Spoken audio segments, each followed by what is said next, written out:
The story began in the imperial orphanage at the temple, where many generations of saints were born and raised. It was here that lived a child who was hated by everyone. This girl was called Belze, or Belle. The nuns whispered that Belze was a terrible child, and nothing but trouble. The children who grew up in this orphanage considered Belze to be full of nightmares, and in any case, blamed only her. The nuns thought that Belze was wrong to claim the place of saint. They could only laugh at this suggestion. Belze felt like an outsider everywhere, and was always to blame for everything, even if someone else was the instigator of the quarrel. Another girl, Diana Berlot, was also raised in the same orphanage. She was 5 years old, like Belze. Diana was the complete opposite of Belze. She was considered the sun and hope of the temple and the empire. The country where the girls were born and raised was called Iria, and Diana and Belze were born with special abilities, such as those called saints here. The nobility and common people of Iria worshipped the goddess, and the temples in which she was worshipped enjoyed great power and prestige. The history and heritage of Iria is closely linked to the miracles performed by the saints, raised and nurtured by the temple. In the orphanage where Belize lived, the saints who brought glory to the country were raised. They were endowed with various abilities from birth. Belze had the ability to heal any disease, and because of this, the girl was considered a candidate for sainthood, but Diana was considered stronger. The girls were the same age and arrived at the orphanage at the same time. Both had the gift of healing, but Diana also had an angelic character. Unlike Belze, who only healed minor wounds, Diana, like the saints from legends, could heal any wounds and illnesses instantly, and everyone adored her. One day, Diana's guardian, the Marquise of Barlotte, appeared on the doorstep of the orphanage. They said that he had left the girl here. Those around her wondered whether the Marquise was tormented by her conscience for the fate of her illegitimate child, abandoned in an orphanage, and that was why Diana found a family. Belze remained in the orphanage, and after several years, the girl lost her gift of healing, and the sight of the healer, her life was filled with a feeling of helplessness. But Belize's life also once saw a bright streak, which, although it allowed her to change her life, also brought her closer to a tragic ending. Duke Cagliostro and his son came to the orphanage and wanted to take Belze into their care. Despite the fact that the girl had no gift, Belze assumed that the Duke would quickly figure out that she had lost her power and return it back. The only thing that worried the girl was the Duke's son. The boy was very handsome. The young Duke Edwin Cagliostro had hair the color of a moonless night, a sharp golden gaze, a keen mind, and incredible charm.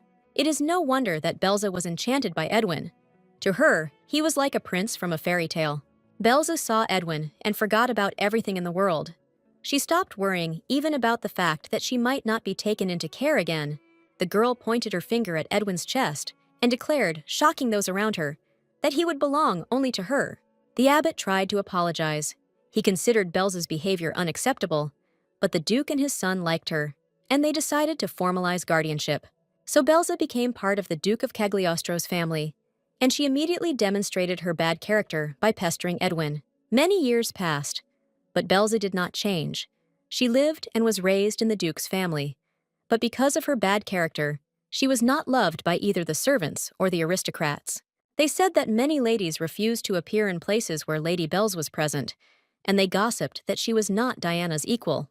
It was assumed that the young Master Edwin became engaged to Diana because of her gift of healing, and she would also cure the Empress from a serious illness. Hearing good things about Diana and bad things about oneself was unbearable, so the maids caught in such conversations often got into trouble with Lady Belins.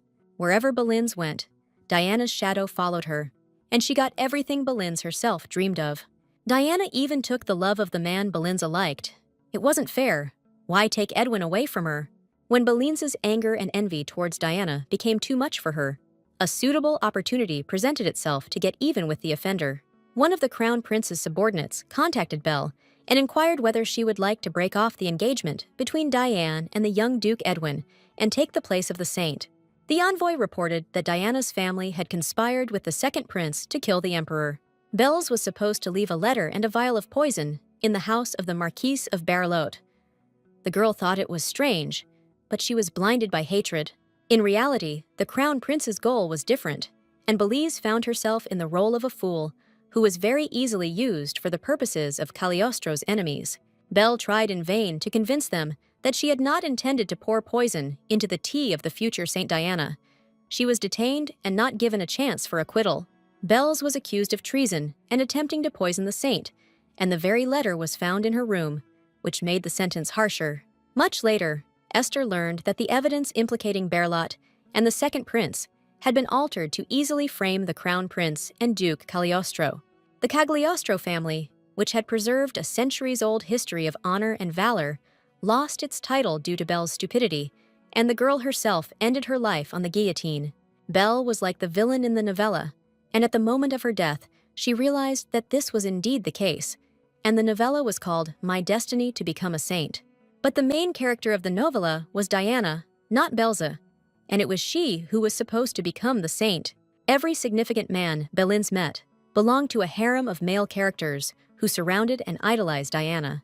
In this story, Belz was a second-rate villain, constantly preventing the main character from finding love and happiness. In this world, everything was created for Diana, and for the sake of Diana, and Belle was just the author's puppet and part of the plot. Under the guillotine blade, Belins felt great regret that she had wasted her life on hatred and malice. With that thought, Belle braced herself for the incredible pain and all-consuming emptiness, but found herself in the body of a little girl. The chubby cheeks, small arms, and small legs left no doubt that Belle had come back to life, but how this had happened was unclear. Belinza was taken back to the time when she was only 5 years old and living in an orphanage, and as soon as she realized that she was living in a novel, a rebirth occurred. Belle remembered that, in her past life, there were things that differed from the original plot. For example, there was no fall of the Cagliostro family. They simply disowned Belins, deciding to sacrifice the criminal for the sake of their family's honor. Belle decided that she needed to change her behavior this time. The door opened, and the nun tutor Martina asked if Belza had finished dressing. The woman told Belle to go eat and then sit down to rewrite the 10th chapter of the 6th scripture, after which she would check it. Martha held up Belle as an example to Diana, who had already completed all her lessons and left the orphanage, becoming part of a noble family. While Belle was remembering this woman, Martha grumbled that Belins couldn't read or write properly, that there was a big difference between the candidates for sainthood. Belins remembered that Marta was the very nun who had picked on her the most. Marta warned the girl that if she decided to do something nasty this time, she would punish her severely. The girl looked at Martha attentively, but in return received a scolding for such a close look. The nun screamed at the brat not to dare look at her like that, gave the girl a slap, and started coughing heavily. Martha coughed, but continued to scold Belle, declaring that she was pretending and calling her an annoying little brat. Belle had seen Martha's illness in her past life, and she had the vision of a healer, an ability that allows one to recognize illnesses based on the color of one's aura. Belins saw a blue color around Martha, signifying an incurable disease, and told her that she would soon die if she did not receive treatment. This was her fatal mistake. Instead of gratitude, the girl was accused of being possessed by an evil spirit and was sent to the obedience room. In vain did Belle claim that she wanted to help and said only what she saw. She was locked up in prison for slandering the nun. When Nun Martha died, as Belins had predicted, she was again locked in the obedience room for 2 years, during which time she completely lost her gift. Remembering all this, Belle decided that this time she would not do such a stupid thing. She would not say anything to the nasty Martha, and everything would be different. The girl remained silent, and Martha left the room, saying that Belza should behave properly and rewrite the scripture, just like Diana once did. Belle herself was about to sit down to study. She considered her reluctance to study to be one of her biggest mistakes in her past life. Diana was always meek, and Belins was disobedient, and as candidates for sainthood, they were always compared to each other. Later, Belle realized that it was only because of her hooligan behavior that no one wanted to take custody of her. If Belins had behaved like Diana, she would have gotten out of the shelter much faster, but her foolish pride in her past life prevented her from doing so. This time, the girl decided to do something different, pretend to be as sweet as Diana, and do everything as well as possible. In her past life, Belle passed the exam with great difficulty because she couldn't really write or read. Belins took on the task with great enthusiasm, and she has so much experience that all these rewrites will be a piece of cake. She received a text about the first saint, named Archaea, who sacrificed her heart to the goddess to stop the spread of evil on Earth. The girl carefully wrote out each letter of the script, completely confident that it would turn out even and beautiful. However, from under her pen came pitiful, clumsy scribbles, completely unlike her adult handwriting. Belle assumed that it was because so little time had passed since she had returned to life, and she needed to be more careful and rewrite it again. But in the second attempt, nothing changed. It only got worse. Apparently, the little girl's hands were simply tired. The mind of an adult girl could not synchronize with the body of a small child. It had too few skills and abilities. It was sad, but understandable. Bellines learned to read and write not in an orphanage, but in the house of Duke Cagliostro. Bellines wasn't getting anywhere then either. But Edwin insisted that she simply didn't notice her progress. The guy suggested that the girl start all over again and pick up a pen. But Belle resisted. Why try if nothing works out? There was a knock at the door, and Duke Cagliostro entered the room. He asked the children what exactly they were doing now. Belle hurried to cover her work with her hands, and Edwin asked her to show her father what she had created. The girl was reluctant to show off her scribbles, but Edwin insisted that her father would be pleased to see her progress. Bellines believed and handed the Duke her work for verification. Cagliostro looked into the girl's notebook with interest. The Duke held her mind-blowing scribbles in his hands and praised Belle's efforts, saying that she was doing well. Belle recalled that she had always been harsh with the Duke, but only out of self-doubt. But Edward Cagliostro never scolded her, only calmed her down. That time, too, Belle declared that his lordship was lying and that her work looked terrible. But Edward said that everything looked better than last time. Thanks to the Duke's patience, Bellines was able to open her heart and began to consider Cagliostro her family. The Duke even praised Belle's terrible handwriting. He said that she had clear lines, although long, and if she trained hard, everything would work out. Belle worked diligently on the biography of the saint and thought that she wanted to see the Duke again and ask forgiveness for his complacency and rudeness. A week after Belle's return to life, news spread through the shelter that the novice Bellines had been replaced. The girl decided to change her life and started with small changes that could not go unnoticed by those around her. First of all, Belle forced herself to eat everything they were fed, even though the taste was disgusting, and to be grateful for the food.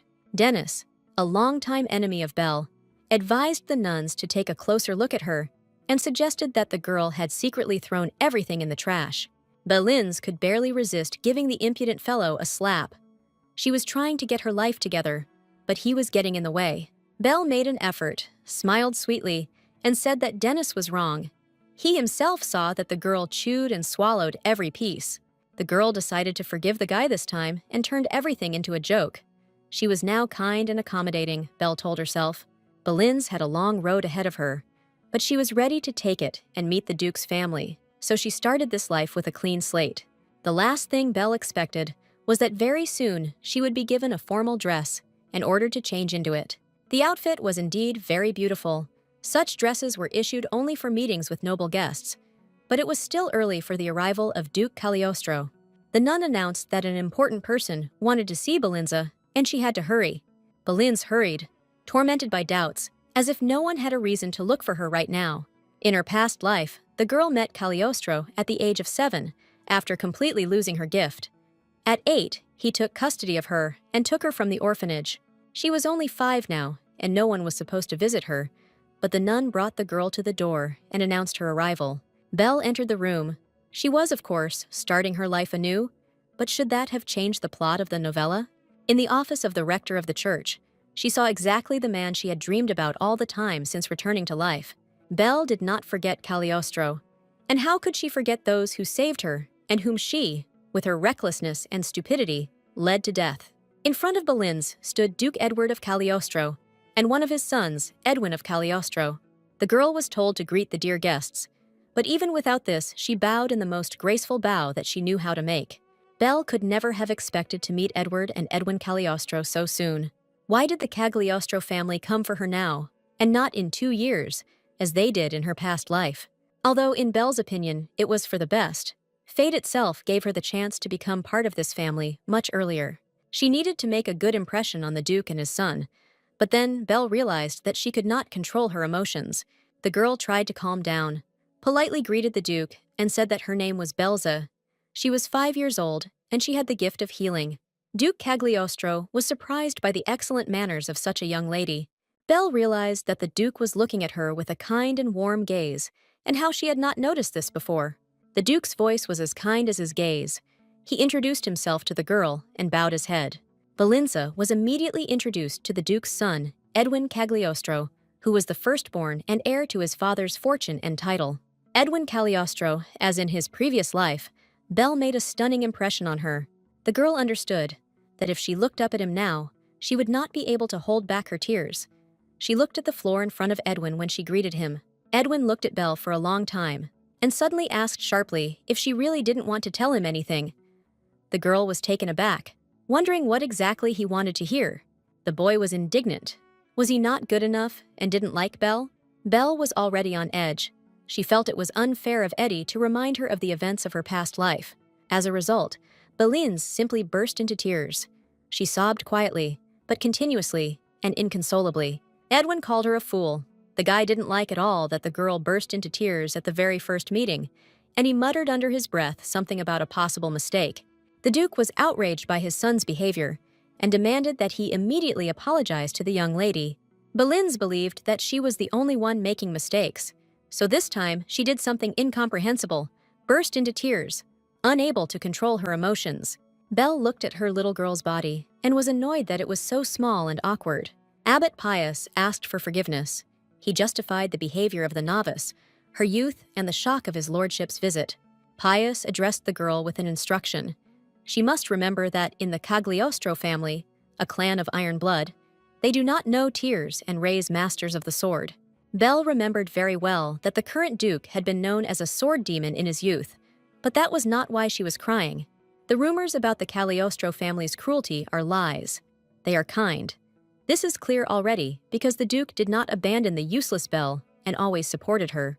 The abbot pretended to be concerned about the girl's condition and suggested that the duke come see them another time. Edward replied that everything was fine and that little children were always afraid of strangers, so they would do everything today. Pius convinced the duke that the novice Belzie would hardly be of any use to him in such a difficult matter. His lordship did not like the abbot's speeches. Edward reminded the abbot that Belza was his last hope. The child who had been sent earlier had not been able to help, and there had been no progress in the treatment. Belle was listening to the conversation. It was about treating someone, probably the duke's second son. The girl remembered that in the past version of her life at this time, the Cagliostro family was immersed in deep grief. This was due to the duke's second son. Neither the most renowned doctors nor the most advanced and expensive medicines could help cure the boy. The duke turned to the temple. He paid a considerable sum of money and received help. Diana was sent to the duke, but she was unable to cure the duke's second son. The boy died when Belle was 7 years old, during which time Diana regularly visited the duke's family, but nothing helped. Now, Belle realized that there were still 2 years until the tragic outcome, and she wondered if Cagliostro knew that Diana could not help the younger gentleman.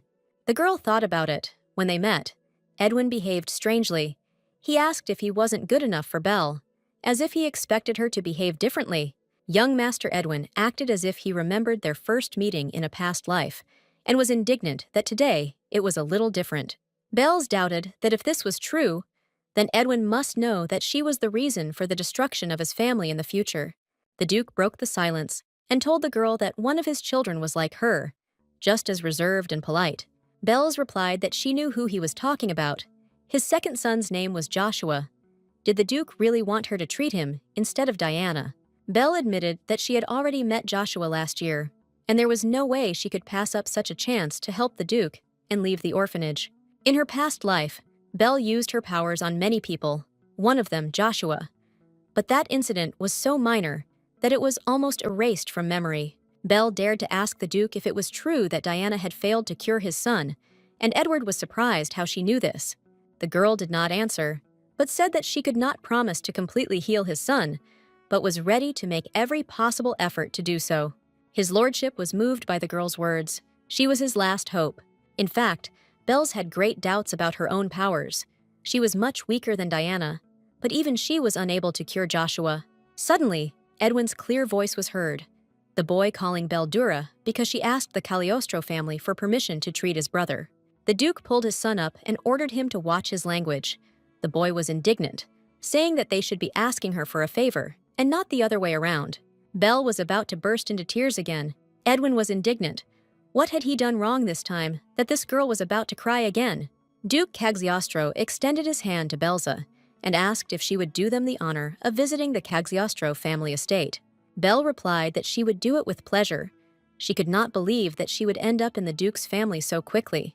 In exchange for the Duke believing in her, Belle was going to put all her efforts into treating his son. Belze was about to please Cagliostro, but Abbot Pius stopped her. The priest wanted to exchange a few words with the girl alone before leaving and give her some parting words. Edwin was indignant. If the abbot wanted to say something to Belle, then let him say it in the presence of the Duke. Pius, smiling sweetly, said that he would take the girl for a short time. He was responsible for everything and wanted to give Belze a brief instruction. Edward agreed. He understood that the girl needed time to get ready, and he and his son went to the carriage. Belze was somewhat taken aback by the behavior of the younger Cagliostro. The boy turned to her and firmly told her that if anything happened, she should immediately run to their carriage. Belze nodded in response. It seemed to her that Edwin tried with all his might to protect her, or that it was just his imagination that was running wild. Duke Cagliostro went out and took his son with him. He was loyal to the abbot and said that they would wait as long as necessary. The abbot waited until Cagliostro left and closed the door tightly behind them. Pius called the father and son arrogant, impudent fellows and turned his attention to Belze. The joy of seeing the Duke's family almost made Belle forget the main danger in her life today. Pius sternly told the girl that she should only pretend to treat Joshua and then immediately return to the shelter. The abbot and chief priest Pius was always like this. He demanded that the sick not be treated completely, that they come back to the temple and pay. Pius wanted to show Cagliostro who was really in charge. He was a greedy and evil man, and he thought, Pius didn't believe in Belze's abilities. She could only ruin the temple's reputation. But if she failed to cure Joshua, she would have to return the donations. On the other hand, if Belle succeeds, it will confirm that Diana's abilities are not that great. And for the temple, she is a source of income. Naturally, Pius does not want Diana's position to be undermined. It would be easier for him to return the Duke's donations than to sacrifice Diana. The abbot kept talking about Belze's weak abilities and was preparing to blame her for Joshua's death. Belle asked what if she cured the Duke's son. Pius replied that then he would decide that an evil spirit had possessed her and she would be sent to the obedience room. The girl remembered Ismail. He was a healer. A year ago, he was called to the temple, and he returned to the shelter 2 days ago, having spent a year in the obedience room. During this time, the boy completely lost not only his abilities, but also his voice, and even became weaker in health. Pius reminded the girl that Ishmael was possessed by an evil spirit, and the goddess took away the blessing she had given him. The abbot said that Belze was raised as a candidate for sainthood, and that she must behave well, only then would the goddess support her. In her past life, the girl had heard similar speeches countless times. She had been urged to behave decently, in case she too could be useful to the temple. These words were like poison. They told her that she should surpass Diana and become a saint, but no one ever acknowledged her. The nasty old man's fingers squeezed Belle's shoulder painfully. He was checking to see if the girl had understood everything well from his parting speech. In fact, neither Belle nor the unfortunate Ishmael were, of course, possessed by any evil spirits.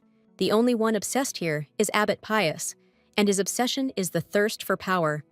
But Belle decided to play along with him and agree with everything. Belze noted that she should probably hurry. Cagliostro was already waiting for her. Pius asked her to remember his words well and finally allowed her to go. Belze bowed respectfully and said goodbye to Abbot Pius, whispering "Your Eminence" in a tone that was clearly offensive. The abbot was furious at what she had just said. Let her repeat it, but Belze was already out of reach of Pius, the nasty one. The girl ran as fast as she could to Duke Cagliostro's carriage, intending to do everything completely differently than Pius had advised her. Belle firmly promised herself that, no matter what, she would thwart all of the abbot's plans and save Joshua. Edwin was waiting for her in the temple corridor. The boy asked with displeasure why she had taken so long to come. Belle was glad to hear the guy's grumbling. Now she had those whom she was going to protect at any cost, and she was not afraid of any abbot. Edwin was worried that the nasty old abbot would offend Belle, but the girl refuted his assumptions. She did not want to involve the boy in temple affairs. In his past life, Edwin disliked the temple's servants, but he never explained why. But he became engaged to Diana when she became a saint. The carriage arrived at the Cagliostro estate. Belle was happy. She was finally back home. It was a joyful event, although the return was temporary and she had not yet been offered guardianship. The house in the park appeared so familiar and dear to the girl that she almost cried again. The Duke decided to get straight to the point and asked Belzy to go straight to Joshua. He felt uncomfortable insisting on this, but his son's health required attention. Belle immediately agreed, and together they all went to the sick room. Joshua Cagliostro, Edwin's younger brother and the Duke's second son, suffered from a condition that caused profuse bleeding, even from a small wound. Belle had a strange feeling. She saw a person who, in her past life, was dead to her, but she pulled herself together and decided to start with an examination. The girl went to the patient's bed and decided to first check her general condition. Belle discovered that the boy's leg had recently been bandaged, but it was completely soaked with blood, and the bleeding had not stopped for a long time. The girl remembered that in his past life, Joshua died not from blood loss, but from sudden cardiac arrest. Now his heart was glowing with orange energy, which was usually a sign of an illness of unknown origin. In the past, Belle had only guessed, but now she was sure that when Joshua was injured, his heart was working hard to restore the lost blood. This was a case where the heart needed to be treated, not the wounds inflicted, but the guy could be saved. You just had to figure out how. At the same time, Belle made another disappointing discovery. Joshua's illness emitted a special energy and light. The girl felt the same flow, only much weaker, from Edwin, which made her assume that the boys had a genetic disease. In her past life, she met the Duke's family when she had already lost her power, so she didn't notice anything. Interestingly, such negative energy did not come from the Duke himself, the boy's father. At first, Belle thought it was strange, but then I realized that the disease was passed on to the boys from their mother, who, by the way, had already died long ago. But I needed to focus on Joshua. Everything is going completely differently than in the past. Belle has abilities. Edwin's illness energy is weak. His illness is in a latent phase. Of course, it's good that Belle noticed Edwin's illness, but his treatment will be quick and won't require much effort. The problem was Joshua. All this time the treatment was focused on the wounds and not on the heart, so it was necessary to deal with him before it was too late. The Duke noticed that Belle's attention was focused on the heart area and asked why she had decided to treat this particular organ. At this time, the return of Dr. Gordon and Lady Caston was announced. The doctor was surprised that the Duke had returned from the temple before him. The doctor explained that he was delayed because he was buying medicinal herbs for Mr. Joshua. The Duke was grateful to the doctor, but Gordon considered it his duty as a physician. Then the doctor noticed a little girl at his patient's bedside and asked what she was doing. The girl replied that she was trying to cure the boy. The doctor was outraged. The patient's wound was in a different place. Why was she reaching her hands towards his heart? Belle didn't know what to do. If she told the truth, she would reveal her abilities, and in this life, she didn't want to reveal her gift. The doctor went completely berserk, shouting that even though the girl was from the temple, he would not allow her to touch the young gentleman, as if nothing had happened. Lady Caston was aggressive and said that the Duke was wrong to bring this girl here. The lady stated that this girl is almost an ordinary child, and her abilities are tens of times weaker than Diana's. Belle remembered that Emma Caston was the late Duchess's personal servant and had come with her from her home. Now she was Joshua's nurse. The most important thing is that of all the servants, it was this woman who harbored the most burning hatred towards Belza. Emma wondered if the Duke would really trust his son's life to this charlatan, but Edward abruptly interrupted the woman, asking her to be careful with her words. The Duke stated that Belzy was an important guest, personally invited by him to the estate, and that she could be trusted. Edward could not bear to see his son slowly fading away, and he did not want to listen to any of the doctor's arguments. Edwin sided with his father, which provoked Gordon's indignation, as he did not want to believe in the power of the temple saints. The boy got angry. Gordon wants to say that he and his father are making a mistake by trying to save his brother, or the doctor has an alternative proposal. Belle admired Edwin. He was still a child, but he had a very strong character. With a trembling heart, Belle remembered what a wonderful young man Edwin had been, even more beautiful, even more steadfast, even more reasonable. Belle's reverie was interrupted by Edwin's question about when she would begin treating his brother. The girl came to her senses and replied that she would do so right now. In fact, Belle had already tried to summon her power and influence Joshua. The only problem was that only one ray came out of her finger, containing the power that she felt inside her, like a seething stream. Only this thin beam came out. For this reason, in her past life, Belle's gift was weak, but she promised so confidently, deciding that now everything would be different. Belle remembered Diana saying that her gift was weaker because she had less faith in the goddess. Faith was the source of life, and she needed to pray harder. Belle decided that Diana's words were true. All she did was curse all the gods. The girl complained that the gods were unfair, and that she had been given the fate of an orphan, that Diana had a gift, but hers had disappeared, that Diana was superior to her in everything. But now Belle prayed. Goddess Aria sent her back in time and gave her a chance to correct her mistakes. So Belle prayed passionately and asked the goddess to help her heal this boy. If Goddess Aria helps Belle, she swears that she will not hate Diana and will no longer interfere with her happiness with Edwin. Suddenly, Belle felt a tremendous force rushing out of her body. Those present in the room witnessed an unusually powerful surge of power emanating from an ordinary little girl. The bright light made everyone close their eyes and cover them with their hands. They didn't immediately understand what it really was. Belle's directed all the power of her life force into the sick boy's heart, focusing only on this organ. The bright light soon died down, but Belle did not leave the sick man's bedside for a long time. The doctor and the maid expected Joshua to wake up immediately, so they were afraid that the girl's manipulations had made him even worse. Gordon rushed to the patient to check his condition and discovered that the bleeding had stopped and a scab was forming on the wound. Gordon noted that the healing process had begun, but Lady Caston was still dissatisfied. Belle sensed that the boy's sick energy had disappeared and the crisis had passed. Emma screamed that if the young gentleman did not come to his senses, then it was impossible to trust this orphan without family or tribe to treat the Duke's son. Suddenly, Joshua sat up in bed and asked what was going on and why the nanny was so agitated. The boy stretched as if after a long sleep and asked why they had gathered here in such a large group. Belle herself didn't expect such an effect. Joshua looked much better than he had a few minutes ago. The Duke rushed to his son. The father's joy knew no bounds. Edwin, Gordon, and Caston surrounded Joshua's bed. Everyone was happy about the boy's improved health. Belle also wanted to come closer, but she stopped herself. It was not proper to interfere in someone else's family. Joshua noticed Belle and asked his father who she was. The Duke replied that this girl's name was Belze, and she saved his life. Joshua nodded happily and said that he knew his sister would come and save him. He thanked Belze for keeping her promise. Belle couldn't understand Joshua, why he called her little sister, and what promise he was talking about. The Duke asked his son what promise he was talking about, and Joshua recalled the events of last year at the temple. Edwin didn't listen to his brother. He noticed Belze's sickly pallor and suggested that the girl needed to rest, but Belle denied being tired. However, her body did not allow her to deceive herself for long. A trickle of blood flowed from her nose, and a floating veil appeared before her eyes. The entire Cagliostro family was alarmed when they saw Belze slowly sink to the floor and close his eyes. The girl's strength left her. This was quite natural. She used power on such a scale for the first time, and now she needed to recover. Unexpectedly for herself, Belze found herself in another, very strange place. The girl almost immediately realized that this was a dream or a vision.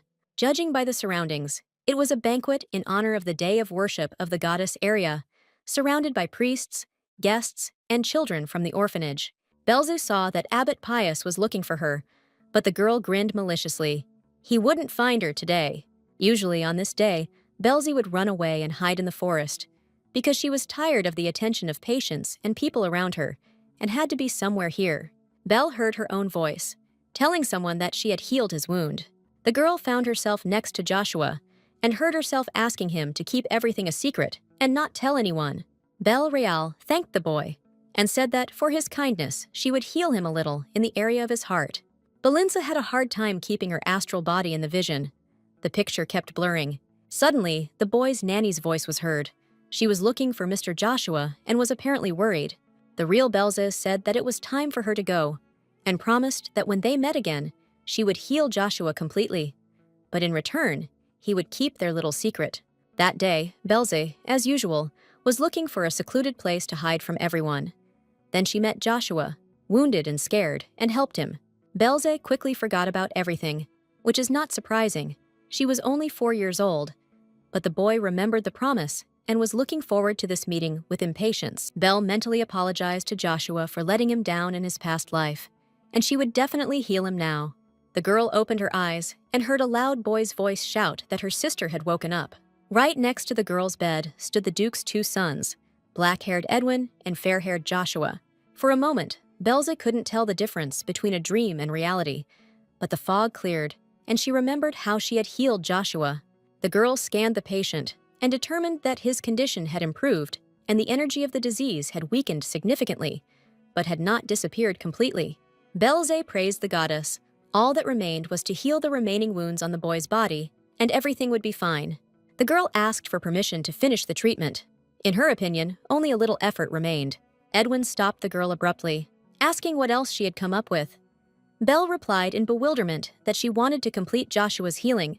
Edwin forbade the girl to treat her brother because her nose started bleeding again from overexertion. The boy carefully wiped Belza's face. She protested and said that she only needed a short break and she would finish everything. Edwin was categorically against Belza's heroic efforts. She had already slept for a whole day after the first treatment session. The boy categorically stated that she needed to be able to think about herself and not just about others. Belle was afraid that if the treatment failed and Joshua died, the Duke would fall into despair, so she had to help. Esther announced that she was worried about Joshua. Last time she focused on his heart and did not treat the cuts.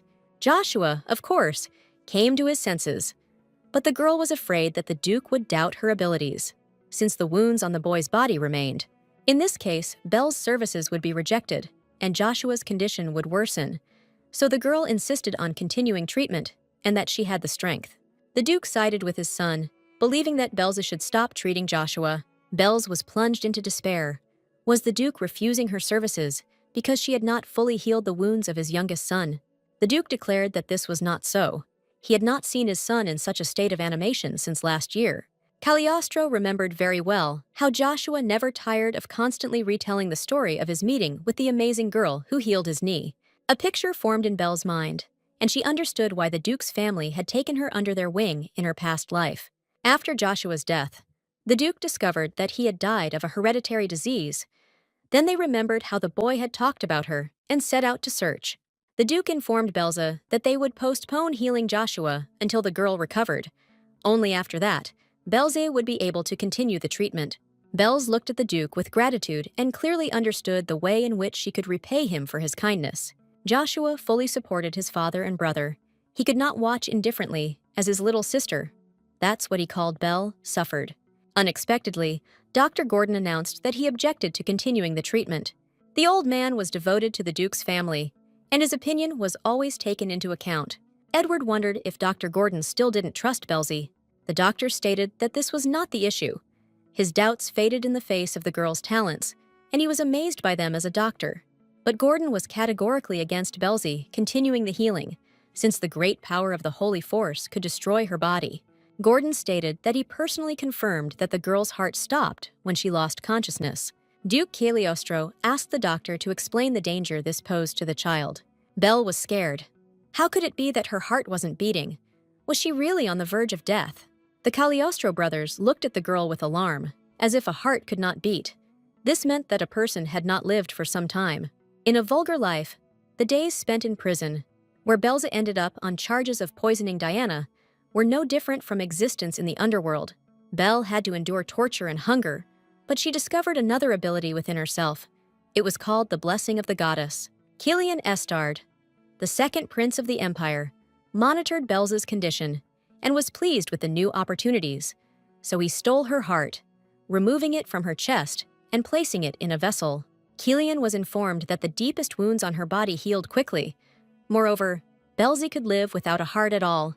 In the temple, she would immediately be recognized as a saint. However, all this did not soften the court's sentence, and it was decided to execute the girl. Belle was still wondering why all the troubles fell only on her head. She had endured unspeakable pain in prison, but as soon as her suffering stopped, how she opened her eyes again and went back to the time when she was barely 5 years old. Now it's all happening again, and Dr. Gordon says he registered a complete cardiac arrest, and the girl is only alive by chance. Belle thought. Her heart stopped. And did she even have one? Maybe it was cut out, and she returned only because of the goddess's blessing. The doctor assumed that the surge of incredible force in such a small body led to a microinfarction. Gordon checked his pulse. It was still very weak. The members of Cagliostro's family were upset when they heard that demanding that Belz heal the young gentleman was tantamount to asking her to give her life for him. Belze was outraged by the doctor's recommendation to stop trying to treat her with holy power and declared that she was healthy. The girl believed that if she stopped the treatment, Joshua's condition would worsen and he would die. Even though her heart remained in another timeline, she herself was still alive. Bell said the condition of Joshua's heart cannot be known without a thorough examination. The doctor got angry. Didn't she understand that if she continued the treatment in the same spirit, it wouldn't all end with her fainting? The girl explained that she felt sick because she used too much force. Now she would be more careful and everything would be fine. The Duke interrupted the doctor and the girl's argument and asked Belza to give them a little more time to make a decision. They couldn't put themselves in danger. Belz asked for permission to continue Joshua's treatment. The Duke ordered that everything necessary for this be prepared, but now she must recover. Gordon relented and promised to make preparations to restore Belza's strength. The girl asked him to use the herb Relius. Gordon declared that this herb was unimaginably expensive, but the Duke ordered him to carry out all of Belza's wishes and instructions. Belz was grateful to both of them. To heal Joshua, she would need the best medicinal ingredients. The girl noted that it would be a good idea to check the health of the Duke's eldest son. Edwin was indignant. Everything was fine with him. He had just recently undergone a full examination. Belle objected. They were siblings with the patient, and it was quite possible that Edwin could suddenly develop the same disease. Gordon didn't listen to the argument for long. He intervened and asked why Belzy had decided to treat Joshua's heart and not his wounds. The girl replied that the patient was suffering from an illness that caused bleeding, and even Diana could not heal his wounds. Belze decided to look for another reason, and she concluded that in this case, the heart was taking on all the load, which meant it was suffering more. Of all those present, only Dr. Gordon understood what the girl was talking about. The rest were stunned by the special medical terms. Edwin immediately asked how she could know all this. She was only 5 years old. The girl said that she had read everything in a book. Edwin was even more surprised. Could Belza really read that well? The girl got out of it. These were special books, with pictures. They give them to them in the temple. The only thing that made the girl happy was Dr. Gordon, who realized that the medical support given to her heart was insufficient. The doctor had previously suspected that Joshua's heart was weak, but he decided that if he healed the wounds, the heart would recover on its own. Bell announced that the problem was not at all in restoring blood, but in the fact that the disease was affecting the heart, which is why it could not restore blood flow. The girl added that the book also mentioned the possibility of heart disease being hereditary, which is why she advised Edwin to have it examined. The doctor clarified that Belza suspects that the disease is genetic, but no one in the Duke's family has ever had it, meaning it's the Duchess's genetics. Gordon was ready to tear his hair out. He had no excuses. He was such an old and distinguished doctor that he had not noticed such an obvious pattern. The Duke asked for a doctor. He knew better than anyone that Gordon had tried his best without sparing himself. Now that the source of the illness was known to them, he would be able to successfully complete the treatment. To Edwin's displeasure, it was decided to conduct a thorough medical examination, although Gordon reminded him that he had skipped the previous medical examination. Belze was happy. Now Edwin's disease would be found in its early stages, and they would be able to quickly cure him. All good things come to an end, and a nun with a carriage was sent for Belzy. The girl had not returned to the temple for too long. Belle had no choice but to say goodbye to the Cagliostro family and leave behind familiar and dear faces. Belz did not want to return at all, but the nun hurried her. His Holiness was eager to meet the girl. The girl was consoled by the fact that she had done everything she could, and that Joshua would be completely healthy the next time they met. She discovered the cause of Joshua's illness and prevented his early death. Edwin will also undergo an examination and get rid of this threat. Belle said goodbye to the young gentleman, but Edwin demanded that she not call him that again, and reminded him that she had already addressed him by his first name. Belle remembered that when she came to, she had unconsciously called both brothers by their names, simply Joshua and Edwin. Belle was afraid that such a familiar address to an aristocrat would cause hatred towards her, and hastened to apologize for the mistake she had made. However, the boy asked that next time Belze call him simply Edwin, and said goodbye to her until they met again. Belze promised to fulfill Edwin's request, and was surprised to note that he smiled at her. The carriage moved quickly along the road, and Belle reflected that much had changed, and she was not sure that she would meet Edwin again. And yet the girl hoped with all her heart that she would be able to return to the family of Duke Cagliostro and live happily ever after with them. The Duke put his youngest son, Joshua, to bed and consulted with his eldest. An important problem had to be solved. The father asked his son what he thought about the issue of guardianship of this amazing girl. Edwin had no doubt that she should be taken into the family. Joshua is now noticeably better, but when Diana was treating him, there was no progress at all. The boy explained his opinion. Logan, Duke Cagliostro's advisor, appeared at the door and refuted Edwin's words. Thanks to Diana, they still managed to relieve several severe attacks. The Duke asked Logan how he could explain the lack of long-term effects from Diana's abilities. Edwin supported his father. If his memory serves him right, it was Logan who was responsible for the temple donation budget. The boy thought Logan was good at making excuses for constantly increasing donations to the temple, even though Diana's treatment was of no use. The Duke recalled that the temple justified this by saying that the power of healing only works on those patients who still have the will to live. If Diana's gift has ceased to work, then apparently the young gentleman no longer has the will to live. The temple stopped all healing attempts and sentenced Joshua to death, a news that caused Edwin to grow up dramatically. For some reason, the boy blamed only himself for everything. It was he who took Joshua for a walk, and he got hurt, and the father could only console his son. After returning from the temple, Edwin locked himself in his room and came out only after several days. The boy immediately hurried to his father. Edwin stated that there was another candidate for sainthood in the temple, and they needed to try one last time and bring her to Joshua. The Duke noted that he was now talking to a completely grown man. There was nothing left of the little child in his eldest son. In situations where his younger brother's life hangs by a thread, he does not show the slightest worry. He is cold, as befits an heir. Logan was happy that Joshua's condition was improving, but there were no guarantees. They could only afford to periodically call the girl for healing rituals. The Duke was aware of the current popular method of donating funds, but it was better for his budget to simply take Belize under his wing. Gordon agreed with this. The girl's gift impressed the doctor, and her knowledge of medicine even more. The doctor was greatly intrigued by the suggestion that the boy's illness had a genetic basis, and he sent a telegram to the family doctor of the Duke's late wife.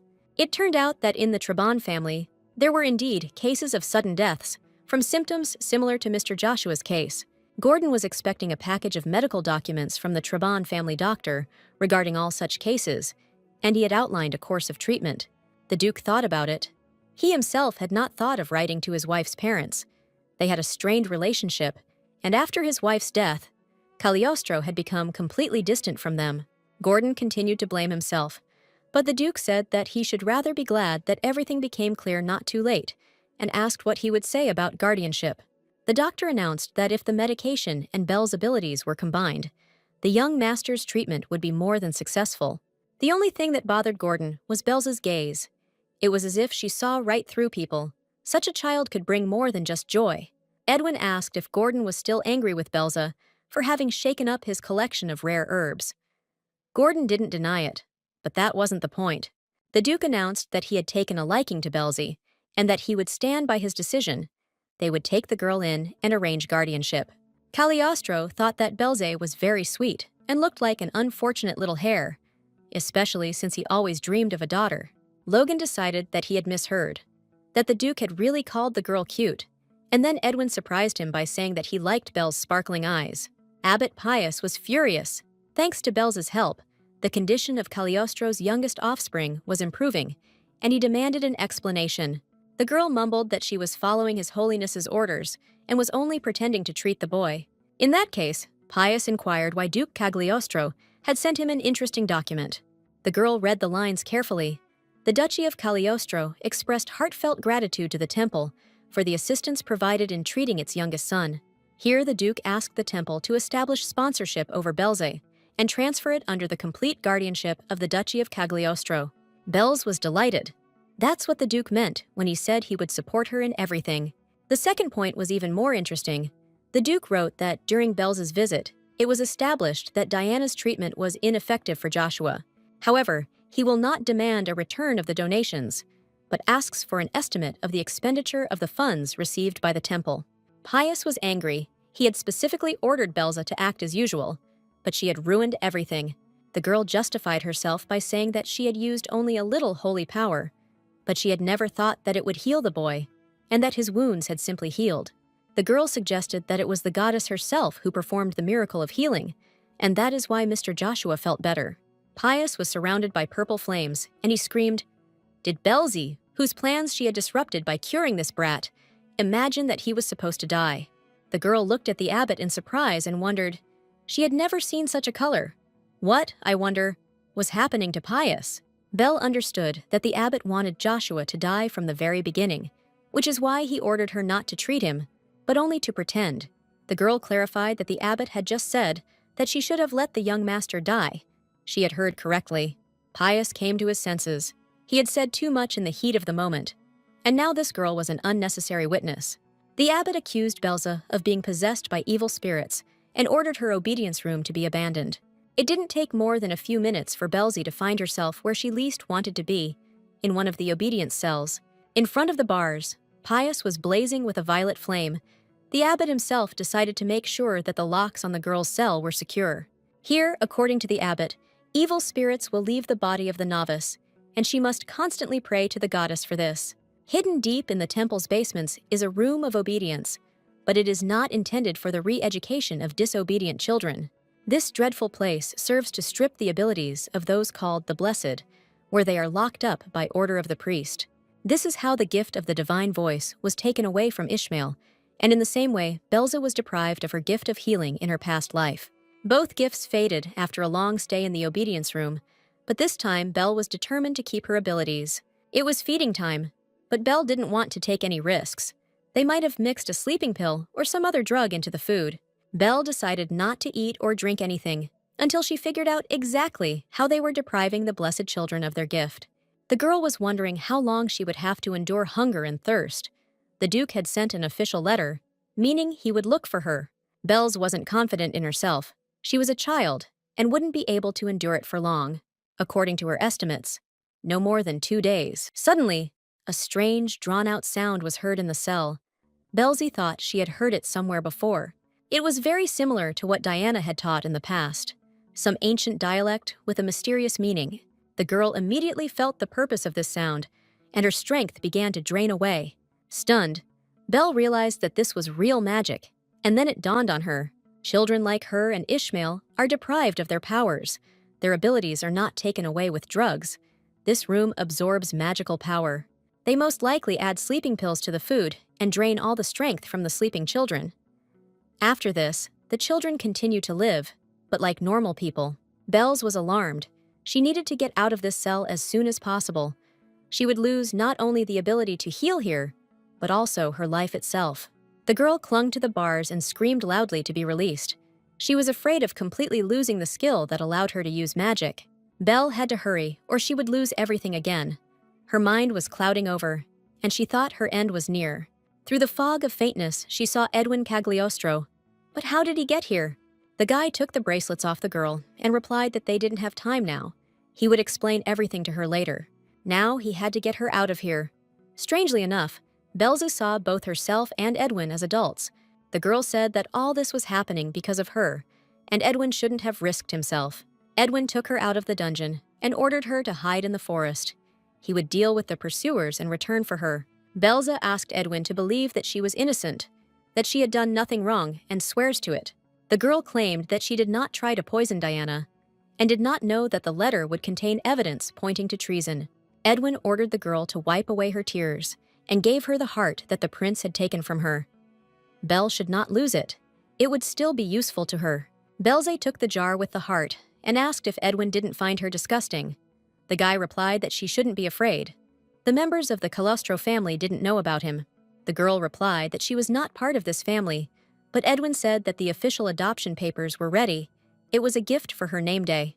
Edwin said that Belle's had long since become an integral part of the family, with all her whims and complexities of character, so there was no need to be sad. At this time, Edwin and Belze were discovered, and they had almost reached the lands of the Cagliostro family. The young men started to run, but the knights of the temple guard were hot on their heels. One of the guards almost caught up with Belze and was ready to deal her a fatal blow. Edwin pushed the girl out of the line of attack. She flew far to the side. The guy dealt a fatal blow to his opponent, and he fell into the bushes. But it was not fate to rejoice. The Templar managed to mortally wound Edwin. Belza tried to heal her brother's wounds, but apparently she had been in the temple prison for too long and had lost all her strength. Blood flowed continuously from Edwin's wounds, and the girl was already surrounded by guard knights. The girl was sobbing inconsolably. Edwin tried with all his might to console her. The guy asked the girl not to cry. When Bell cries, he feels helpless. With these owls, life left the body of the son of Duke Cagliostro. In vain did Bell cry out his name. There was no one left to answer her. Belze tried to hear Edwin's heart, but it was no longer beating. The girl received an order to surrender. She had no other choice. Edwin died trying to save her. He died because of her stupidity and evil ambitions. Bells felt an unbearable grief and began to sob even louder, her body engulfed in flashes of uncontrollable power caused by her grief. These flashes, like lightning, flew around the girl and struck the knights who surrounded her and Edwin's body. The soldiers fled in fear, calling Bells a witch from the Cagliostro family, and the girl prayed only that Edwin would not leave her alone. Reality mixed with the vision, and the 5-year-old girl cried bitterly over the boy who had left her in her past life. Bells opened her eyes and saw Edwin in front of her again, the guy trying to persuade her not to cry. Belle was surprised and delighted that Edwin was alive and well and had come to her aid. The girl offered a prayer of gratitude to the goddess for saving Edwin. Recently, she began to show more respect for higher powers. The fog of cognition cleared, and Belle realized that Edwin couldn't be with her here and now. In this reality, he was still too young. The voice did not belong to him. The girl was held in his arms by Duke Cagliostro himself. It was he who carried Belle out of the obedience room. The temple servants came running at the noise, and Abbot Pius himself appeared. He was more interested than anyone in what was happening. Glowing with an ominous purple aura, Pius declared that the Duke's actions were contrary to imperial laws. Belle was glad she was leaving this place before it drained all her divine powers. Logan entered the basement and reported that the Duke's order had been carried out. All the shelter staff were assembled and ready to listen to his grace. The Duke was going to ask the Templars many questions, but Pia was only interested in how Cagliostro knew about this place. Edward replied that he had found a bag of medicine in the hallway that Gordon had given Belle, and realized that the girl had been hidden somewhere here. Edward placed Belle in front of him and examined her carefully. Fortunately for the Templars, he did not find any significant external damage. The Duke concluded that Belle had been placed in an underground prison and demanded an explanation from the abbot for this fact. The abbot justified himself by saying that they used this place to exorcise evil spirits. Belle was possessed by such a spirit at the Duke's estate, and they tried to help her here. Belze was furious. Pius was talking nonsense, just to avoid the wrath of Duke Cagliostro. The Duke was indignant, even if this was true. How could the temple ministers be so cruel to a little girl, and a candidate for sainthood at that? Edward believed that the goddess had bequeathed to protect the weak in spirit and body, and the Templars, being her direct servants, dared to lock up the child. The Duke began to feel as if the evil spirit had taken possession not of the girl, but of Pius himself, and he was ready to perform the exorcism ritual using his trusty sword. His lordship was about to deliver the fatal blow, but he was stopped by a commanding voice ordering him to stop. It was the pontiff himself, Pope Montanus II, who unexpectedly appeared in the most unexpected place for the participants of the tragedy. Abbot Pius was as surprised as everyone else. The pontiff almost never visited shelters, and suddenly appeared so unexpectedly and so on time. Montanus reported that he had come to congratulate Pius because his novice had healed the Duke's son, but he had encountered strange events in a strange room. Pius rushed to explain that this room was used for educational purposes. It was not for nothing that he was considered the best caretaker of the orphanage for gifted children. The pontiff did not listen to the abbot's excuses. The wise elder had already realized that he was trying to justify his crimes. Montanus approached Belle. The girl was surprised. Did her father himself really want to listen to her? This was a great opportunity to reveal the truth about this room. Belle replied that she had seen the pontiff when she first came to the temple, but that the memory seemed so distant to her. The girl saw that the pontiff was emitting a smooth and bright energy, a terrible purple substance that was not even present in Pius. Montanus asked Belze what happened here. The girl replied that this place was called the obedience room. Bell explained to the Pope that Abbot Pius declared children to be disobedient to be possessed by evil spirits and locked them up here.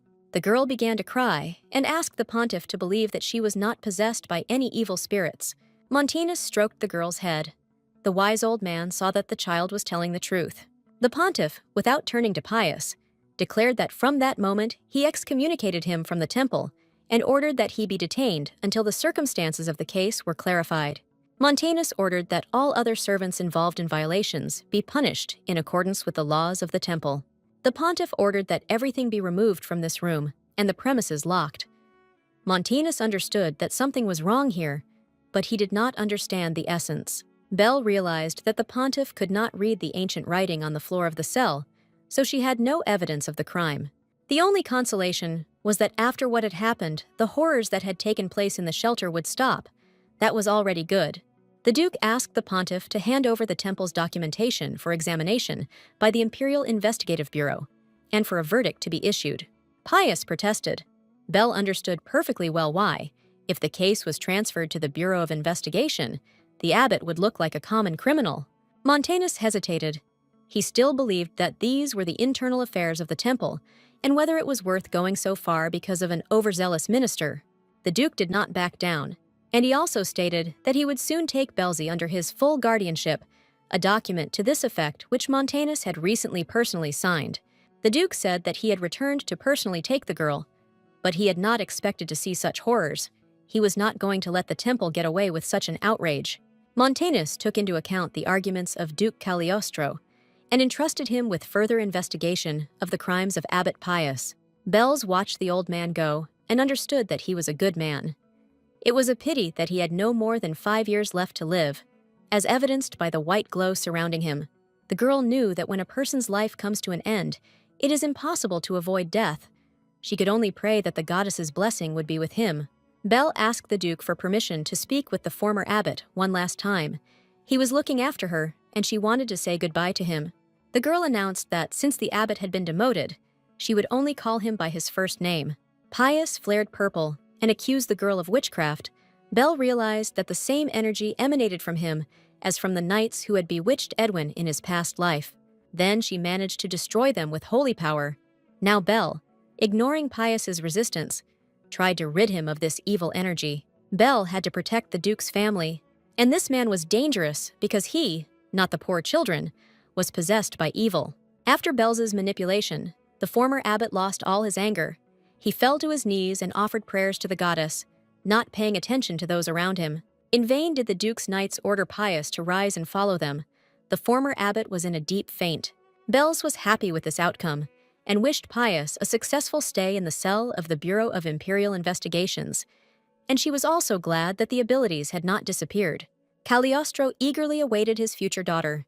He asked if she had said goodbye to the former abbot. The girl only nodded. Belle's strength had completely left her.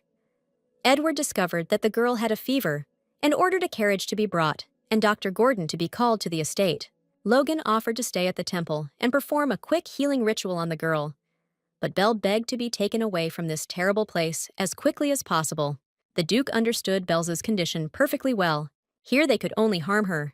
Edward declared that he would not leave the girl here for a second, and that they were going home to the Cagliostro estate right now. Belle came to her senses on a huge bed under an incredibly soft and warm blanket. Looking around, the girl recognized the same room in which she lived in the Duke's estate in her past life, which meant that she had finally returned here. While driving the evil out of Pius, Belle used up a lot of energy, so she fell asleep right in the Duke's arms and scared everyone again. A maid Belle's knew from her past life entered the room. The maid smiled sweetly and wished the girl good morning. The girl introduced herself. Her name was Tara, and she was assigned to Belza as her personal servant. Belle remembered this girl. How could she ever forget this wonderful person? Tara treated Belza with warmth. She endured all the whims of her young mistress with a smile, saying that she reminded her of her little sister. Belle treated her rudely, and one day simply fired her. The loss was quickly realized.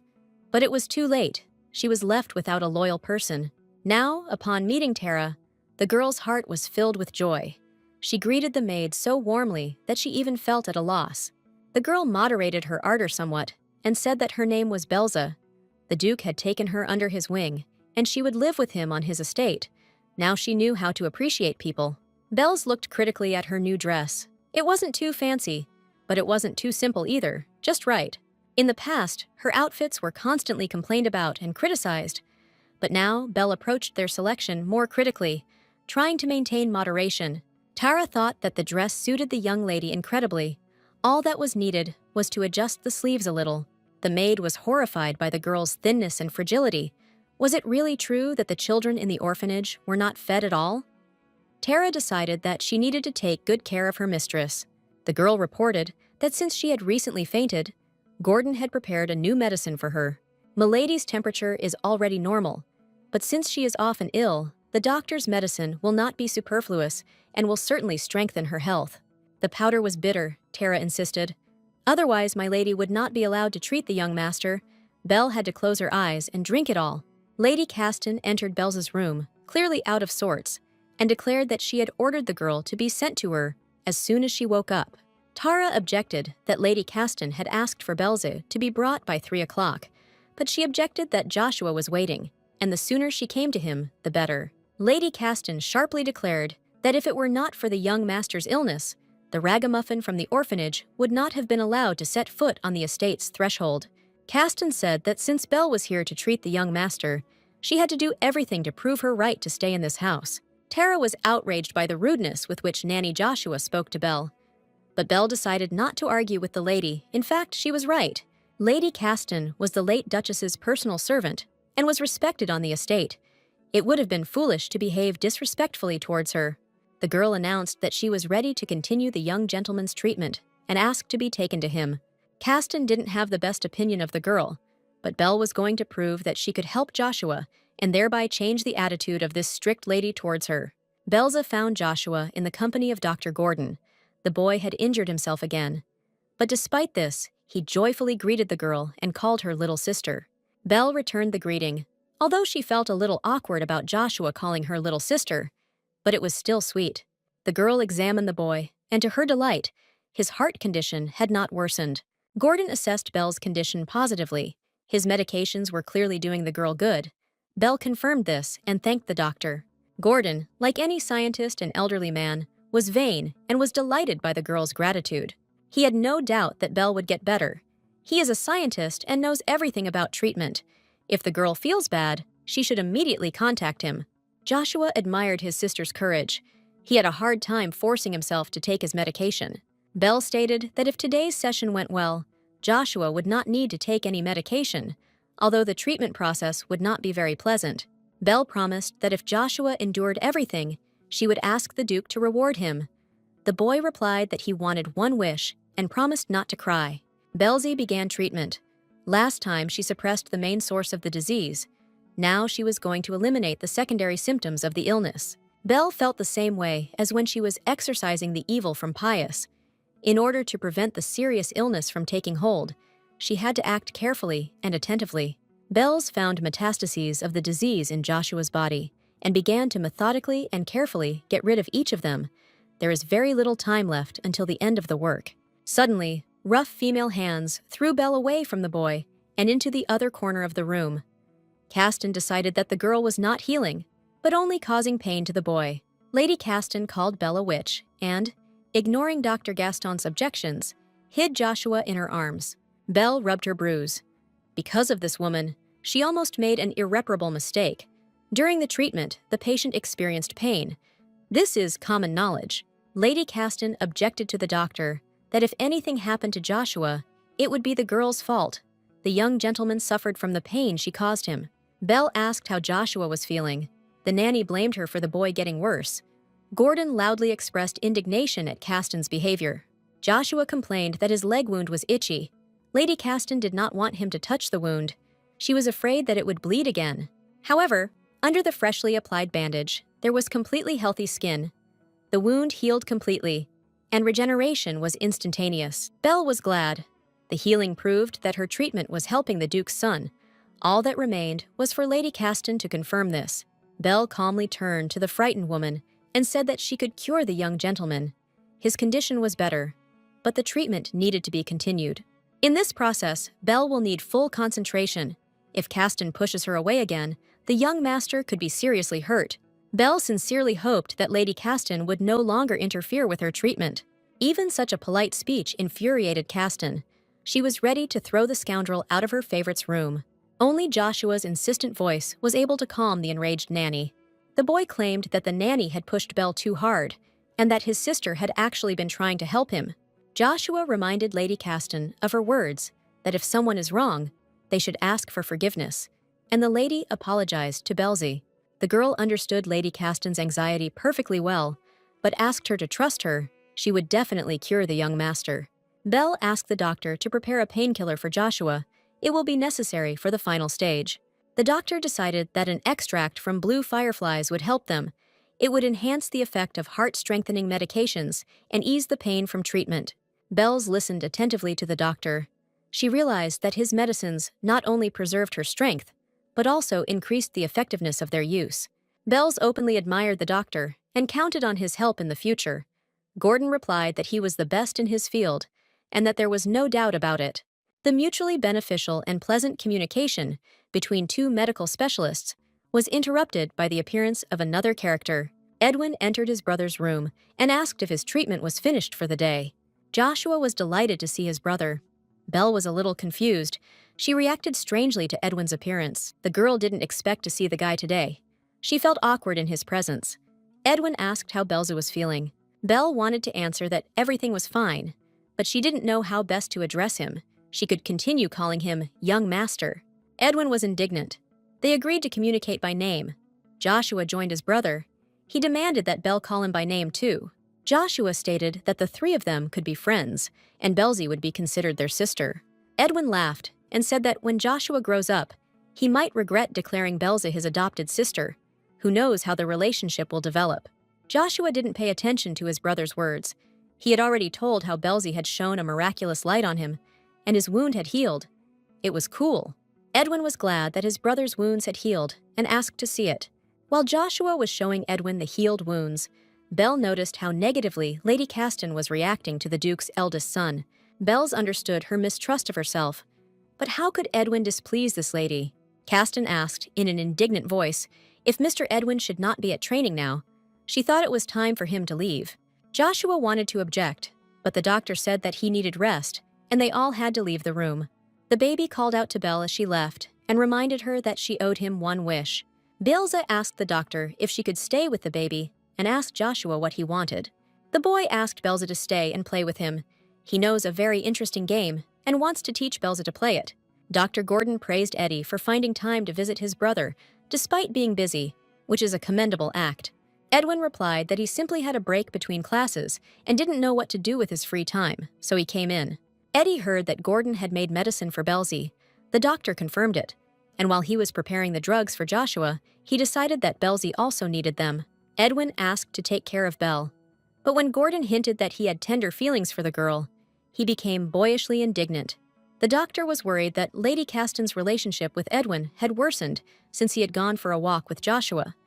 Perhaps he should report this to the Duke. Edwin thought it was unnecessary to do this. He knew that when his mother died, Caston suffered greatly because she had served her all her life. That's why Caston became attached to Joshua. He was incredibly similar to his mother. The doctor believed that affection for her younger brother did not justify Lady Caston's negative attitude towards the Duke's eldest son. Edwin believed that the lady was right. That time Joshua got hurt because of him. The boy had not seen Joshua happy for a long time, so he was glad that his brother was not hurt. At this time, Joshua hung himself with jewels and performed a slow dance in front of Belze, imagining himself a prince. The boy laid out all the possible jewelry in front of Belze.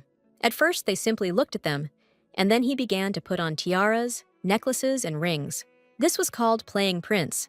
Belze didn't expect that they would be playing with family jewels, but apparently the sick child was allowed everything. Joshua handed Belle the ring and asked her to put it on her finger. He stated that it was his mother's favorite ring. In fact, all of this jewelry once belonged to the late Duchess. Joshua said that he would gladly wear them, but for now he can only play. Belze put the ring on her finger, deciding to play along with the boy. She understood that he was doing this so as not to forget about his mother. Belle suggested that Joshua put the ring on a ribbon around his neck and wear it that way, so he wouldn't have to wait until he grew up. The girl advised Joshua to ask the Duke to make a special chain for this ring and wear it around his neck. The boy was grateful for the idea. The children were happily playing with the jewels, not noticing that Lady Caston was watching them. The lady's gaze did not promise anything good for Belzy. Joshua was amused, declaring that rubies suited Prince Belz very well. The girl bowed politely and replied that she thanked Prince Joshua for the compliment. The fun was suddenly interrupted. Joshua needed to rest, and so did Belzy. Lady Caston and Tara entered the room and asked the young gentleman to stop their entertainment. Joshua was capricious. He wanted to play with Belle again. He had a lot of fun with his little sister. The girl promised that they would play next time. Belz announced to the boy that she would now live in the Cagliostro estate, and they would be able to play every day. The girl announced that they needed to put the jewelry in the box and suggested a competition to see who could do it the fastest. Belle watched Caston. Now it seemed to her that the lady was gradually cooling down. In her past life, the girl rarely saw her talking to Edwin. As she said goodbye to Joshua, Belza pondered the reason for such a strained relationship between the Duke's eldest son and the younger one's nanny. Belza decided to ask Tara about this, what the relationship between Edwin and Madame Gaston really was. The girl was sure that the two did not get along at all, and she wondered what had happened between them and how long it had been going on. Tara couldn't say exactly why Caston was so negative towards Edwin, but she had her own thoughts. Tara assumed that it all started with the brothers' last walk, which is when Mr. Joshua got injured and his condition worsened. Caston had already had a special relationship with Joshua. He reminded her of the Duchess. But after that incident, a chasm opened between her and Edwin. Belze concluded that in the past reality, Joshua died precisely after that walk, and Lady Gaston hated Edwin for it. Tara came to her senses. She had been telling the child some scary things. The girl said that Belzy was successfully treating Joshua, which meant that everything would work out between Edwin and the nanny. Tara asked the girl to tell her what they were playing with, and Belle replied that instead of toys, Joshua had jewelry and rings from the box. The maid asked if there was a ring with a blue stone among the jewelry. The girl became alarmed. That had happened. Shouldn't she have touched it? Tara replied that if the young gentleman allowed it, then everything was fine. The late Duchess loved this ring more than anything else, but she didn't tell anyone why. Several days passed. The Duke and his eldest son had to go to the temple and settle some matters with him. A number of papers needed to be signed to finally formalize guardianship over Belzy. The Duke was planning to go alone, but Edwin was categorically opposed to this. Edwin did not trust the Templars and decided to keep an eye on his father, leaving Logan in charge of the estate. The servant promised that everything would be fine. And what could happen? Everything was in perfect order. But he did not know that he was very wrong. Tara reported the departure of the Duke and his son Belle. Joshua's treatment was suspended, and the maid asked what the girl would do instead. Belze considered whether to go shopping or have some tea, but instead decided to do her penmanship and asked for a pen and paper. From the moment Belze arrived in the past, events developed too quickly, and she had no time to think everything through properly. It so happened that Belze was reunited with the family of Duke Cagliostro much earlier than she expected. Now she was busy every day, mainly with treating Joshua, and Belzy finally had time to make a list of the main tasks for the future. The girl coped with the first two, to be kinder and not to be rude to Diana, and also to punish those who harmed people dear to her. Another task was to earn capital. She even knew where to find the source of this capital. If everything works out, she will get rich. The last point was to find my heart, and there were problems with that. In her past life, Belze's heart remained with Edwin when he died, but the girl couldn't even imagine where it ended up. The girl reasoned that if she knew where and who was hiding her heart, she would do everything to get it back. While Belle was young, she could justify her weakness, but when she grew up, it would be difficult. She needed to find the lost heart without attracting the attention of her family. Belle burned her notes and immediately heard a strange noise in the hallway near her room. A determined and angry Lady Caston, accompanied by several maids, burst into Belze's chambers and declared that they did not need to search the room. Lady Caston stated that the late Duchess's ring had gone missing and that Belze was suspected of stealing it. Tara asked on what basis such conclusions were made. Caston showed the ribbon from Belze's dress, the very one that the girl gave Joshua for the ring. Caston declared that only she, the doctor, and, for some time, Belze knew where the ring was, since the young master himself had shown it to her. Belle understood why Caston was drawing these conclusions, so she decided to cooperate rather than resist, since she wasn't to blame for anything. The girl replied that if the lady considered it necessary to search her room, she could do so calmly. Belle would not hinder her. Belze clearly remembered that she and Joshua had put all the jewelry in the box. Most likely, someone had taken the ring out of there later. The girl did not understand what the thief was pursuing and why he left her ribbon in the corridor. Then one of the maids shouted that she had found the ring. The maid presented the ring to Lady Caston and asked if it was the ring of the late Duchess. Caston had no doubt that it was indeed the ring. Belze stated that she had no idea where the ring came from in her room and that she had not touched it. Lady Caston did not believe Belze and demanded an explanation of how the ring got into the girl's room. Caston accused Belle of theft. Otherwise, how could she have gotten the ring that was so dear to the young master? This was bad. Belle shouldn't have known where the ring was kept. And now it was found in her room. She was sure that she would be the one to blame. Joshua came running to the nanny's screams. The boy demanded that Caston stop making a fuss and accusing his sister of stealing. Emma immediately forgot about the ring. Now she was worried about the boy's condition. He ran here as quickly as he could. And now he was not feeling well. The boy said that Emma was lying, that his sister had not stolen anything, that she had made him a pendant with his mother's ring from her ribbon. Lady Caston could not be convinced. She believed that Belze had deceived Joshua. Otherwise, why was it the ribbon on which the ring hung that was found? Belze asked who exactly found her ribbon, Lady Emma herself or someone else, and it turned out that the ribbon was found by the maid Margot while cleaning. The girl decided that something didn't add up here. Only Tara and Lady Caston saw how she tied Joshua's ribbon. Belle asked the maid who found the ribbon how she knew it belonged to her. The gazes of those present focused on Margot. The girl tried to laugh off Belle's words and declared that she had no prejudice against the girl. Margot insisted that she had no reason to accuse the girl, but then a male voice said that the matter required a thorough investigation. Belze looked back. Of course. It was Duke Cagliostro who had returned. Edwin was with him. How timely they had arrived. His lordship, before intervening, heard everything that was happening. He ordered Margot to be detained until the circumstances were clarified. Duke Cagliostro was going to personally interrogate the maid to find out all the circumstances of the ring's transfer to Belze's room. Lady Caston stated that they had no evidence against Margot and that she would speak to the children herself and clarify all the circumstances. Margot couldn't stand it any longer and screamed that there was nothing to investigate. They found the ring in Belze's room, which meant she stole it. The Duke was outraged by what Margot was saying. How could she accuse a small child without evidence? If Belze was innocent, the Duke added, and he knew for certain that she was, then the criminal would be guilty of both theft and insulting a member of the ducal family. Edward Cagliostro reminded everyone that Belze saved Joshua's life and that she was now part of the Cagliostro family, something the Duke acknowledged personally. The insults inflicted on this child were tantamount to an insult to the Cagliostro family, the Duke firmly declared. Edward hoped that Margot hadn't stolen the ring, otherwise the punishment would be severe. Edwin completely agreed with his father. Lady Caston had confidence in Margot and stood up for the girl, declaring that she would never have dared to commit such a grave crime.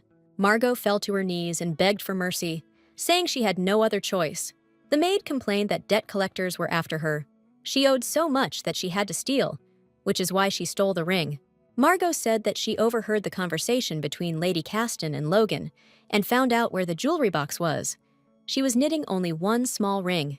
Who knew, Margot cried, that this ring was more precious to the young master than all the treasures in the world.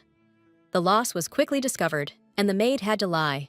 Belze watched as Margot was led away, and no amount of her vows that such a thing would never happen again could soften the Duke's heart. The girl sighed with relief, but if the Duke and Edwin had not appeared so on time, Belle would have definitely been blamed for everything. She didn't even want to imagine it. Lady Caston apologized to Belze. Emma justified herself by saying that she lost her temper when she learned about the ring's disappearance, and without understanding, she immediately blamed the girl. Caston said she should have immediately thought of Margot, but she was confident in her honesty. Emma sincerely repented of insulting Belle. The girl did not expect to hear such sincere repentance from the lady. She accepted Caston's apology and suggested pretending that none of this had happened. Emma stated that she could not forget this and fully realized her guilt for the incident, and therefore had to leave the Duke's mansion. After the incident with the ring, Lady Caston really decided to leave the estate, Both the Duke and Joshua tried to persuade her, but Emma was adamant. On the day of departure, Belzy and Joshua came to see off their youngest son's former nanny. Caston explained to the boy that she had to leave. Otherwise, she could harm him with overprotection and alienate him from all his peers, considering them a threat. The boy was grateful to Emma for everything she did for him.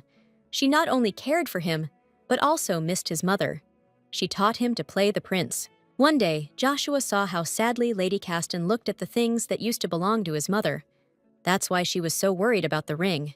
Belle was sad to part with Caston. She had hoped to get along with her.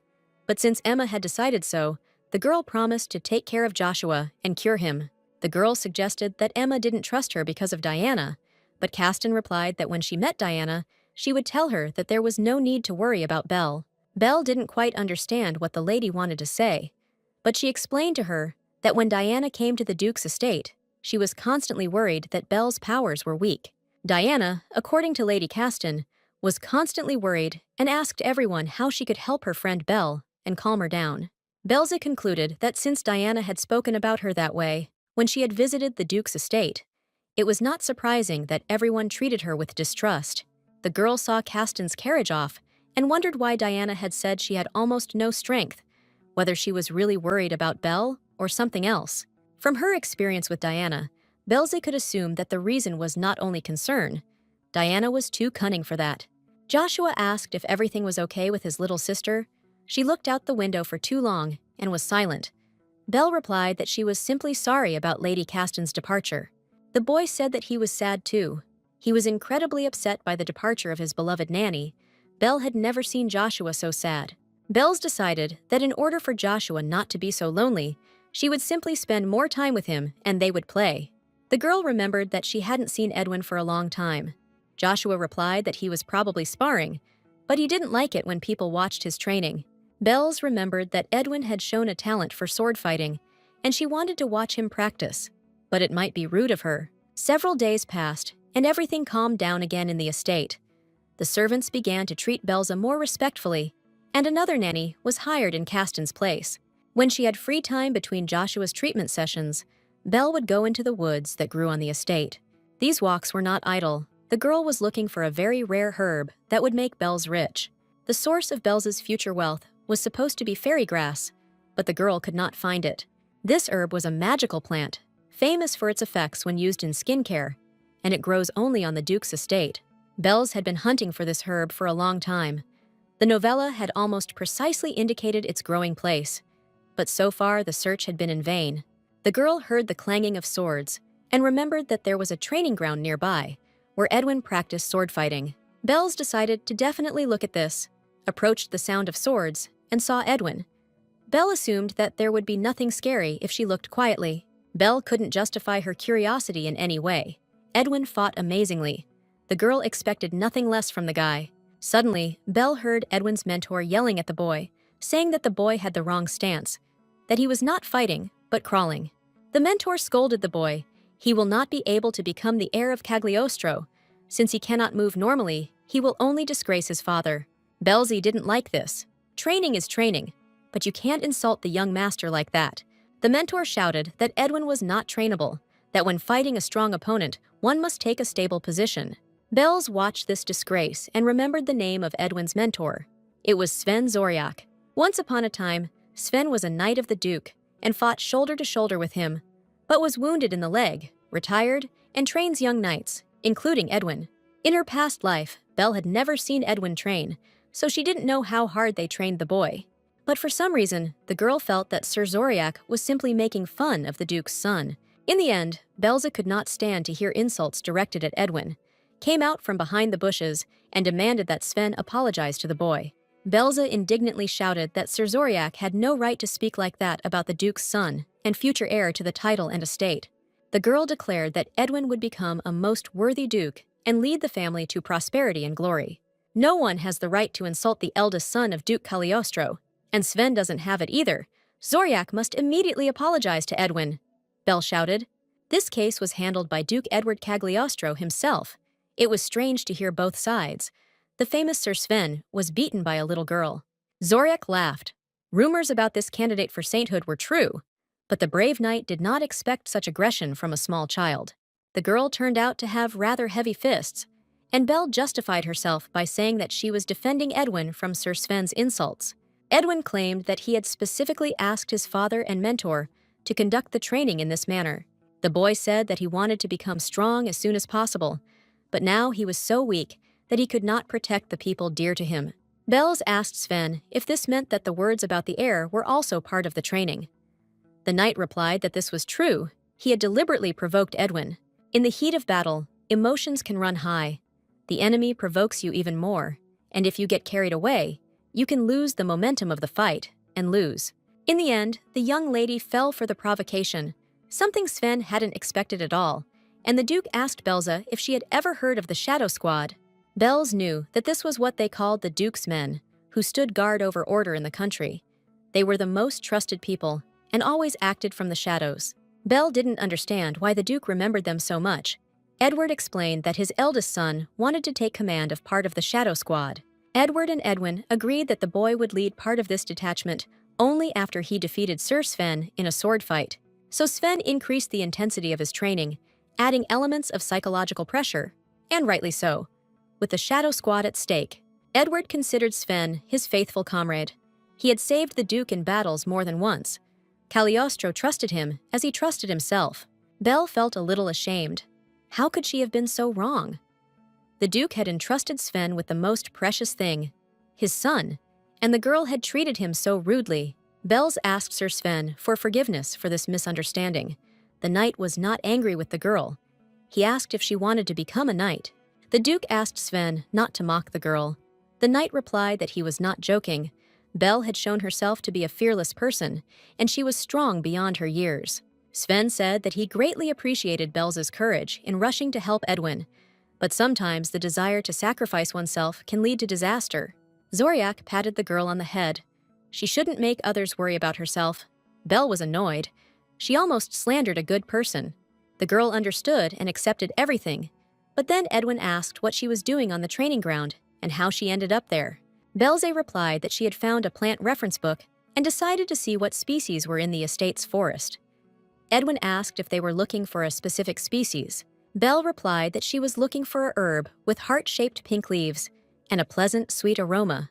Edwin said that if this is what he thinks, then he knows where this herb grows and will be happy to show this place to Belza. Belle was overjoyed to have found what she wanted. Edwin didn't quite share the girl's delight. Was this herb really that rare? Belle said that this plant was so valuable that even Gordon's collection didn't have it, and the girl was very interested in how Edwin found it. Edwin had no idea that ordinary grass could make a person so happy. The boy said that even before Joshua became really ill, they often wandered through the forest. They liked to explore it and find different things. During one of their walks, the brothers came across this clearing. Belle noticed a cut on Ed's cheek.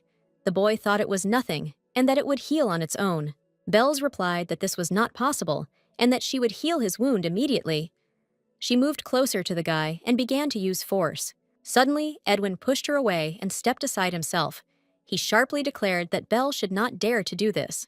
The boy reminded her that the use of force had a negative impact on Belle's health and that this minor scratch was not worth her health. Belle explained that she gets sick if she uses a lot of power at once, but now she is completely healthy and Ed's treatment will not harm her.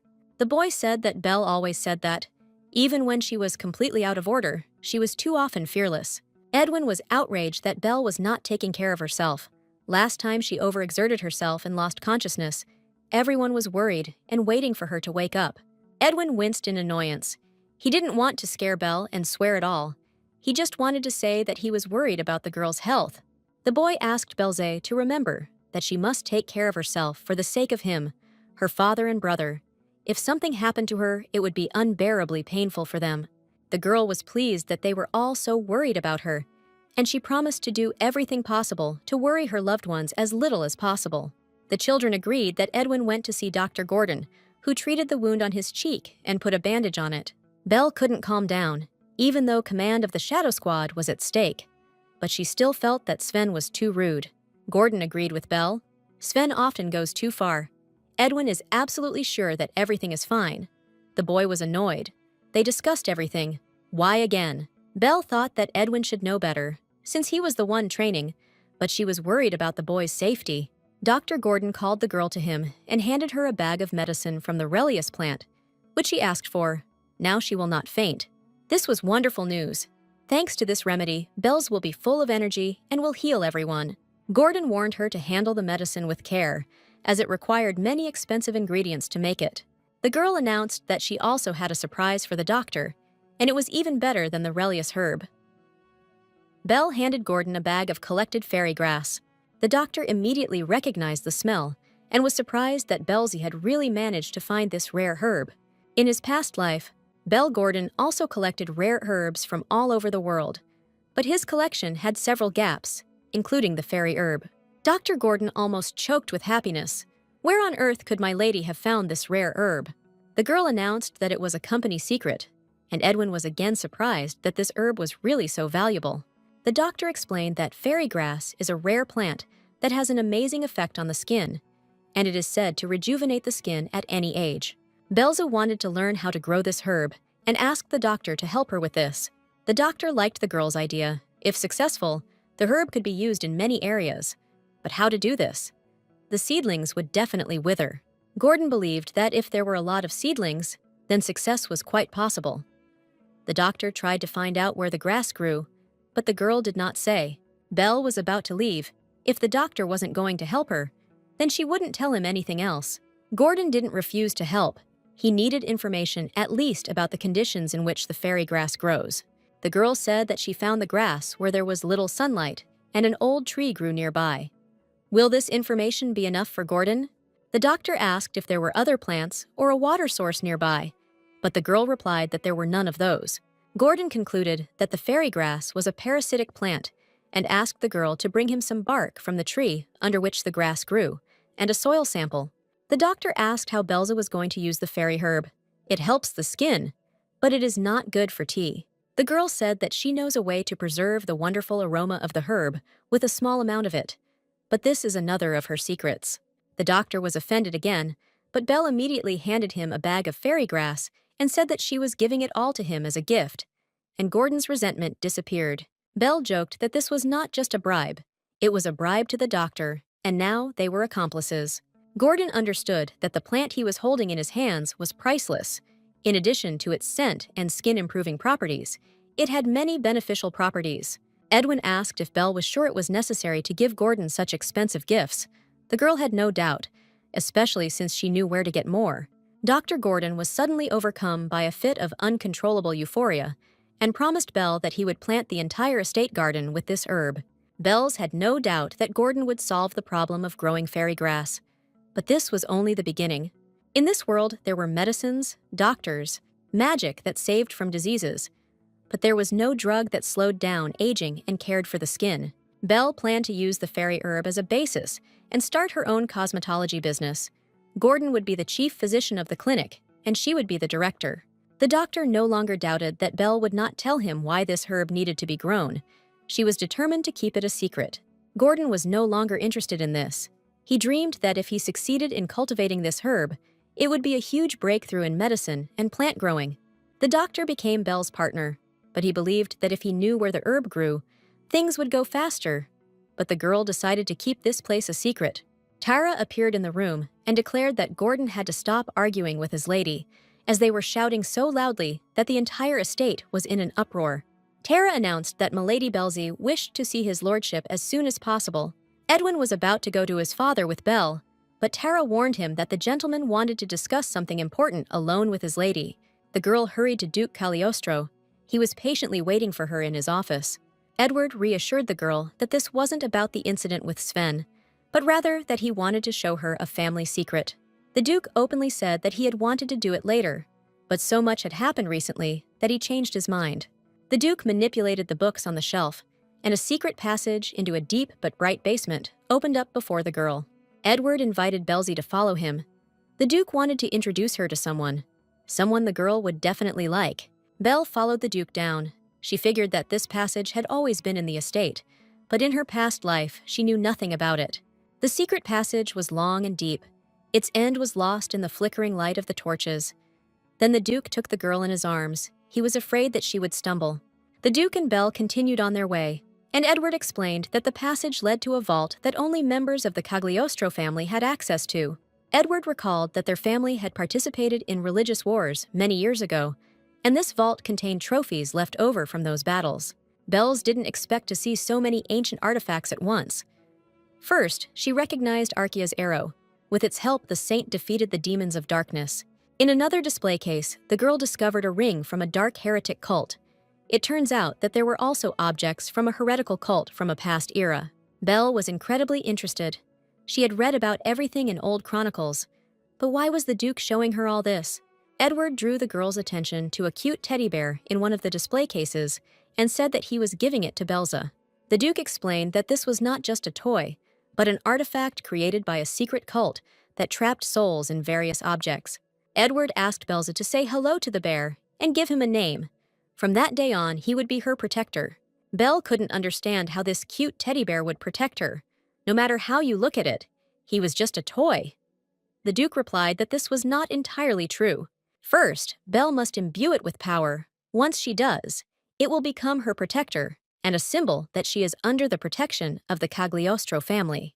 Edward said that she would do almost the same thing as during Joshua's healing, and the girl promised to try. The Duke warned her to act carefully. The girl put her hands on the toy and felt how the bear was drawing power from her. Mishka was draining her strength no less than Joshua. Belle began to fear that she would lose consciousness, but the Duke was on guard and made sure that she did not rush. Belle listened to the Duke's advice. This teddy bear was the first gift from his Grace Belle, and she was going to do everything possible to justify his trust. The bear glowed with a steady white light. Belle did not faint. The Duke was glad that his idea had worked, and contact with the spirit of the toy had been established. Belle was perplexed. It seemed like nothing had changed. The Duke advised her to give the bear a name, and then she would see what would happen. Belle held the teddy bear in her hands in confusion. As luck would have it, all the names had vanished from her head, and she couldn't think of anything. Belza stuttered and said that his name was Mimikailo, and then the bear sewed brightly. The bear flew high to the ceiling of the vault, performed an intricate somersault there, and landed next to Belza. Not only Belle, who saw everything for the first time, but also the Duke was amazed by such unprecedented agility of the pagan god. The bear waved his paws, said hello, and announced that his name was M.I. Mikhail, and that he was Milady Belza's personal guard. Belle was delighted. She had a talking teddy bear at her personal disposal, and he took her hesitation as part of the name. From that day on, the Duke simply showered the girl with gifts. He insisted that it was all just to maintain the family's honor, but there was too much of it. Every day, the servants bustled about, putting away new things and toys.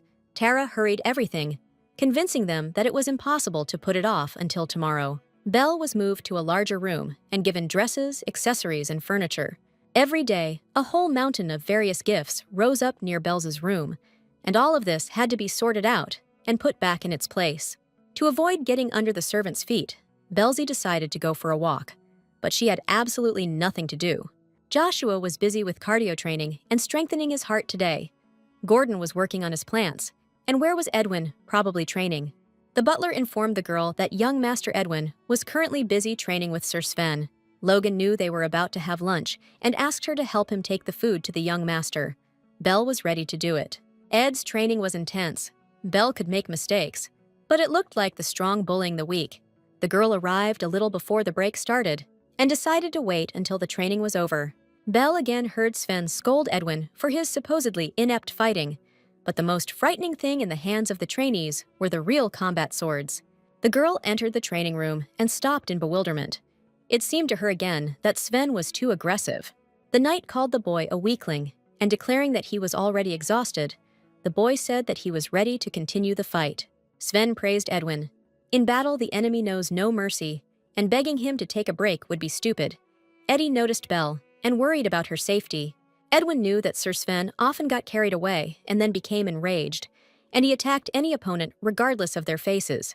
The boy was afraid that if Sven noticed Belle, anything could happen, so he shouldn't let him see the girl. Sven asked why Edwin froze.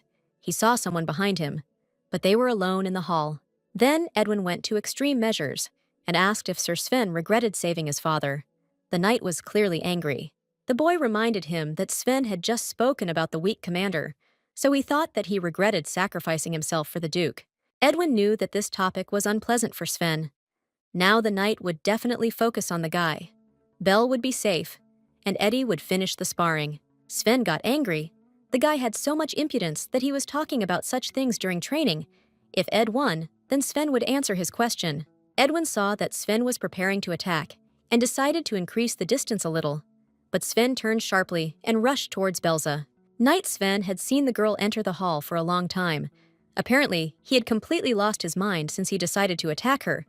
Edwin was afraid that he wouldn't have time to protect her. Sven shouted that anyone who was too confident in their own strength was not capable of protecting the people dear to their heart, and raised his sword over Belza's head. Belle was dumbfounded. Could this really be that same kind-hearted Sven? The knight's features were distorted with anger. The girl desperately did not want to die so stupidly. There was a ringing sound of metal as the sword flew out of the hands of the maddened Sven and, tumbling, flew far to the side. Frightened and already having said goodbye to life, Belle was protected from danger by strong male arms. Belle's did not understand what had happened. She was preparing for death, but did not receive even a small injury. The girl looked back. The Duke protected her from danger. It was he who knocked the sword out of Sven's hands and demanded an answer from him about what he wanted to do. Cagliostro's golden eyes flashed lightning as Sven dared point his sword at a defenseless child. Light came to his senses. He did not want to hurt my lady and directed the sword so as not to harm her. It was all part of the training. The Duke replied that although his intentions were not serious, such actions were unacceptable, and that Sven should reconsider his policy of training Edwin. Edward reminded Sven that his body was not as flexible and agile as it had been in his youth, and he could make a fatal mistake. While the Duke was scolding Sven, Belle looked closely at the knight's aura and discovered something unusual in it. Sven told the Duke that he had become like this because he was protecting him, but Belle saw that his leg and head were surrounded by the same purple glow as Pius. Edwin hid the girl behind his back and ordered her to close her eyes and not open them until he gave her permission. Sven screamed that the Duke had ruined his life and that mentoring Cagliostro's son was a ridiculous gift unworthy of a knight's honor. The Duke tried to persuade the knight to cool down and calm down. He was simply overtired and needed to rest. But Sven did not hear him. A completely different person appeared before the children and the Duke, one who had long suffered and accumulated grievances, and now decided to take revenge on everyone and for everything at once. Sven pulled a knife out of his secret pocket, but Cagliostro reacted quickly and clearly. The children hid behind his back, and the Duke drew his sword. No matter how hard Edwin tried to make Belle stop looking at what was happening, she couldn't close her eyes and couldn't figure out how Sven dared to attack. Madness once again seized the knight who had once been faithful to the Duke, and with a cry of "Die!" he rushed at his former friend. Edward grabbed the knife and shouted that he was giving Sven one last chance and asking him to come to his senses. Sven demanded that the Duke keep quiet. Even if he forgives Sven, no one can return what was lost to him. The former friend continued to press the Duke. Sven croaked that the Duke should suffer like him, and that these were his last words. At that moment, Belle closed her eyes. A few moments later, Edwin allowed the girl to open her eyes. It was all over. Belle no longer felt Sir Sven's energy. But why did everything turn out this way? For what reason did the knight attack the Duke? Edward rushed to the children. He was sorry that they had to witness the bloody drama. The Duke was interested in how Edwin and Belle were feeling. The children replied that they were fine. But before going into the house, Edwin handed his father a note he had found in Sven's room. The note contained a clear instruction to kill the children of Duke Cagliostro, so that he would experience the same pain and despair as Sven. The note set Sven on the Duke. Belle admired the boy's courage. He knew that the mentor was plotting murder, but he did not stop sparring. Belze treated Edwin's wounds. The boy complained that the medicine stung, and Belle replied that he himself had forbidden the use of force, so he should endure it. If left untreated, scars would remain, Belle said. But the boy considered scars to be a knight's adornment. Belze protested that the scars on Edwin's face were a great loss to the nation, and that the best medicines were needed to treat the Duke's son. But Gordon was not in the mansion. Belle asked Edwin if the two of them could have stopped Sven if the Duke had not come to the rescue. The girl remembered the purple glow around the knight and regretted that she had not managed to use holy power on him. Edwin replied that everyone understood Sven's condition and knew that sooner or later he would break down, and it just so happened that this happened today. Belle asked why Edwin hadn't changed his instructor. He should have told the Duke right away. Edwin replied that his father owed his life to Sven. This knight was a comrade in arms of Duke Cagliostro and was proud of his swordsmanship more than anything else and sacrificed himself on the battlefield for his father. Edwin knew that his father felt guilty towards Sven and let him get away with all his rudeness, so the boy decided to endure it until it all ended somehow. His training would soon be over anyway, but now Edwin realized that his successes were only driving Sven deeper into despair.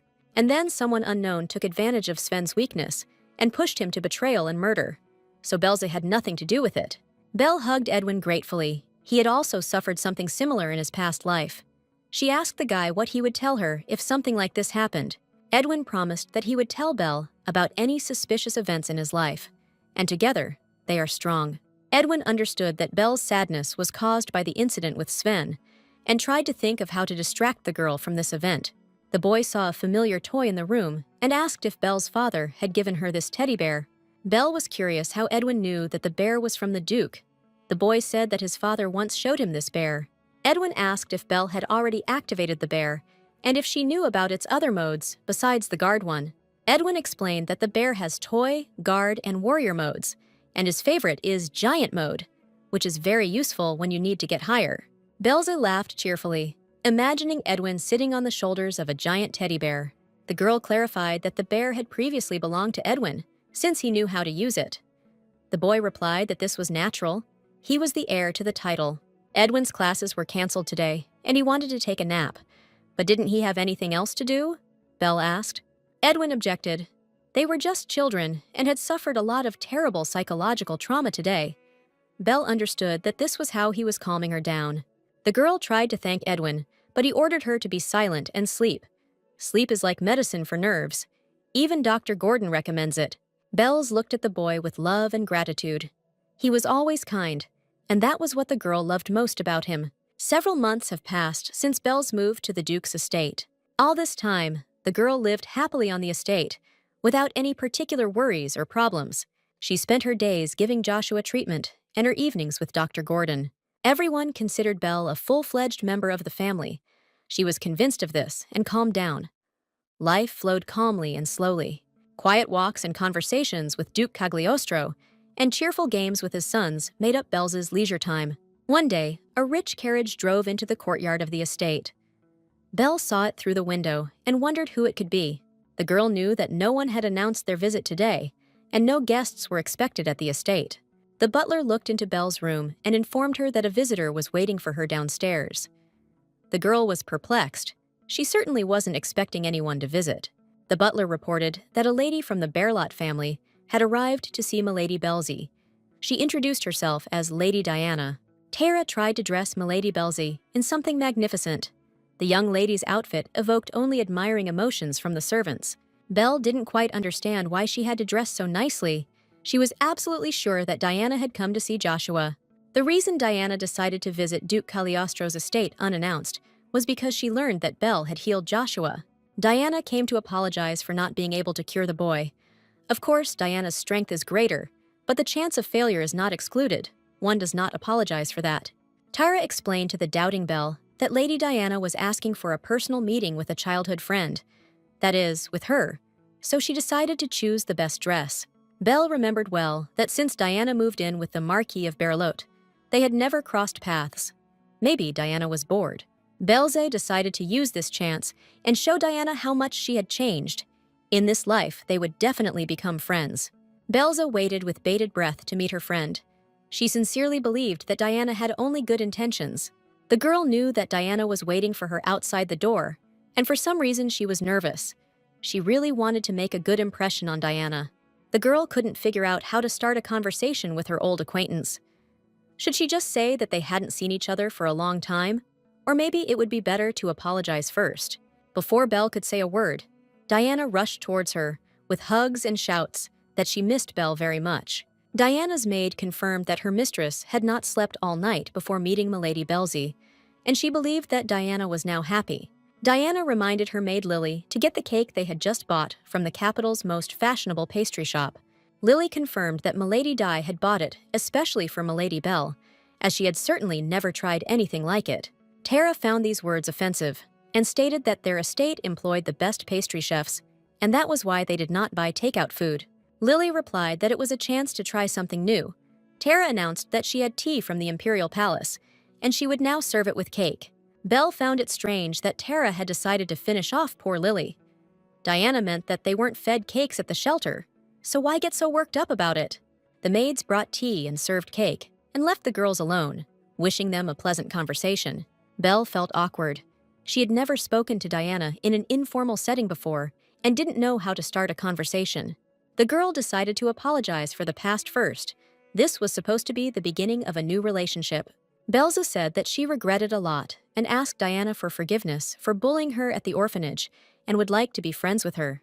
Diana replied that she was very worried about Belza, even before listening to the end of his friendship proposal.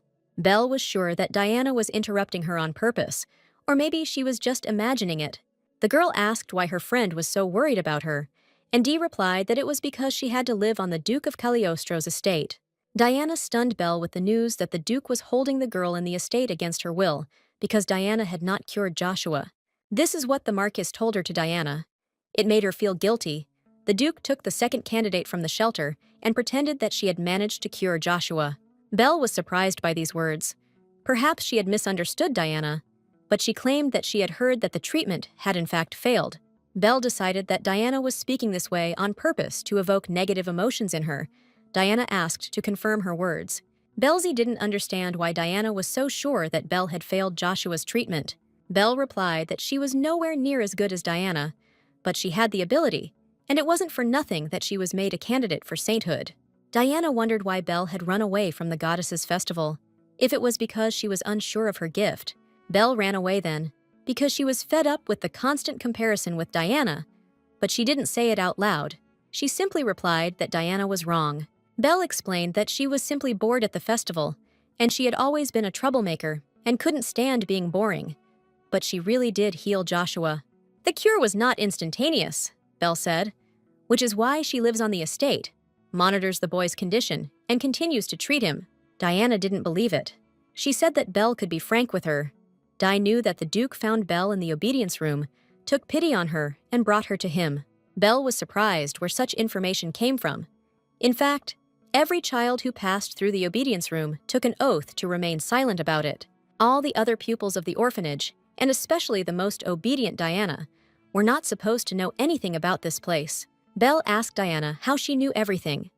Di admitted that an employee from the Imperial Palace came to see the Marquis, and he told her everything. There was a discrepancy. The Duke said that the existence of the obedience room would be strictly classified, so as not to damage the reputation of the church. Diana continued to chatter. Now Belle was under the Duke's protection, and she was happy for her friend. Belza became interested in how Diana really knew everything. Belz was lost in thought, but Diana decided to cheer up her friend and suggested that she eat something sweet to improve her mood. Belle didn't recognize Diana at all. It was probably all because of the reincarnation. She agreed to eat some cake, thinking that Diana had probably always been like this, and Belle simply hadn't noticed. The girl noticed the yellow glow around Diana's neck. It was a sign of an allergic reaction. The light was weak and did not pose a threat to life, so Belle was not very worried. Belze decided that she simply needed to remove the allergen from the table, but how could she know what Diana was allergic to? Belle couldn't figure it out right away. As far as she remembered, Diana simply loved to enjoy all the desserts that were currently on the table. Diana looked longingly at the cake. The Marquis was caring and forbade her desserts. It was sweet, but sad. Bells listened to Diana with half an ear as she continued to identify the allergen among the products on the table. Diana took a bite of the cake, and the girl said it tasted strange but sweet. Bells saw that as she ate the cake, the fire of the allergy was getting brighter and screamed for Diana to stop and spit it all out. The outbreak spread instantly. Bells did everything to provide Diana with first aid. The main thing was to remove the allergen from the victim's body. Belle pinned down the resisting Diana and tried to force the remaining pieces out of her mouth. Lily, Lady Diana's maid, came running to the noise and found a very strange picture. Before her eyes, Milady Belza was trying to either get something out of Lady Diana's mouth or push something into it. Belza was delighted to see the maid and announced that something bad had happened to Diana. Lily decided that Belle was not helping Diana, but wanted to kill her, and pushed the girl away from her mistress. Belle rolled head over heels to the side, and Lily shook her choking owner and tried to figure out what was happening to her. Belle's got into trouble again for trying to save a man, but she was used to it. Edwin and Tara ran into the room, stunned by what was happening and looking at Belle in confusion. Diana was complaining that she couldn't breathe properly, and Lily pounced on Belle, deciding that she was the reason for her mistress's condition. Belle's broke out in a cold sweat. Could it be that Diana had been poisoned, just like in her past life, and they would blame everything on Belle's again?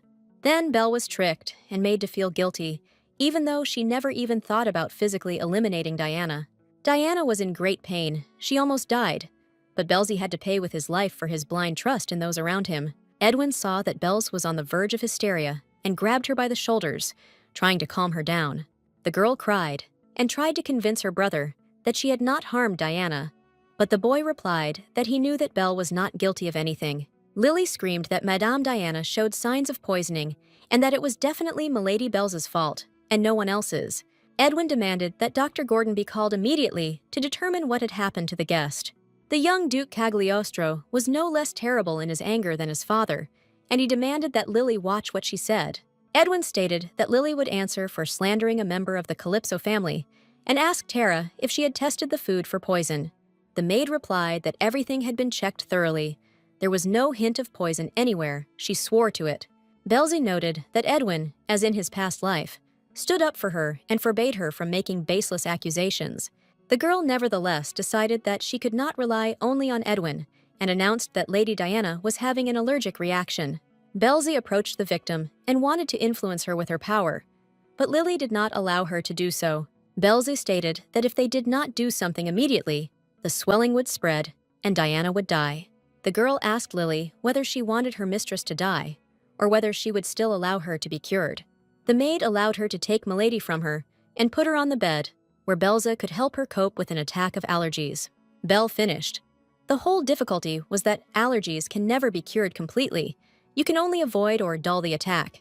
The girl said that she had done everything in her power and provided first aid, but it wouldn't hurt to pick up some allergy medication from the pharmacy. Diana came to her senses and called Lily to her. The maid ran up and asked if everything was in order with her mistress. Edwin was worried about Belle's condition. She reassured the guy. Everything was fine. He just needed to rest a little. Diana complained that some places on her body were itching so much. It was simply unbearable. Lily turned to Belza with a request to relieve her mistress from this terrible feeling. The maid was incredibly kind and polite, as if she hadn't just been screaming and accusing Belle of all mortal sins.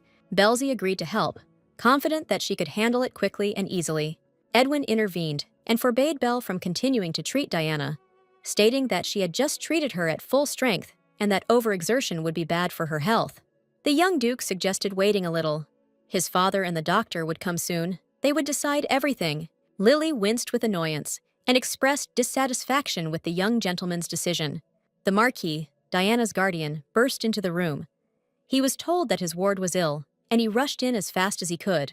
In her past life, Belle saw the Marquis of Barlotte. Then he was next to the prince, so this was Anne's first meeting with him. The evidence Belle's was shown at the time indicated that the Marquis and the second prince were planning to revolt. Later, things turned out that the crown prince and the family of Duke Cagliostro were portrayed as conspirators. There was a possibility that the Marquis was involved. The Marquis first asked Diana what was wrong with her gift. The girl replied that she was already feeling better and that everything was fine with her gift. Now, as in his past life, the Marquis of Barlotte was obsessed with making Diana a saint. The doctor and the duke appeared at the door. Edward was outraged. The girl had just come to her senses, and the Marquis was only interested in her gift. It was disgusting. The Marquis justified himself by saying that he was thus expressing his concern for Diana and allowed Dr. Gordon to see the girl. The doctor examined the victim and praised Belzy for the timely and skillful assistance he provided, which made it possible to save Diana. Now Diana's life is not in danger. The swelling of the airways has gone away. The rash remains, but it will be removed with medication. The Marquis was perplexed. There was a second candidate for sainthood here, and why any medicine was needed at all. As far as the Marquis understood, it was Belle's who was to blame for the incident, so let her take responsibility and treat Diana's rash. Duke Cagliostro was perplexed as to why the Marquis had decided so, and Berlot replied that Diana's allergy had begun after drinking tea in this house. The Duke asked what was wrong with giving tea to a guest, even though she had come uninvited. Cagliostro understood that the Marquise was panicking. The child under his care had almost died, so the Duke would ignore the accusation this time. For the future, Edward recommended that the Marquise change his ward's maid. This woman does not know that Diana has allergies and feeds her whatever comes to hand. The Marquise was angry. Was the Cagliostro family really trying to blame his ward's maid for everything? It was low on the Duke's part. Berlot claimed that Lily had no way of knowing that the sweets served at the table contained apricots. Gordon intervened. The doctor said that he did not understand where they came from. They never use these fruits here because Joshua is allergic to them. Everyone was confused about which dessert they were in. Belza guessed that the apricots were most likely in the pie that Diana and Lily bought at the cafe. The Marquise was furious. He warned Lily that she should not dare to buy this pie for Diana. Lily justified herself by saying that it was not her fault. Suddenly, Diana herself intervened and took all the blame on herself. For some reason, she didn't think about herself. Diana said that Belle always loved sweets, and she gave her her portion, no matter what she took away from others, so she brought a pie. The Marquise announced that Belzy had behaved terribly at the shelter. Diana had wholeheartedly wanted to treat her to something sweet, and this is what came of it. The Marquise suggested that Belz had eaten her fill of pie and fed the rest to Diana. Lily confirmed this, as she had seen Belle force the pie into Diana's mouth. Belle was indignant. How much more nonsense could they talk? She tried to make Diana spit out the pie, but in the orphanage she never took sweets from anyone. Edwin and Tara confirmed that the girl was pulling the pie out of Diana's mouth, not the other way around. The Marquis believed that everyone was talking complete nonsense, but in reality, they were simply shielding the culprit. The Duke ordered him to be silent. He had forgiven the Marquis's stupidity only because he believed that Diana was Belz's girlfriend. But now Berlot was going too far. The Duke had no intention of asking why Diana was lying. At that age, frightened children often lie when they are frightened. In the future, Duke Cagliostro hoped that he would never see either the Marquis himself or his ward in his estate or in its surroundings. The Marquis tried to object, but Cagliostro was adamant in his decision, and Barolotto had no choice but to understand that he was not welcome here. Berlot ordered Lily to take Diana. It was time for them to leave this now inhospitable house. Before leaving, Diana wanted to say goodbye to Belle. She had to apologize because she had accidentally hit her and now wanted to heal the abrasion. Belle just wanted to rest. But for the sake of Diana and improving relations between their families, everything had to be done to resolve the conflict. Diana directed her power at Belle and at the same time asked for forgiveness. She was sorry that everything turned out this way. In fact, she just wanted to chat. Belza felt a strange sensation, maybe because she had never been treated with divine power, but she felt like bugs were being released onto her skin. Belze stopped Diana. She had enough. She leaned over and whispered that Belzy had become much smarter than before.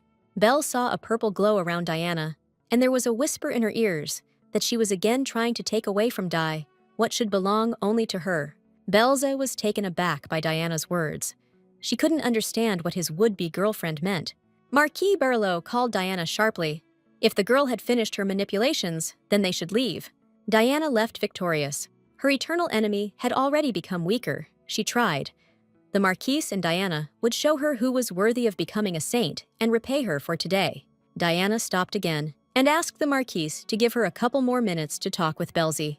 Diana looked back at Belle and apologized for saying so many things to her, but in reality, Di was sad that she couldn't heal Joshua.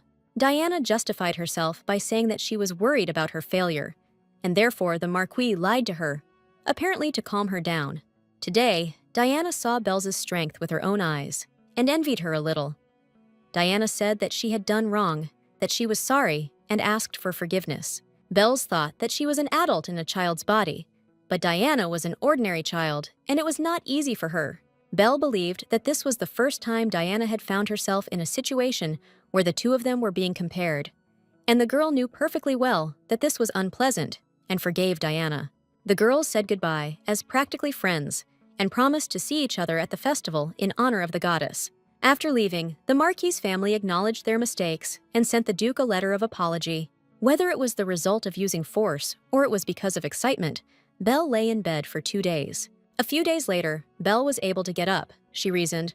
Although the incident had been resolved safely, there was still something wrong. The color that emanated from Diana was very similar to that which emanated from the former abbot Pius. Could it be that this color signifies evil? Diana was not only supposed to become a saint, but also the main character of this story. Bells remembered how Diana dreamed of becoming the best of all the saints and curing all the sick in the world. Belle couldn't believe she was starting to doubt Diana because she was acting a little different than she had in the past. But the Marquis was clearly a suspicious type. Until this incident, Belle had not realized how much the Marquise was obsessed with Diana's divine power and was pushing her to compete with Belle.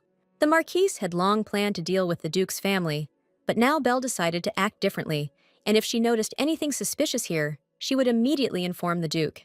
The next time he and Diana should meet is at the festival in honor of the goddess. Time flies, and that day is just around the corner. The very event is approaching. Diana's divine gift will blossom, and then she will begin the path to becoming a saint. Unfortunately, the royals will be attending this celebration, so Belle won't be able to escape and will be compared to Diana all day. Now it was for the best. Belle no longer cared about the opinions of others. She had no intention of surpassing Diana and becoming a saint, and Edwin would not be taken away from her. Instead, Belle's intended to remain just a child adopted by Duke Cagliostro and repay the family for their kindness. Dr. Gordon entered the girl's room. The old man was in a terrible hurry to tell Belza some very important news. The doctor told the girl that he had been looking for her everywhere to tell her that he had finally succeeded and that he had been able to successfully plant the fairy grass sprouts. Belle was delighted. The first step towards her future capital had finally been taken. But when she looked at the doctor's meager plot, Belle's optimism evaporated. There wasn't even half of what she had collected in the forest. Gordon was indignant. It was a legendary, unknown plant. He transplanted it, and some of the seedlings remained alive. It was an unprecedented success. The doctor said that the grass would soon release seeds, and they would sprout in a couple of days. But Belle corrected him by saying that they would fully sprout in 3 months. Belle told Gordon that she had read about this in one of the books in the Duke's library, and the doctor decided to go there too. The doctor was interested in what Belle would do with these herbs once she had enough of them. The girl initially wanted to make aromatic candles from herbs, but this amount is clearly not enough. More sprouts are needed. Belle asked the doctor how much virgin oil could be obtained from this herb. Gordon replied that no more than 2 small bottles would be enough. Bells decided to change her plan and shared her intentions with the doctor. Gordon was inspired by the idea. It would definitely attract a lot of attention. Dr. Gordon advised the girl to place her advertisements wisely, only where they would provide maximum coverage to the target audience. The doctor advised using the festival in honor of the goddess for this purpose, and Belza completely agreed with him. The doctor realized that since the festival was being held in the temple, Diana and the Marquis of Berlot would be present. There, most likely, they would decide which of the girls would become the saint. Belle believed that the doctor was absolutely right, but she did not understand what he was getting at. Gordon decided that the saint should become Belza. When the Marquis came to them last time, he simply infuriated the doctor with his disdain. That is why Gordon decided to use the opportunity to make a saint out of Belza and prove to the Marquis the superiority of the Duke's family. Belle replied that she had no desire to become a saint, but Gordon was not to be dissuaded. He was going to do everything in his power to elevate Belle. Gordon announced that he would make Belzy a saint during the festival, and these were not empty words. The old man really decided to do it. First of all, he intensified research into the beneficial properties of fairy grass, or as it was also called, elfiness grass. At this time, Belle found useful the experience and knowledge of the life she lived before entering the reality of the novel. In the 21st century reality, Belle was a specialist in the creation and development of new cosmetics brands and worked for a very successful company. Combining 21st century technology and the magical knowledge of the novel's reality was difficult, but Belle worked hard, and the final product was ready. Tara was the first to try it on herself, and now the girl has gorgeous skin on her face and is guaranteed that all her friends want the same. Despite significant success, Belle's lacked one important detail to qualify for the place of saint. Belle was going to go out into the city without a guard, but the butler indignantly resisted the young lady's decision. Belza claimed that she would do everything very quickly and nothing would happen to her. She did not need guards at all, and she would not wait for the Duke. The girl simply asked to give her a carriage. She will have a protector with her, so there is no need to worry about her. The butler didn't understand how a guard bear was any better than a living knight, so the girl decided to demonstrate the bear's capabilities and turned on the defender mode. Mikhailo greeted him and introduced himself, but this did not impress the butler, and he decided to immediately call a detachment of knights to accompany him. Mikhailo fell out of the girl's hands and landed deftly on the floor, surprising everyone present. The bear declared that his task was to destroy all obstacles in Belza's path, and the stunned butler agreed that this miracle could be relied upon. Belle went to the capital's trade guild to obtain a license and certificates for the finished product. Belza doubted whether she and Tara had come to the exact address, but the maid assured the girl that everything was correct and that this really was the capital's trade guild. Belle was confused. So why are there so many children in this building? What is really going on here? Tara assumed that some kind of event was taking place and decided to go get a ticket for now. While Tara was away, Belle looked at the visitors with interest and noticed a lonely boy. Apparently, he came here unaccompanied. The boy was the same age as Edwin, and suddenly, his and Belle's eyes met. The ticket number was announced, and Tara hurried Belze. It was their turn. Belle decided that the boy was waiting for his parents and forgot about him. The receptionist was polite. She asked the purpose of the visit and heard that it was necessary to register a patent and trademark. After reviewing the documents provided, the manager promised that everything would be ready within a day.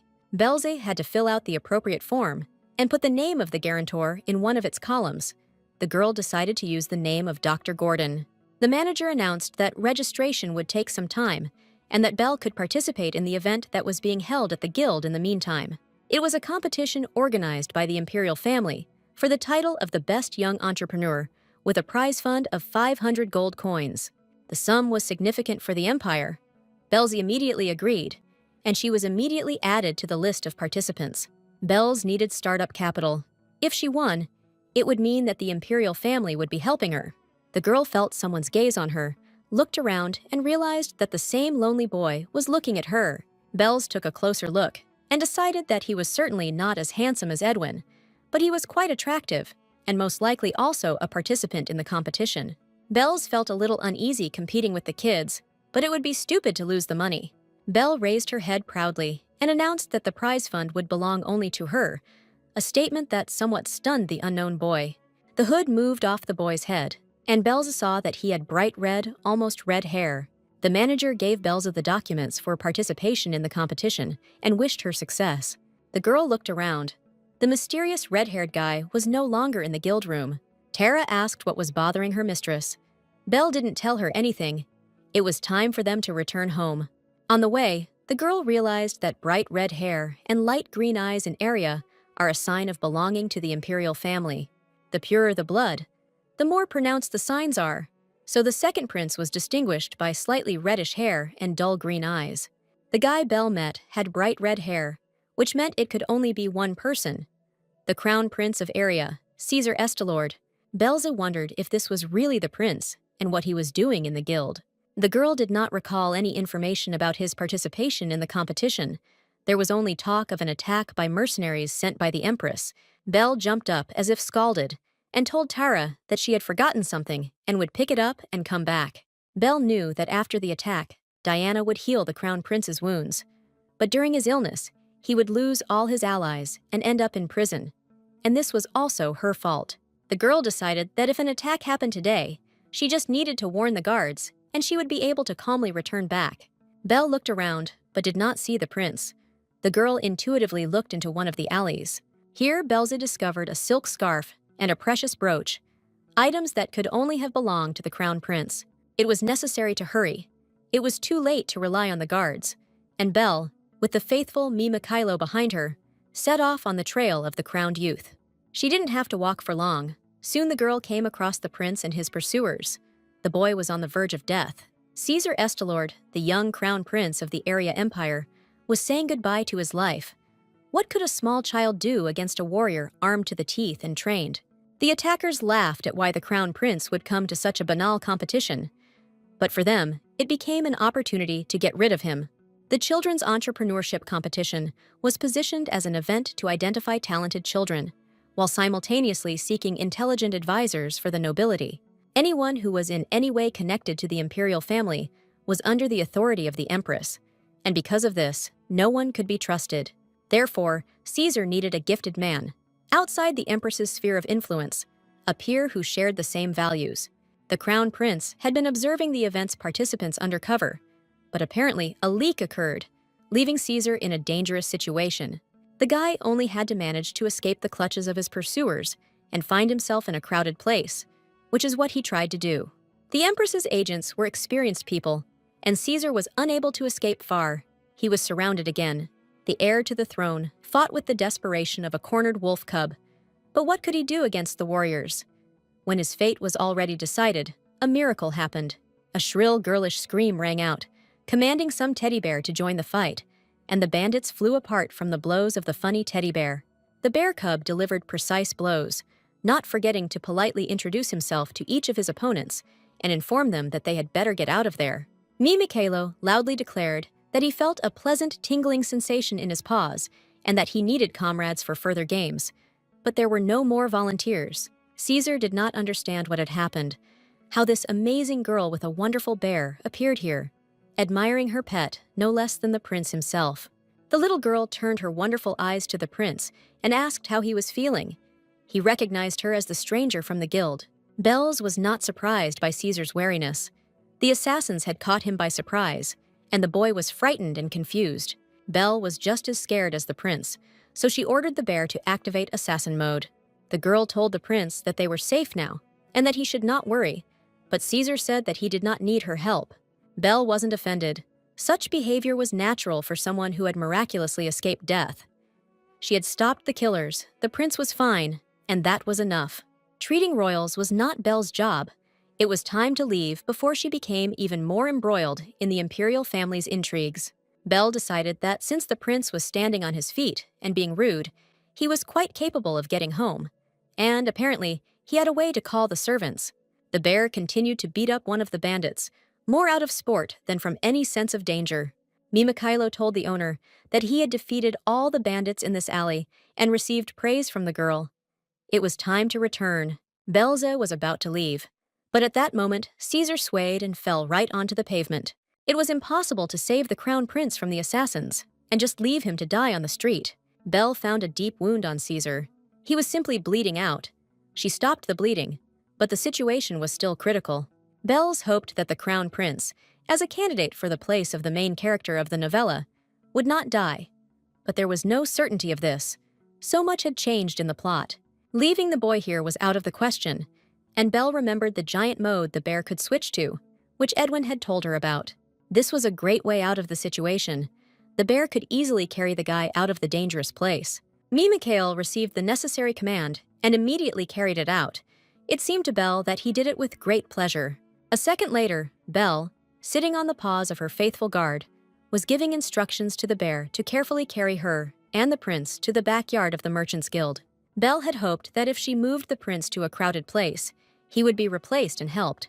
She herself had given him some strength, leaving Diana with a lot of work. Naturally, Belzy was late, and Tara was already starting to worry about the girl. Belle returned just in time. The maid was already about to send to the Duke for help. The girl made excuses and apologized. She said that some child dropped a precious brooch and scarf. Unfortunately, Belle couldn't catch up with the one who lost it, even though she tried, so she decided to go back. Tara was shocked and earnestly asked the lady that if this happened next time, she would take her with her. Belle promised and asked for forgiveness. It was a little white lie. Well, Belle couldn't tell Tara the truth. She sincerely hoped that everything would be okay with Caesar. A few days later, the day of the festival of the goddess Taishin arrived, and the festival was held on an incredible scale. On the second day of the holiday, Belle had to take the first step towards her future capital. There was no news about the heir, and Belle was not worried. Tara asked if the lady was sure that she needed to wear a simple dress. After all, she was going to celebrate the goddess's birthday. The maids reminded Belza that she had many beautiful dresses, and maybe she would change her mind and choose one of them. Belzy objected. She wanted to dress simply today, and the bracelet the Duke had given her would be enough jewelry for her. This is a ruby tracking bracelet. Belle was told to wear it after her last adventure. She thought it was too much, but she did not upset the Duke by refusing. Belle told the maids that today she was meeting her friends from the orphanage. No one there wore expensive clothes, so she should dress simply. In her past life, Belle envied Diana's outfits, so when she got the chance to dress up, she came to the festival in an overly rich outfit. The dress was simply pretentious, and the looks directed at the girl were unfriendly. She did not understand why they treated her like that and was upset. People around her didn't understand why the girl, whose healing ability was declining, was dressing up like royalty. Belle remembered how one boy explained to her the reason for the general ill will. She did not remember his face, only his rough voice. Thanks to this advice, Belze corrected herself and began to dress more modestly. But even then, she was labeled as a Diana imitator. One thing Belle couldn't understand, either then or now, was how that child knew that her ability to heal was decreasing every day. In her past life, Belze's healing abilities grew weaker and weaker, to the point where she found it difficult to heal even small scratches. At first, the girl could not understand the reason, but after her last confinement in the obedience room, she realized that her abilities had simply been stolen. In her past life, Belle focused on comparing herself to Diana and didn't notice her strength waning. Maybe the guy knew something and was saying it because he hated her. The butler announced that the Duke had asked Belle to join him and the young gentleman for breakfast before she went to the temple. The girl was surprised. Since she had lived here, she had to have breakfast alone, since all the men of Cagliostro were always busy. The family usually gathered in the evenings, so what happened today if the Duke decided to gather everyone together for breakfast? Belle was late and tried to apologize, but the Duke replied that it was his fault. He invited the girl too late. As everyone was gathered, Edward ordered food to be served at the table. It was time to begin breakfast. Edwin looked after his younger brother, and from childhood he was attentive to others and acted like a mature person. In her past life, Belze rarely ate with the Duke and his sons. It was more of a duty than a pleasure. Now Joshua was present at the table. He was alive, healthy and cheerful, and this added joy and optimism to everyone present. Belze saw the difference between the House of Cagliostro in her past life and now, and this gave her confidence that she could change the course of history. Duke Edward Cagliostro praised Belze's manners. She had a good understanding of the instruments and used them skillfully. The Duke wondered if Belze had learned this at the temple orphanage. The girl answered positively, and the Duke noted that at least here the temple had done something useful. In fact, Belze lied again. She learned etiquette in the Duke's house. At the orphanage, the children used a plate and one wooden spoon to eat. She didn't know that there were different types of utensils and that they were used for different dishes. Belle also didn't know that the servants cleared away the used dishes. So on the first day, she used the cutlery so ineptly that she felt ashamed. Instead of reprimand, Belze received a patient teacher in the Duke, who advised that if she was in doubt, she should start with the extreme devices. The Duke explained that small utensils were used for desserts and ribbed ones for fish.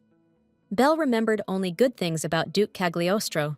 Edward admonished his youngest son, "Joshua will have to learn good manners, otherwise he will not be able to be a worthy son of the Duke." The Duke promised to take care of the boy. When he grew up a little more, Belle knew that he spoke of this with joy, care, and love. Belle knew how unpleasant it was to be compared to someone else, and she didn't want Joshua to feel uncomfortable, so she dropped her fork on the floor. Belze asked for forgiveness.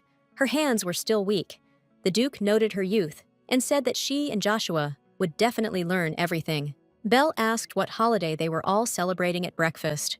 The boys unanimously announced that today was a very important day, and Belle was afraid that she had forgotten some important date. The Duke explained that they had gathered here to support her. Today was an important day for Belze.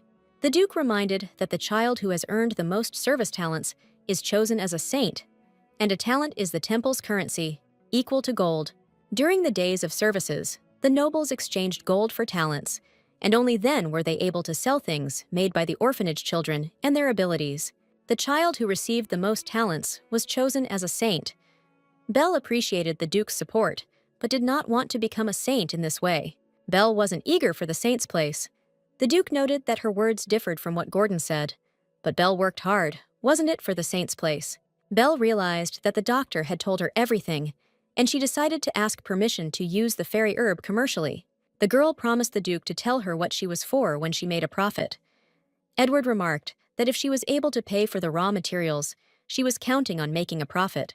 Cagliostro allowed Belle to use as many herbs as he needed. He was eager to see how much this child could earn. Edwin wondered why she didn't want to use her abilities. If she was a candidate for sainthood, then she should take up healing and earn talents. Belle replied that her purpose for the event was to promote the product and thought that she didn't want to be compared to Diana again. The girl told the Duke that she was not as good at healing as Diana and did not want to claim someone else's place. The girl assumed that she had disappointed Duke Cagliostro and his sons and asked for forgiveness for this. Edward was angry, who told Belza that she was weak in healing, who dared to instill such thoughts in the child. Joshua supported his father. Belle was able to cure him. Isn't that proof of her strength? Edwin said that he completely agreed with everyone, but Belle could do whatever she wanted, and he would always be on her side. The Duke smiled. Belzy shouldn't worry. She should think of it as a game. In any case, she will become a saint today. The saint's place can be bought. The Duke exchanged enough, so she just needs to wait. Belle reminded that they only exchange 100 talents per family. Edward announced that it didn't matter. He would come to the party, and she would see everything for herself. Belle was surprised that they would really come to the festival. It turned out that the Duke and his sons had canceled all their business for the day just to attend the festival. In the original novella, the Cagliostro family rarely participated in public events. They were not interested, and Gordon went there instead. Joshua complained that he also wanted to go, but the doctor forbade it because the boy had not fully recovered his health. Belze didn't expect that, at this festival, she would not be alone, but with such a powerful support group. The children participating in the festival had to prepare their own stands, so Belle's first stop was the temple. Quite a lot of time had passed since the girl's last visit to the temple, but everything there remained the same and did not bother Belle at all. The doctor grumbled that his old and sick man was being forced to carry heavy things, but Belle believed that Gordon had no other choice. He was her business partner. Gordon objected. This did not mean that he was obliged to carry Belle's things. Of course, he was still strong enough, but he already had to hide her secrets from the Duke. After breakfast, the Duke tried to become Belle's assistant, but the girl couldn't even imagine him in that position. She stated that Dr. Gordon had agreed to help her. The doctor suggested that the girl visit her friends and mentors. Other children certainly did this. Belle explained that she didn't have any close friends here, and she didn't get along very well with the mentors, so she didn't want to see anyone. The doctor was sure that the teachers loved Belle because she was a sweet child. The girl thought that no one remembered her because Belle was completely ordinary. Suddenly, Lorraine, the director of the orphanage, intervened in the conversation and informed Gordon that Lady Belle's was wrong. She was a special child. Lorraine suggested that Gordon tell a little about how Lady Belle's used to live in the temple. Belle had expected something like this. Now that she was under the protection of Duke Cagliostro, the headmistress was naturally interested in how she was being treated. In the past, when Belle's healing abilities first emerged, it was Principal Lorraine who cared for her more than anyone else. Lorraine praised the girl, noting that, despite her young age, she already knows how to use her gift. Belze did not know parental affection, so Lorraine's attention was very important to the girl, and all her goals were dictated by the director's wishes. The director's interest in Belze faded the moment Diana arrived at the shelter, and now all of Lorraine's attention was focused on her new favorite. If they had forgotten about Belle, it would have been half the trouble. But the headmistress always compared her and Diana, and always to Belle's disadvantage. When Diana received the Marquis's patronage, the director's attitude towards Belze worsened even more.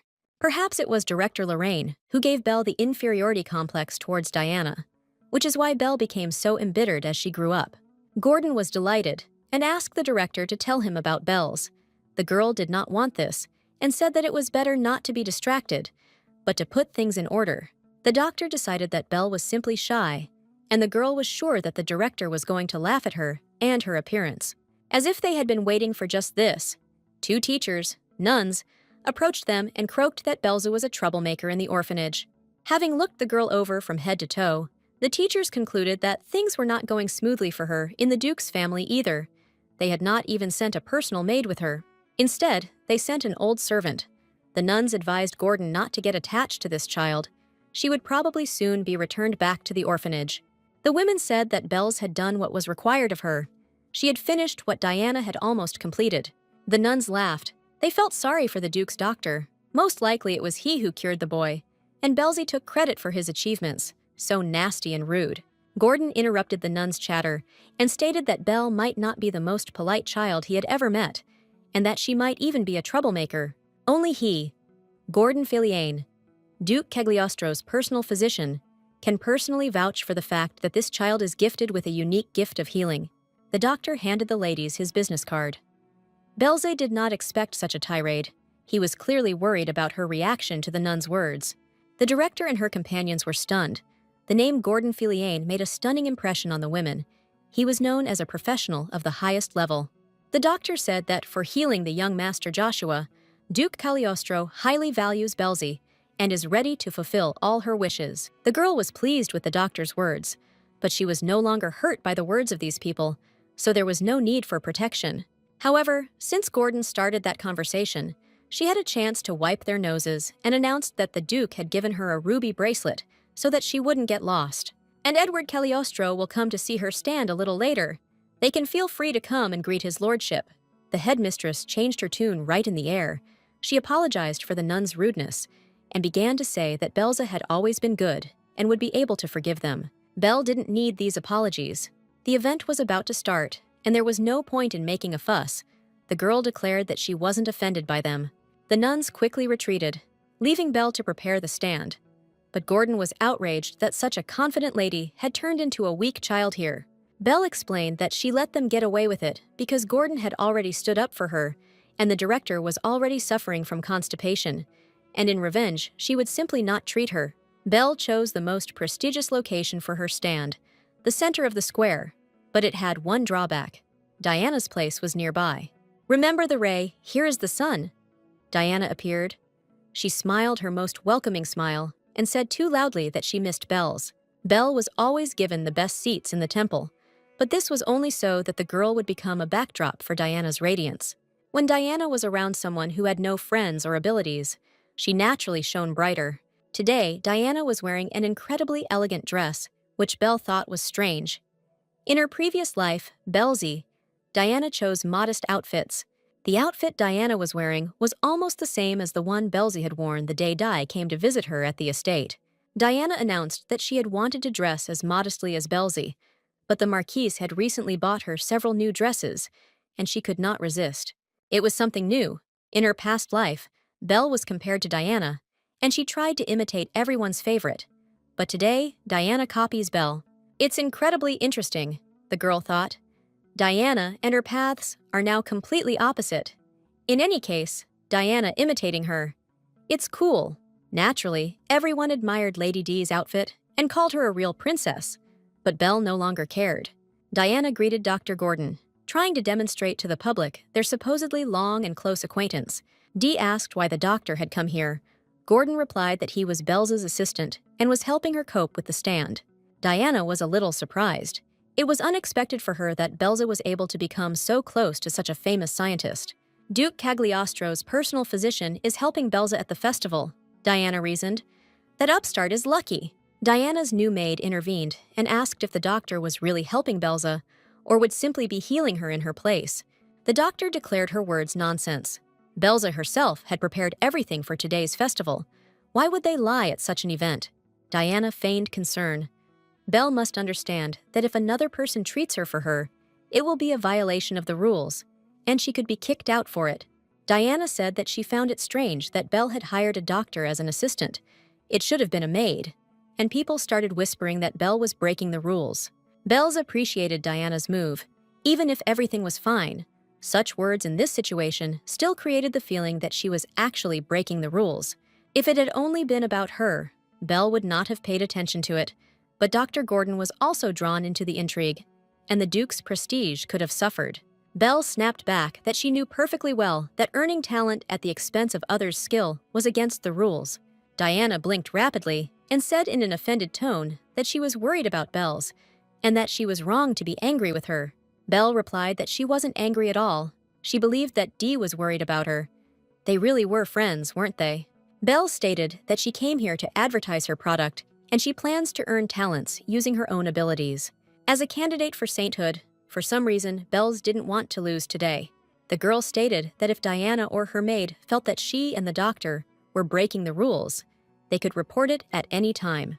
Bells doesn't mind at all if Diana continues to watch her and be a witness for her defense or prosecution.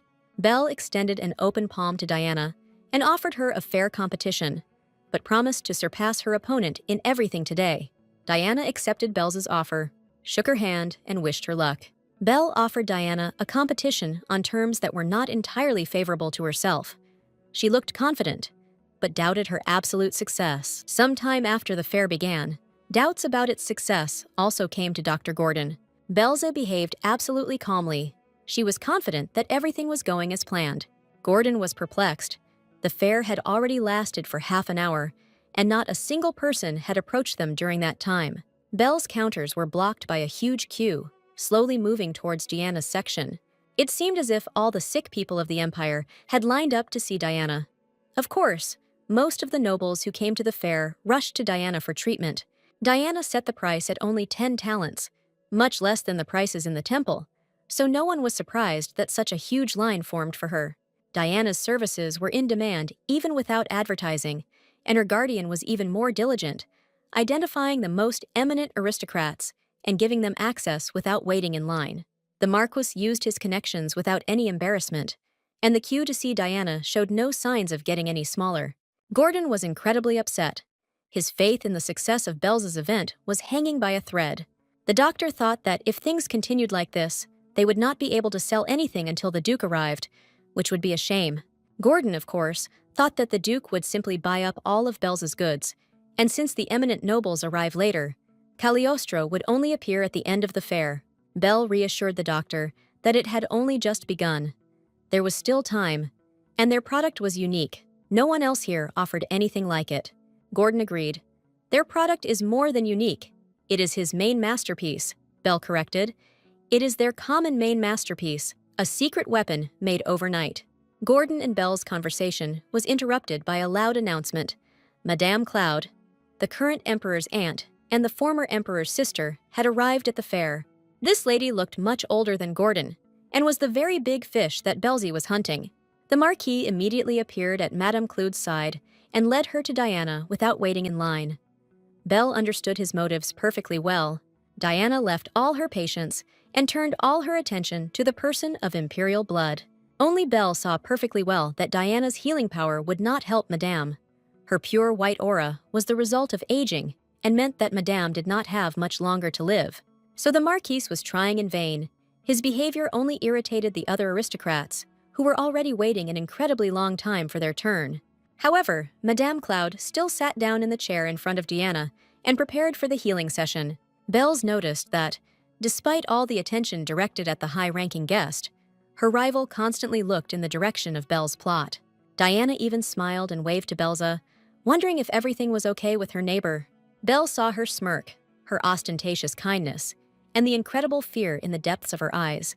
Belle had the same feeling towards Diana the last time she came to visit her at the Duke's estate and heard her say words that denigrated her reputation.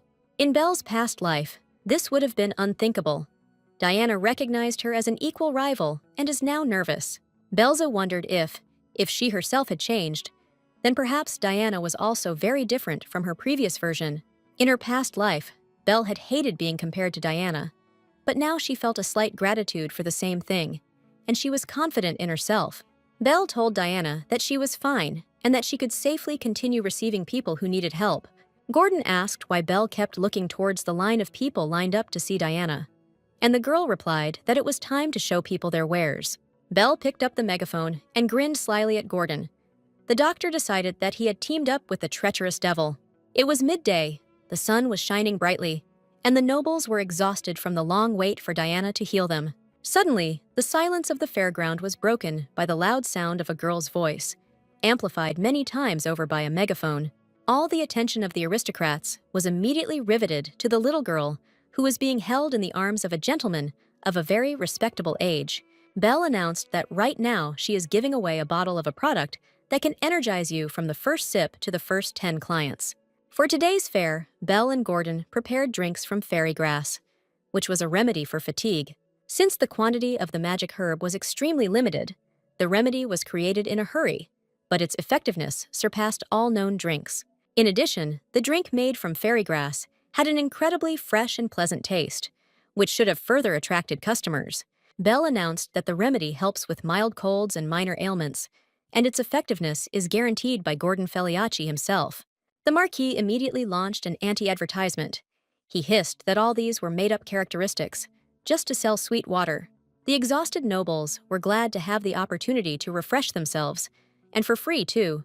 Many immediately went to Bell's counter, drank, and returned the empty bottles. Bell calculated that since about 600 nobles were taking part in the event, 500 vials to relieve fatigue would be enough. Selling half of this amount of drink will give the girl a good chance of winning first place. The idea was that patients would come to Diana with hope of being cured. Bell would infuse the drink with healing power, and people would instantly feel relief. Minor ailments, such as a runny nose or a slight migraine, passed instantly. The drink's taste was pleasant. The nobles who tried it for free returned and bought several bottles at once. People were convinced that the remedy was working, and the man next to the girl was Dr. Gordon, and the line quickly moved from Diana's station to Bell's station. The free bottles sold out quickly, and Gordon was worried that they were selling a fatigue reliever and calling it a medicine, which was a scam. Bell's reassured the doctor. Everyone understood perfectly well that this was not a real medicine, but just the name of a drink. The advertising worked.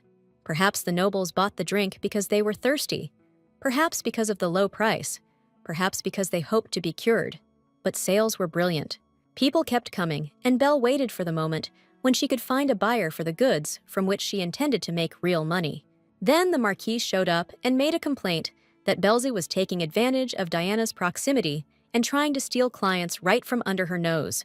The man shouted that if Belle was a candidate for sainthood, she should use her healing abilities and not push some ridiculous drink on him, calling it medicine.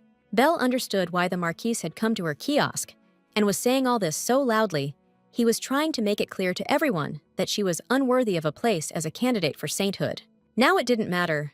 Belle managed to attract the attention of everyone present. The whole fair knew about the medicinal drink with excellent properties. The Marquis's erratic behavior played into Belle's hands. The noise attracted even more customers to her counter.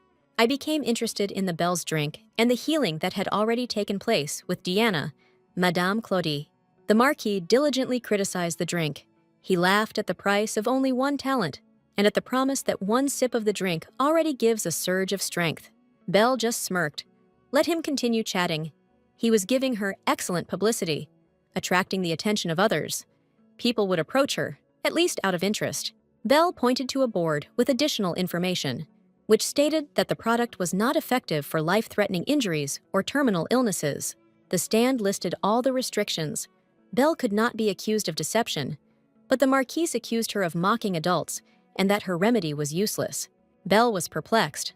Other children were using advertising slogans, but the Marquise was only arguing with her. The Marquis threatened Belle, but behind him a stern order was heard to get out of the way. It was Duke Cagliostro who appeared and declared that the Marquise should not disturb Belzy unnecessarily. Edwin arrived with his father and apologized for not being able to show up earlier.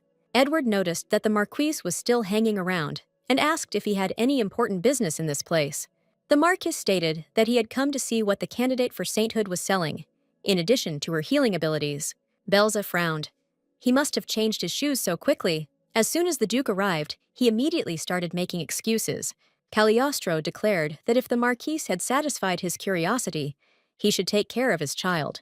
The Marquise was furious, but he had no choice but to leave Belzy alone. He was powerless against the Duke. Gordon was pleased. The Marquise had been testing his nerves since the morning and asking for help. After the quarrel, when he let go, the doctor felt relieved. Edwin asked what had happened here, how they had arrived, so that he wouldn't worry. Belle replied that nothing special had happened. Cagliostro examined Belle's goods, wondering if this was really what she had been preparing in secret from him. The girl replied that Dr. Gordon had helped her. Gordon modestly stated that he hadn't done anything special. Everything from the formation of the idea to the preparation of the product was Belle's idea.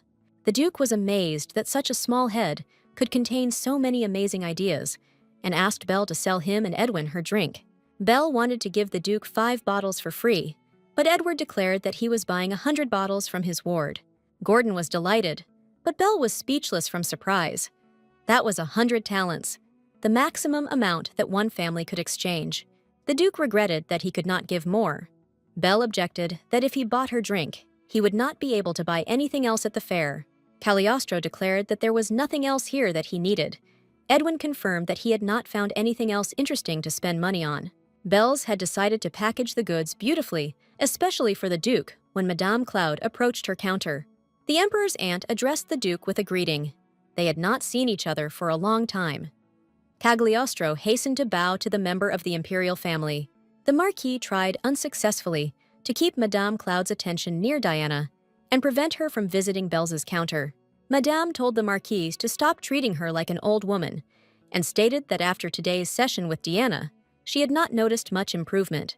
Belle knew that the Marquis's efforts were useless. Madame was getting old, and healing was powerless here. Most likely Cloud knew this, and that's why he was upset.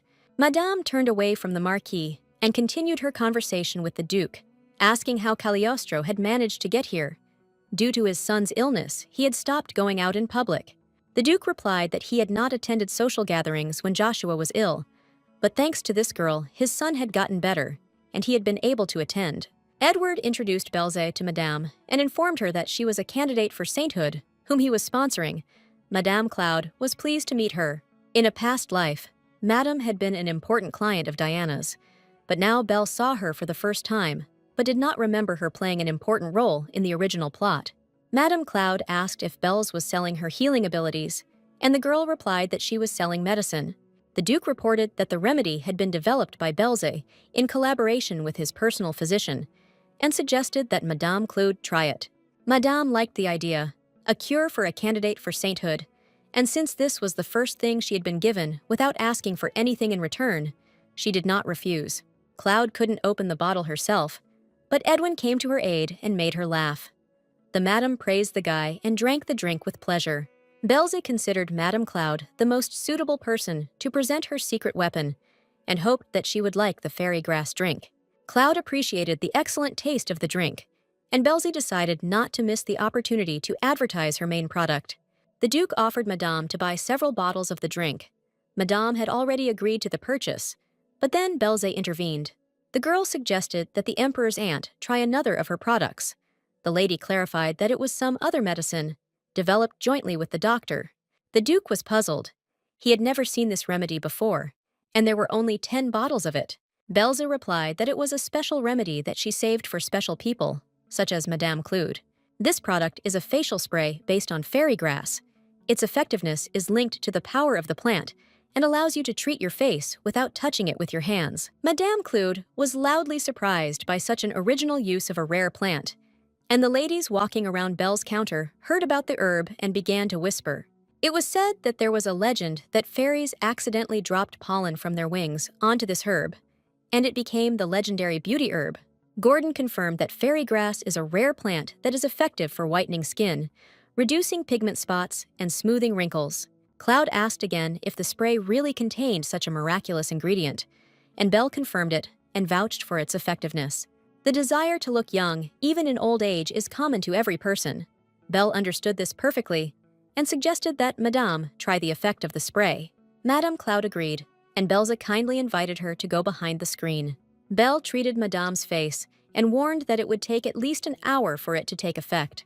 The lady liked the smell and texture of the product and asked how much it cost.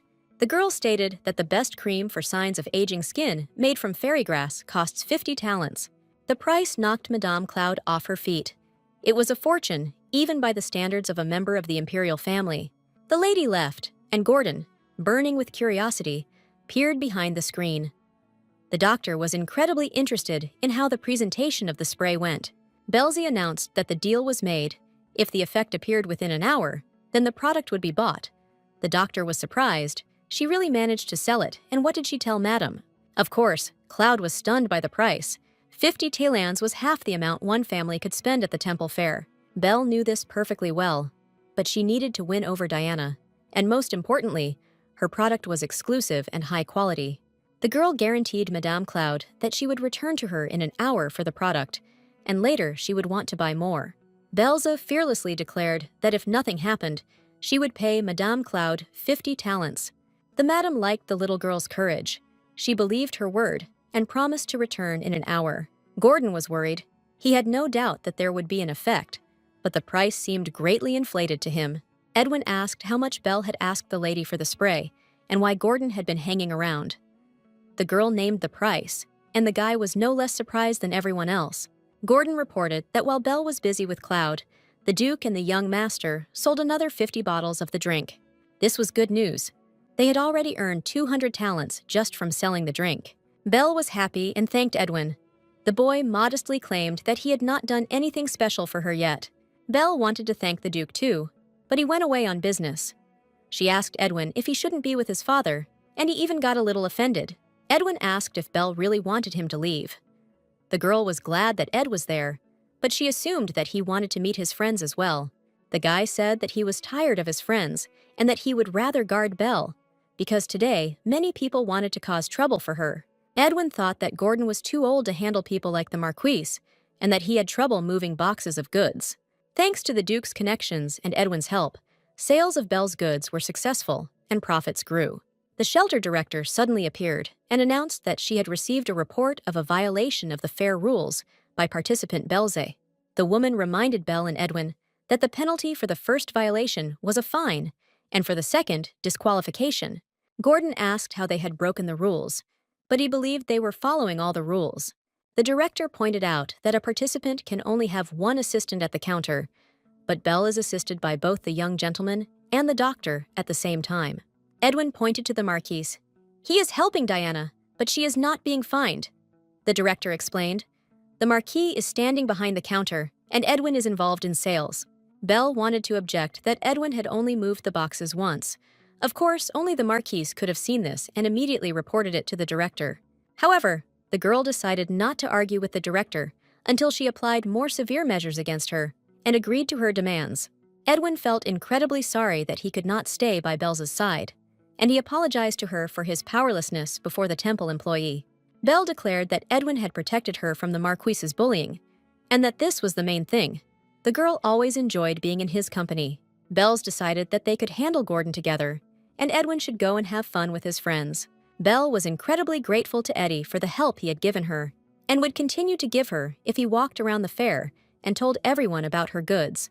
The guy was pleased that the girl called him by such a tender name. From his point of view, it was a little unfair. Edwin promised to return to Belze when the event was over, and he advised her not to hold back and do whatever she wanted. The young Duke left. The headmistress looked after him with displeasure. Now Belle was completely in her power. The temple servant declared that, even though the young master had left, Belze must pay a fine of 50 talents. Gordon and Belle were shocked by the size of the fine, and the headmistress stated that she sets the fines herself, depending on the severity of the violation. The director noted that Belze should have read the rules carefully. The girl understood that this penalty was meant to intimidate her and reduce her chances of winning. If Belle and Gordon don't pay, the director chuckled, they'll have to be disqualified, which is what happens for such violations. Belle was only glad that she had managed to earn 200 talents, but there was no way out. The only consolation was that the scandal had attracted people, which meant there were buyers. Belle's agreed to pay the required amount, and the upset doctor began counting out the coins. Suddenly, a commanding female voice was heard, asking whether a fine of 50 talents was too much for a children's event. Madame Cloud approached the counter and handed over the money. The nun objected, saying that this assistance was against the rules and that the lady should not pay the fine for Belze. Madame Cloud announced that she was simply paying for the girl's merchandise and told the director that she must now leave because she was disturbing the customers. The headmistress left, and Madame said that she was pleased with the effect of the spray. She really did look younger, and Belle herself was amazed at the changes that had taken place. Cloud wanted to take all the spray herself, but her friends were interested in it, so she brought them here. The ladies who came with Madame Cloud were interested in purchasing the rejuvenating product, and they were delighted with Madame's transformation. The noblewomen bought up all the rejuvenating spray. The Duke and Madame advertised Belle's products throughout the fair. Sales were going well, and talents were accumulating. Gordon was surprised that not only had they sold all 10 sprays, but there were only 180 bottles of the drink left. The doctor was confident that with so many talents, they could take first place and defeat Marquis Berlot. Belle would have been happy with 200 or 300 talents. She wasn't eager to become a saint, but now she had more than 700 talents, and that was awesome. The girl suggested that Gordon complete the sales, but the doctor believed that they should sell everything they had. Belle didn't object, especially since the customers weren't declining. She only warned Gordon that she had to leave for a short while to take care of her natural needs. In fact, Belle wanted to go to the library because she needed to check some information in the scriptures. There were many strangers in the shelter today, and all the staff were busy with an event, so no one was guarding the temple library. It was the perfect moment for the girl to secretly visit the library and find the information she needed there. Belle entered the hall. She knew approximately where the Holy Scripture was. The scripture was divided into 2 parts. 5 volumes: the teaching about the goddess, the doctrines of the order and the lives of the saints. The 6th and further, the description of historical eras. The 6th volume is only in the temple library. That's why Belle came here. The Duke could arrange a visit for her any day, but her interest had to remain a secret. No one was supposed to know what information Belle was looking for here. The girl was interested in her missing heart and the reason for returning to the past. Archaea was the first saint to turn back time by offering her heart to the goddess, something Belle had previously thought was just a legend. Now the girl saw in her a direct analogy with herself. She also had no heart, and she also returned to the past. If Belle could find information about why Archaea did what she did and what happened to her afterward, she would be closer to solving the mystery and her heart. The first part of the scripture told of Archaea's childhood, meeting with the goddess, and awakening of her abilities. During the reign of Emperor Esterod I, the demons were at the height of their powers, and in order to save the world, Archaea, together with the House of Cagliostro, led a campaign. The girl sacrificed her heart on the altar of the primordial plateau where the goddess Aria slept, and time was turned back. Archaea returned 4 years ago, when the enemy was weak, and destroyed the demons and all their allies. After the victory, Archaea returned to the capital and founded the first orphanage there, where orphans from the previous war found a home. A year after the end of the war, the saint returned to the bosom of the goddess. She was 23 years old. At the funeral, it was discovered that the girl had no heart. The paucity of information was astonishing. The reasons for the saint's death were not reflected in the scriptures, but Archaea lived without a heart for several years, which meant that Belle would not die either. But where did Belle's heart go? Unlike Archaea, she gave it to a human. After realizing that in this life she was left without a very important organ, Belle constantly looked at Edwin, but she did not feel the beating of her heart. The library did not shed light on the mystery, and the girl wondered where to go now, to find out where her heart was and get it back. Belle remembered that Archaea had left her heart on the original plateau, now called the Shalabat Plateau, a place of pilgrimage for clergy. The girl suggested that she could get information there, but it was not a place where a child could go on her own. Did she really have to wait until she grew up? Belle didn't notice how half an hour had passed. She needed to hurry to Gordon. He was probably already starting to worry. The girl was in a hurry, but she heard the sounds of a fight and decided to find out what was going on. It was Tommy and the other boys who were bullying Ishmael. Belle felt sorry for the boy. He was mute, and now Tommy was starting to bother him too. Everyone except Tommy was afraid to touch Ishmael, thinking they might become mute or end up locked in the repentance room. Belle immediately recognized Ismail as the same guy who had been locked in the repentance room before her and the first to be deprived of his abilities. Belle remembered how the nun brought Ishmael to their group and said that he could not speak because of an accident, and all the children should help him. Instead of help, Ishmael received envy. Children did not understand what was special about the boy, why adults protected him, and children considered the boy useless. Having escaped from the terrible room, Ishmael decided that it was better to pretend to be weak and endure the beatings than to lose his vital energy in the dungeons of the temple. Belle couldn't pass by. Ishmael was unconscious, and Tommy kept kicking the guy. It seemed to him that he was laughing at him. Belle called loudly for the director. She shouted that she saw a fight, and for the nun to come here as quickly as possible. Tommy and company were afraid of punishment and ran away. Ismail remained lying on the rocks. It was difficult for him to breathe. The boy assumed that something inside him had been knocked out. Belle regretted that Michaela was not with her today. He would have been able to punish the naughty boys. Ishmael heard light footsteps. He realized that in fact no one had called the director. A girl with golden hair leaned over him and promised to cure him.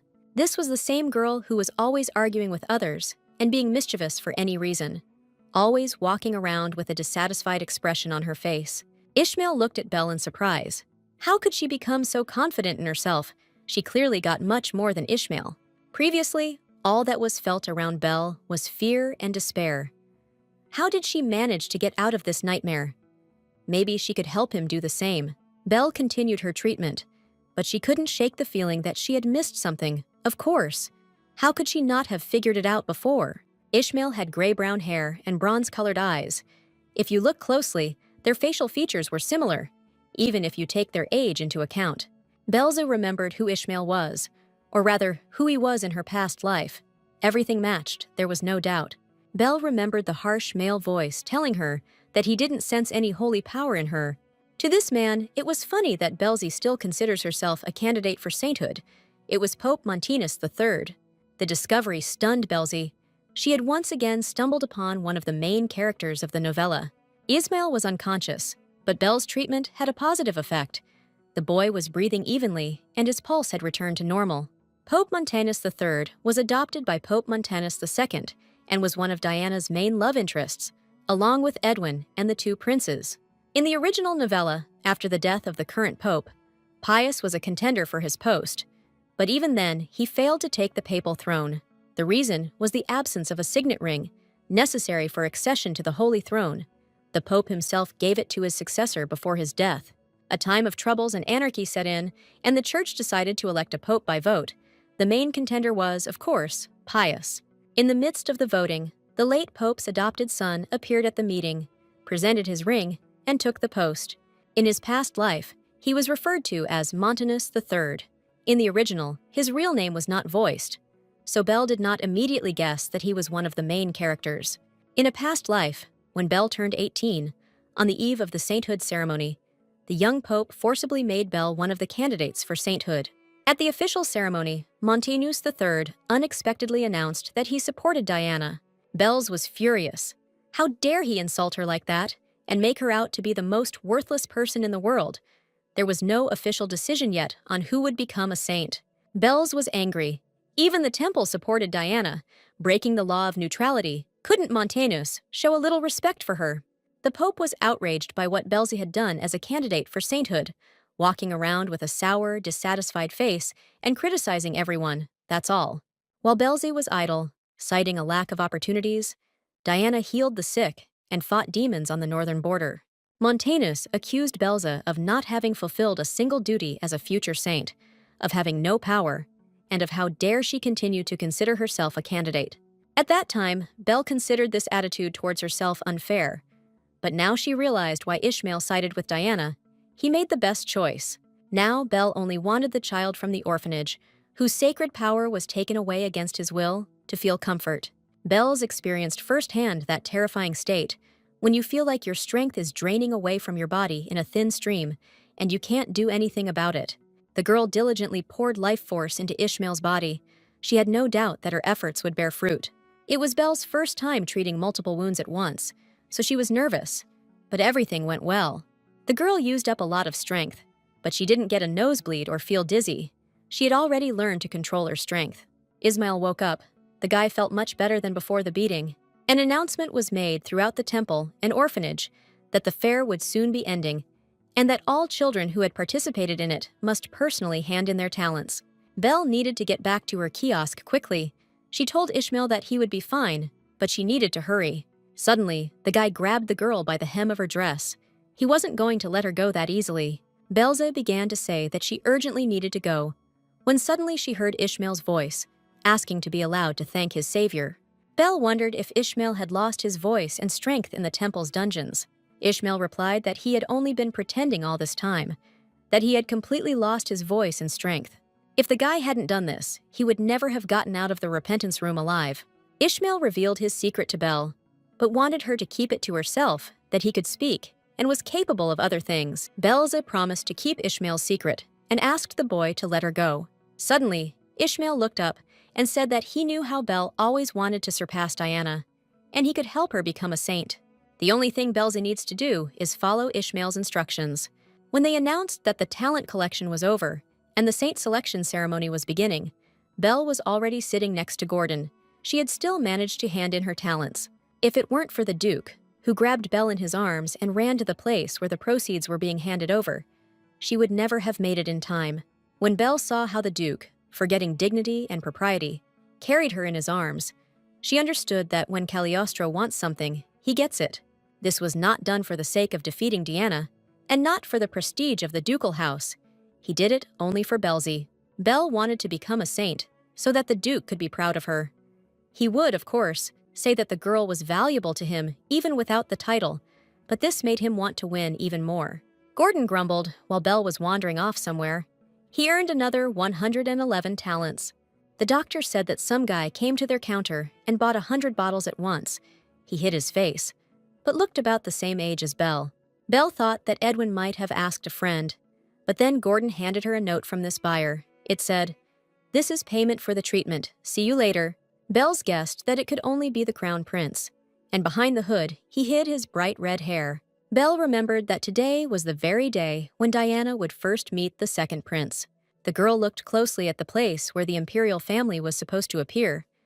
The second prince was supposed to be sitting there, but had the plot really changed and the Crown Prince was coming? The chair was empty. There was neither the first prince nor the second. Belzie was puzzled by the question of where the heir to the throne was now. Not far from Belzie's place, Diana blinked her innocent purple eyes. Pope Montanus I stood up and blessed all those present, and the hall fell silent in respect.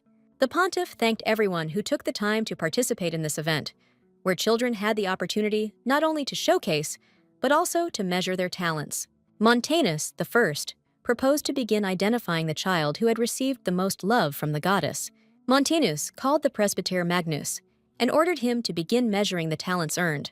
An artifact was used for counting, a censer, which can instantly determine the number of coins and exchange them for talents and vice versa. Magnus poured the talents into the censer one by one, and after counting them, announced the results. Belle became excited. Cagliostro's father and son sat with stony faces, but this meant that they were in the highest degree of excitement. The Marquis was no less worried than the Duke. His ward had been the favorite for many years, and he did not want to lose her lead. It was announced that Diana, who had shown the power of healing and helped the sick, had earned 770 talents. It was a lot. Diana had no doubt that the victory was in her pocket, and no one could improve on her result. Many began to congratulate Diana on her victories. Magnus called for silence at the fair. The talent count was not yet complete, and there was still one candidate left. The tally of Belle's results, which sold tonic elixirs and a facial spray with a rejuvenating effect, was announced loudly. The censor calculated that Belle had earned 952 talents, a resounding victory. The winner was invited onto the stage, but the delighted Belle was completely at a loss. It was good that Gordon was nearby and told the girl that she was being called. The Marquis and Diana were disappointed. They only got second place, despite the fact that they earned 770 talents. The Marquis shouted that he was protesting. This absurd situation should not have happened. The pontiff told the Marquis that a complaint could be filed after the event, but the Marquis stated that Diana definitely had 100 coins more. The pontiff clarified that the Marquis claims that a theft was committed in Lady Diana's pussy. He is sure of it. The use of talents outside the temple is forbidden. No noble would risk their honor for profit. The Marquis looked sincere. It was unlikely that this was a setup. The Marquis claimed that he had been counting the number of visitors and had concluded that the thief was one of the children, but it was unclear who could have committed such a sacrilege. The director was growing closer to the Marquis. She argued that such issues should be discussed after the event, and besides, 100 talents would not be enough to change the outcome. Montanus called on everyone to remain calm and quiet, and the incident would be dealt with immediately. Montanus said that this news tainted the celebration, but none of the participants in the event left the hall or the temple grounds, meaning the truth will be revealed. The pontiff ordered assistants from each kiosk to bring him the accounting books. Montanus I began a careful study of all the records and came across the Belle's ledger. The girl did not expect such a turn of events. Would she really be charged with theft? Papa didn't blame her, but according to records, Belle was the only one who received 100 talents at once twice. Belle's did not deny that she was indeed lucky and had 2 wholesale customers. Montanus announced that one of these buyers was Duke Cagliostro. There was no question about that, but the second one had no name recorded. He was listed as anonymous. The second customer arrived last. Could Belle tell who he was? The girl knew it was the Crown Prince, but she was afraid to say it out loud. Who knows what the mention of a prince she is not officially acquainted with might lead her to? And the girl decided not to reveal the identity of her last buyer. The Marquise did not miss the opportunity and accused Bells of stealing money from Diana's shop. If she was silent, that meant she was guilty. The headmistress decided to add fuel to the fire and suggested that Belle was probably jealous that another candidate for sainthood had earned more. Belle was bombarded with accusations. Could she really have committed such a vile act for the sake of first place? She had disgraced the name of the house of Duke Cagliostro. Belza did not know what to answer or how to defend herself from the accusations that were raining down on her from all sides. Duke Cagliostro was once again forced to intervene and stand up for his ward. Edward accused the Marquise of luring clients from Belza to Diana. Everyone saw it. The Duke believed that by declaring the theft, the Marquise was flaunting his stupidity, since he was not even capable of keeping an eye on the tent. Cagliostro was indignant. Could the Marquis really claim that Belza, this 5-year-old girl, was a great thief, capable of stealing 100 talents from a grown man? Perhaps the rumors about the Marquise's financial problems are true, and he is reporting the theft, hoping that the non-existent money will be exchanged for gold. The Marquise was indignant at the Duke's words, and Belle admired her guardian's resourcefulness. The Pontiff ordered the Marquise and the Duke to stop their quarrel. They must remember their noble honor and not disgrace themselves. It is not fitting for such eminent gentlemen to cause a scandal in the Holy Temple, especially in front of children. The Pontiff apologized to Belza for the adults who had frightened her so much and asked her to tell him at least something about the last customer. Belle decided that she would show the note she received. The Pontiff would see that the paper was imperial and would understand that the girl was innocent. Suddenly, a boy with a low-drawn hood emerged from the depths of the hall and announced that he was Lady Belza's last customer. The Crown Prince took off his hood and announced that he had been feeling unwell lately, and, having heard that they were selling a universal remedy at the fair, he bought 100 of them at once. Everyone greeted the little son of the Empire, and the boy declared that all the vials were now in the possession of Baron Lancelot. Anyone who wanted to could check it out. The Crown Prince explained that he did not want to reveal his presence until after the ceremony, so as not to distract attention from the essence of the event.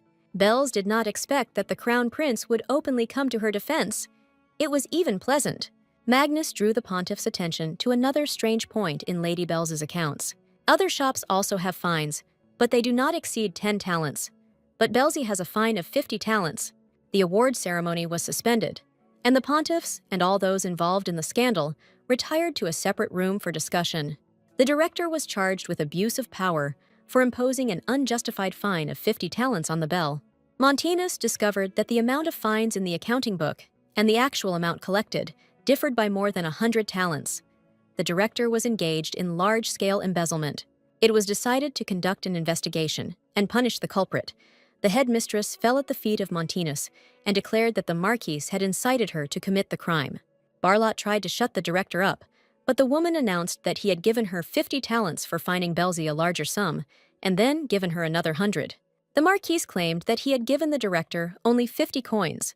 Belzy could not understand why their statements differed by as much as 100 talents. The director said that she did not know that the Marquise was giving her Diana's talents. He used her to denigrate Belzy. The Marquis suspected that it was the director who stole the 100 talents. The Pontiff got tired of hearing this and concluded that at least both Director Laurent and the Marquise were guilty of giving and receiving a bribe. Montanus ordered the former headmistress, Lauren, to be taken away for punishment according to the laws of the temple, and the Marquis, as a secular person, was to be dealt with by the imperial court. The Pontiff believed that the Marquis of Barlot had brought dishonor on a nobleman and should be held accountable for it. Bells still believed that someone had stolen Diana's money, but she had no intention of finding out the truth. For her, this story had been resolved in the best possible way. The celebration, marred by scandal, eventually culminated in a spectacular awards ceremony with the participation of Pope Montanus I and the Crown Prince. When presenting the award to Belle, the Pontiff lamented that something was always happening to the girl, and he was ashamed of it, but Belzy did not consider it Montanus's fault. The talents earned at the fair were exchanged for imperial gold and awarded to the winner. The Crown Prince praised Belle and reminded her that he had a little bit to do with her success. The Pontiff gave the floor to the winner of today's celebration, Lady Belzy. The girl introduced herself and said that she wanted to thank everyone who helped her become a candidate for sainthood. When Bells first tested her products, she never dreamed of winning the event. Bells thanked every customer and promised that new products made with fairy grass would soon be available, making the most of her victory. The girl did not forget to express her gratitude to everyone who helped her become a saint and to the best customers of the Belze brand products. Belze was sincerely grateful to her guardian Duke Cagliostro, Madame Cloud, and His Highness the Crown Prince, and she dedicated this victory to them. The Crown Prince even blushed. He was so pleased that Belze was talking about him in his welcoming speech. Edwin was indignant and angry. Not only had Belle not said anything about him, but she had also given the laurels of assistant to the Crown Prince. The young Duke Cagliostro could not believe it. He suffered from jealousy and suspicion. Belle ran skipping towards the carriage. She was now rich. It seemed to the Duke that the girl was happier with the money than with the status of a saint. The girl agreed. This was her first money. Duke Cagliostro was proud of his pupil. She had worked hard and deservedly won this victory. Belle replied that it was all thanks to the Duke.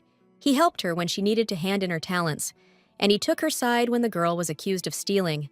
Edward stated that it was natural for a family to help each other and asked Edwin to confirm his words. The boy was in a bad mood. He didn't answer his father. He only reminded him that he had to go. People were waiting and headed to the carriage. Belle didn't understand why Edwin was so angry. Maybe because the girl called him by a cute nickname without permission and in front of witnesses. The Duke would have been glad to return to the estate with the children, but he still had to take part in the banquet. Cagliostro said goodbye to his ward and promised that they would see each other at the estate very soon. The girl was already glad that this long day was over, and she could return home when she was suddenly called. It was Diana. She came to congratulate her rival on the title of saint awarded to her. Bells didn't expect her biggest rival to appear. She had to force herself to talk. The girl thanked Diana and admitted that she was also magnificent. Having earned 800 talents, she healed more than 80 people. This is impressive. Diana was grateful for the praise, but she felt offended. If she had set a higher price for her services, she would have easily surpassed Belze and become a saint. Belze replied that Diana should not be upset. There are always new chances and opportunities in life. Belle had no intention of competing until the Duke's name was mentioned. In fact, the girl wanted to correct the mistakes of the past and restore her relationship with Diana. But in the end, Belle understood the main thing. Even for the sake of a good relationship, you can't sacrifice something truly important. So Belle let go of the feelings of guilt and inferiority that she felt towards Diana. She had hurt those close to Belle, and now everything would be serious. Belle's no longer intended to live looking back at the past. Everything had changed and required new solutions. The girl saw Ismail signaling to her from behind the column. The guy was clearly in a hurry and wanted to talk to her. Bells decided to say goodbye to Diana. She told her that she still had things to do and needed to hurry and promised to see her later. Belle attacked Ishmael, the Marquis's strange behavior. It was not his doing by any chance. The guy didn't understand anything, and the girl explained. Lauren claimed that the Marquise gave her 100 talents, but the Marquise didn't remember that. The main thing is that she knew for sure that Ishmael was trying to influence her. He promised to make her a saint and tried to force her to do everything he said. Belze was angry with Ishmael. She could become a saint without his help, and to introduce him to the Duke, the girl did not need to be hypnotized at all. Ishmael pretended not to understand what was being said, but was surprised that his power had no effect on Belze. The guy didn't understand why this happened. It was the first time this had happened. Before Belle, everyone had followed his orders without question. Belle asked why Ishmael had decided to use his power on her. Ishmael didn't know what to answer, but he actually wanted to make sure everyone was happy.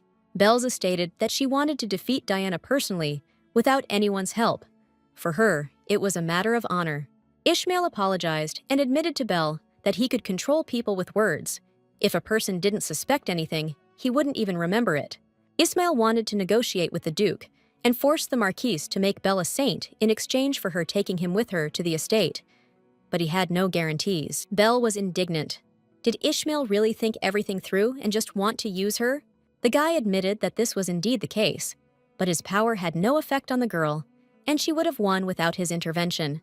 Ishmael asked for forgiveness. Belle was not angry. She understood that he was afraid to be in the shelter, and he dreamed of getting out of here.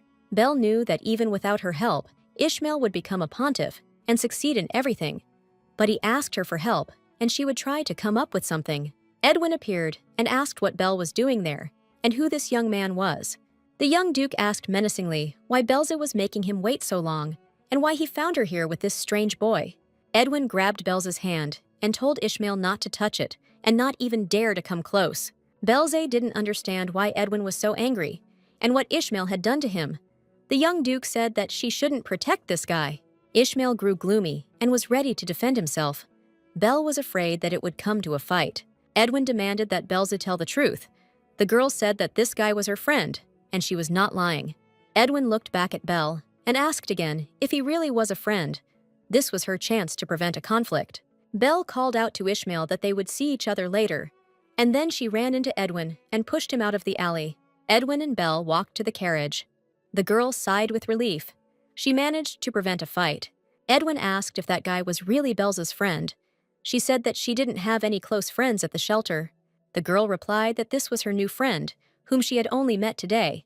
But in general, Belle did not remember telling Edwin about her lack of friends. The young duke assessed Ishmael as a useless type and asked Belle why she needed him. It seemed strange to Belle that Ishmael and Edwin had met for the first time today. But Ed spoke about him as if he had known him for a long time. The children finally got into the carriage and headed to the estate. Belle saw that Edwin was still angry. The girl didn't know why this was happening. She just didn't want Edwin to be offended. Belza simply asked Edwin for forgiveness. Perhaps she did something wrong. Belle was not entrusted, but suggested that she had somehow spoiled Ed's mood. The guy replied that she should not apologize if it was not her fault. Edwin surprised the girl when he said that she had done nothing wrong, and there was nothing to apologize for. The young duke explained that he was out of sorts, just being capricious, and he should ask Belzy for forgiveness. Edwin was silent for a moment and asked the girl how long she had known the crown prince. Belle replied that she was not familiar at all. They met for the first time today. So why did she mention the crown prince in her speech? Eddie wondered. The boy was annoyed. Belle mentioned someone she was seeing for the first time, but never said his name. Belle realized that Edwin had been in a bad mood from the start, simply because she had not said his name at the ceremony. The girl confessed. She got carried away with advertising the product and forgot to mention Edwin, and used the crown prince as a publicity stunt. In fact, Edwin was the person Belza felt the greatest gratitude towards. Edwin smiled and replied that if she really thought so, then he would forgive her this time. The boy was concerned that Belz was tired. The day had been tiring, and he offered the girl to sleep on his shoulder while they were driving to the estate. Belle decided to take a nap. Her eyes closed on their own. She heard Edwin say that he wanted to be someone special for her and would not be capricious anymore. The girl simply melted from such words. She wanted to tell the guy that he was already like her heart, and it was simply impossible to be more special. Several days passed after the fair. Belzy hurried down the corridor, and Tara and Gordon rushed after her, persuading her not to hurry.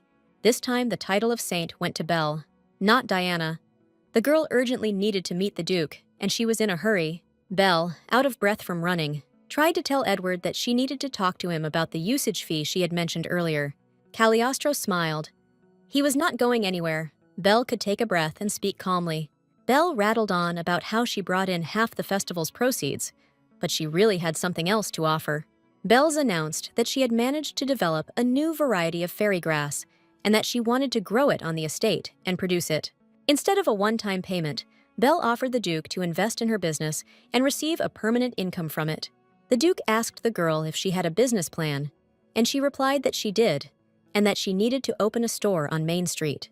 The Duke noted that it was an expensive street, and Belle said that was why she was asking for his help. Maybe he would provide her with a room in one of his buildings. Edward regretted it, but he didn't have a single empty space. All of them were rented for long periods. The Duke asked if she had developed a new variety of fairy grass, why she didn't just sell it to the guild. Belle believed that it was unprofitable to do so. Someone like Gordon might appear and develop his own variety, and then the product would cease to be exclusive. The Duke realized that Belza wanted to be a monopoly and asked how much money she wanted to receive as an investment. The girl replied that she needed 500 gold pieces, but the Duke said that he saw no point in investing such a sum. He said that she had received a letter.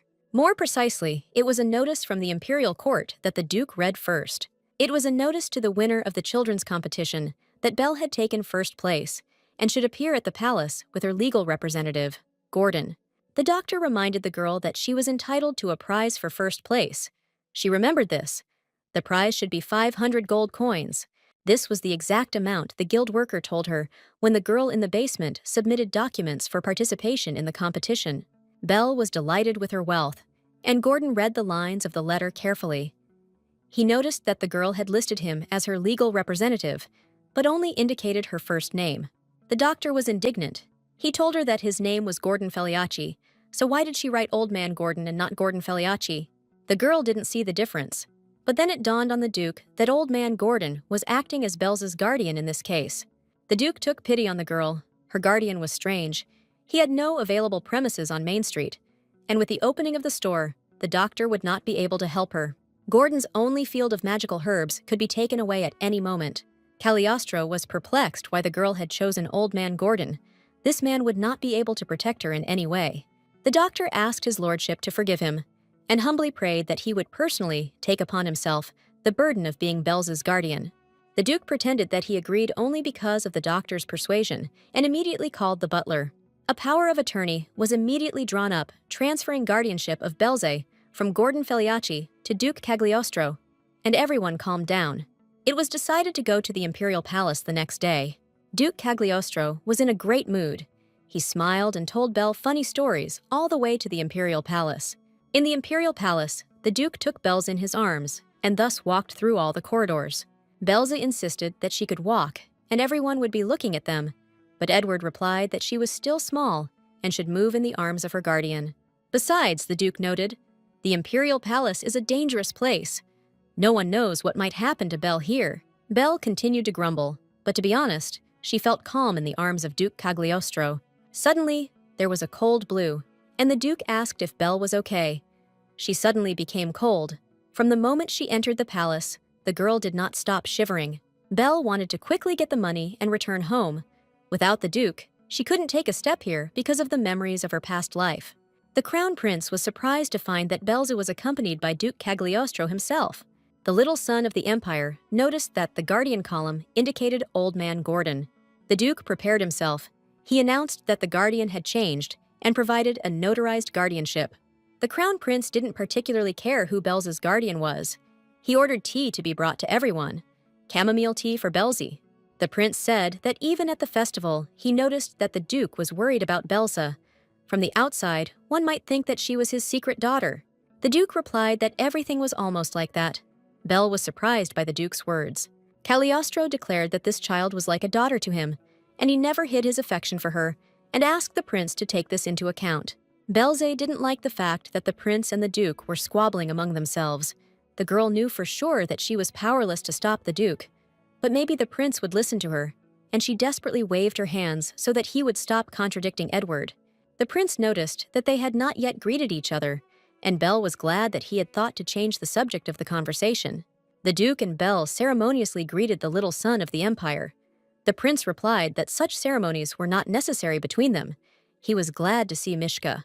Cagliostro guessed that this was not the first time the Crown Prince had seen Belle, and when he had managed to find out about Mimishka, the girl explained that she went to fill out an application, met a prince.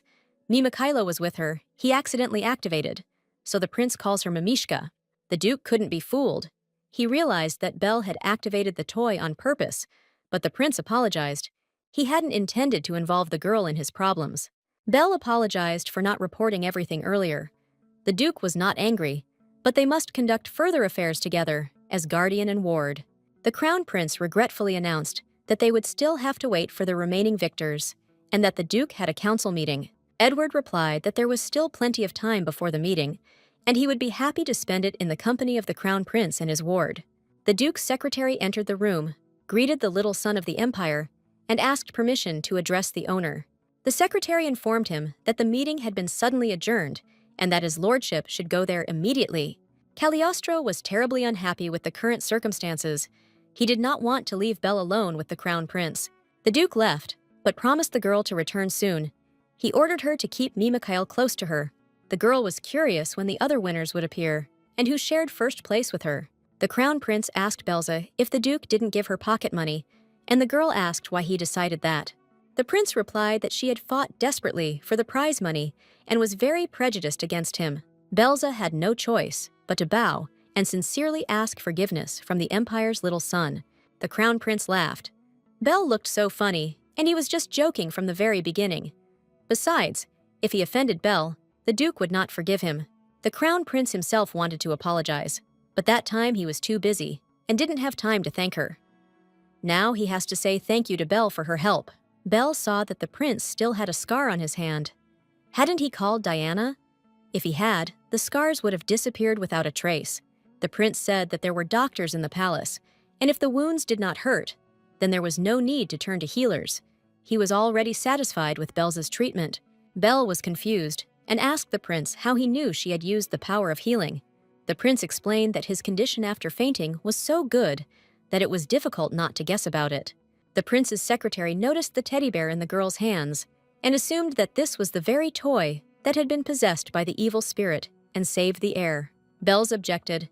It's a doll that has a soul, and it's not evil at all. The duke gave it to the girl as a bodyguard. In attack mode, it can scare. Bel asked the prince not to call her Mimikilo an evil spirit. He had helped the prince that time and had saved the girl many times before and did not deserve the insults. The prince was surprised by the toy's abilities, but he was even more surprised by the duke's attitude towards Belza.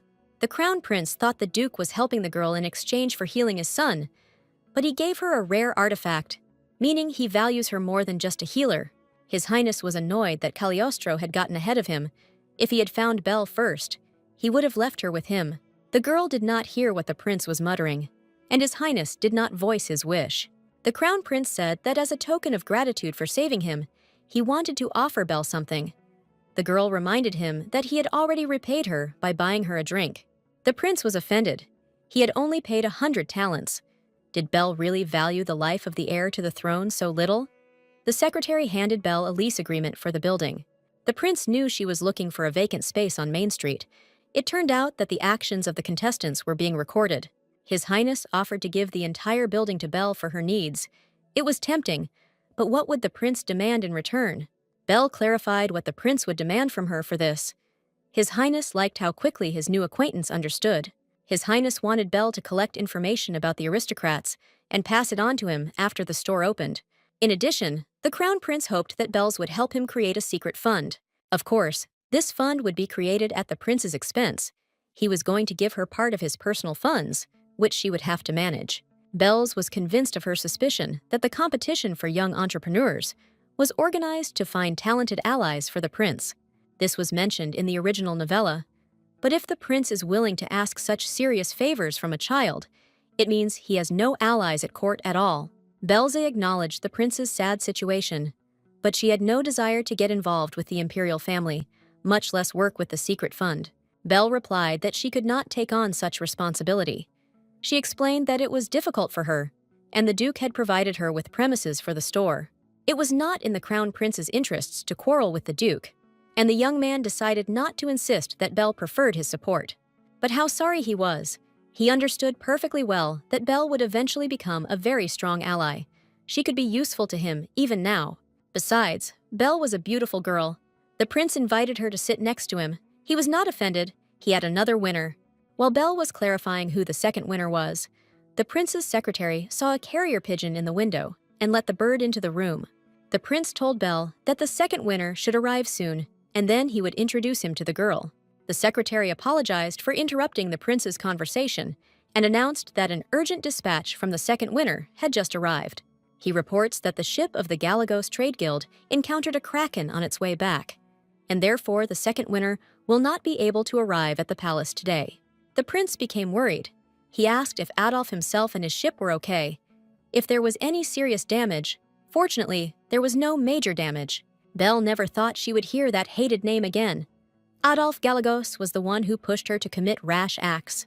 This man in a past life gave her poison and a letter so that she would simply leave them in the Marquise's house, which turned out to be an execution for Belze.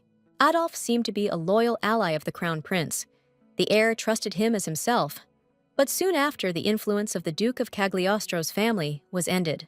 The heir to the empire fell into a coma, poisoned by the same poison that Galagos had given to Belza. Bel put two and two together, and it turned out that the crown prince had staged a competition to find an ally, but ended up with someone who had betrayed him. His Highness sighed and explained to Belle that the second winner would not be coming today. Thoughts about the prince and Adolf made Belle turn pale. His Highness noticed this and became concerned that the girl looked ill and that she might be unwell. The prince wanted to call a doctor, but Belle replied that she didn't need it. Her head was pounding. The crown prince wanted to find support, but ended up tightening the noose around his neck. Stunned by such thoughts, Belle sat silently on the sofa, and the upset prince had no choice but to postpone the award ceremony scheduled for today. The prince asked his secretary to call the duke from the meeting when the office door suddenly opened and Edwin burst into it. The young duke was alarmed. For some reason, he was sure that the crown prince would certainly offend Belzy. Edwin said that his father had called him and that he wouldn't be able to come because of a meeting, so he asked him to do it. Belle didn't understand why Ed was so worried if everything was fine. Edwin whispered that it was too early for Belle to appear in the imperial palace and that her father had relaxed too much, leaving her alone with the crown prince. The guy took his ward by the hand and suggested leaving the palace. Belle stopped Edwin and reminded him that he had not greeted his highness. The prince waited. Edwin made an effort and said that he greeted the little son of the empire and asked to forgive his insolence and allow him to leave. The prince had no choice but to give his permission for Edwin to leave and take Belza with him. Belle didn't calm down. She took first place, but the prince was still forced to contact Adolf. Maybe she shouldn't interfere. She almost left. Belle decided that she would not be afraid. She needed to change her destiny and the destiny of the empire, since she had decided to do it. The girl told the prince that if he canceled the joint award and recognized her as the sole winner, she would accept his proposal. The crown prince was at a loss as to whether Belle's really agreed to become his ally. The girl replied that if he fulfilled her condition, then so it would be. The prince thought that she had finally rejected his proposal, but Belle changed her mind, and he was glad about it. The crown prince beamed happily and declared that next time, Your Highness, she could simply call him by his first name, Caesar. Edwin was against the rapprochement between the crown prince and Belze, but there was nothing he could do about it. Caesar Esterad, the crown prince of the empire, offered Belle friendship. To openly refuse such an offer would have been risky, and the young duke understood this perfectly well. Edwin listened in shock as the prince told them he would contact them later about the awards ceremony and how Belle had said goodbye to Caesar. Bells and Edwin walked quickly through the corridors of the palace, the young duke trying to leave this dangerous place as quickly as possible. Belle was in a good mood. She distanced Adolf from the crown prince and received funding for her own business. Everything was perfect, except Edwin wasn't in the best mood. He grumbled that he had rushed to come because he was worried about her. But Belle didn't care. The girl replied that he had promised not to sulk, but maybe she had really done something wrong. And then Edwin should explain what exactly. Edwin wasn't sulking. He was worried. Belle was interested. He was afraid that Cagliostro would suffer because of her communication with the crown prince. Edwin replied that Cagliostro could not suffer because of her. The duke's influence was great. In fact, Edwin was only worried about Belza. She was small and inexperienced, and it was so easy to deceive and offend her, and erase from the girl's face something that was noticeable only to him. Edwin was sure that the crown prince would be interested in such a talented girl as Belle, but he preferred that she not get close to the people from the palace. The guy tried to convince Belle that there was nothing good in connection with the prince and others, but it was all in vain. The girl only demanded to change the subject. When Belle asked him what he had wiped off her face, Ed replied that someone else had touched it, and it needed to be wiped off. The girl objected. Ed himself often touches her. The guy replied that this is normal, since he is not strangers. Belle remembered Edwin saying something similar in his past life, when he reported that the Duke was preparing papers for Belle's official adoption. It was his gift for her 18th birthday. And back then, the Duke and Edwin considered Belza a member of their family, meaning it would be the same in this life. Belle was grateful to them for this, even if she was unworthy of their love. In this life, she intended to fix everything. The girl was overcome with feelings that could not be expressed in words. Only Edwin misunderstood her silence. The guy asked if Belle really considered him and his father to be strangers to her. The girl came to her senses and said that this was absolutely not true. Edwin and Belle's conversation was interrupted by the unexpected appearance of another person of imperial blood. Seeing this person, Edwin's face darkened. Belze recognized the boy as His Highness the Second Prince, Kyrian Esterad, who had initiated the extraction of the girl's heart in a past life. Kirian had less pronounced esterod traits. His hair was less red than Caesar's, and his eyes were pale green. Kirian was accompanied by Diana.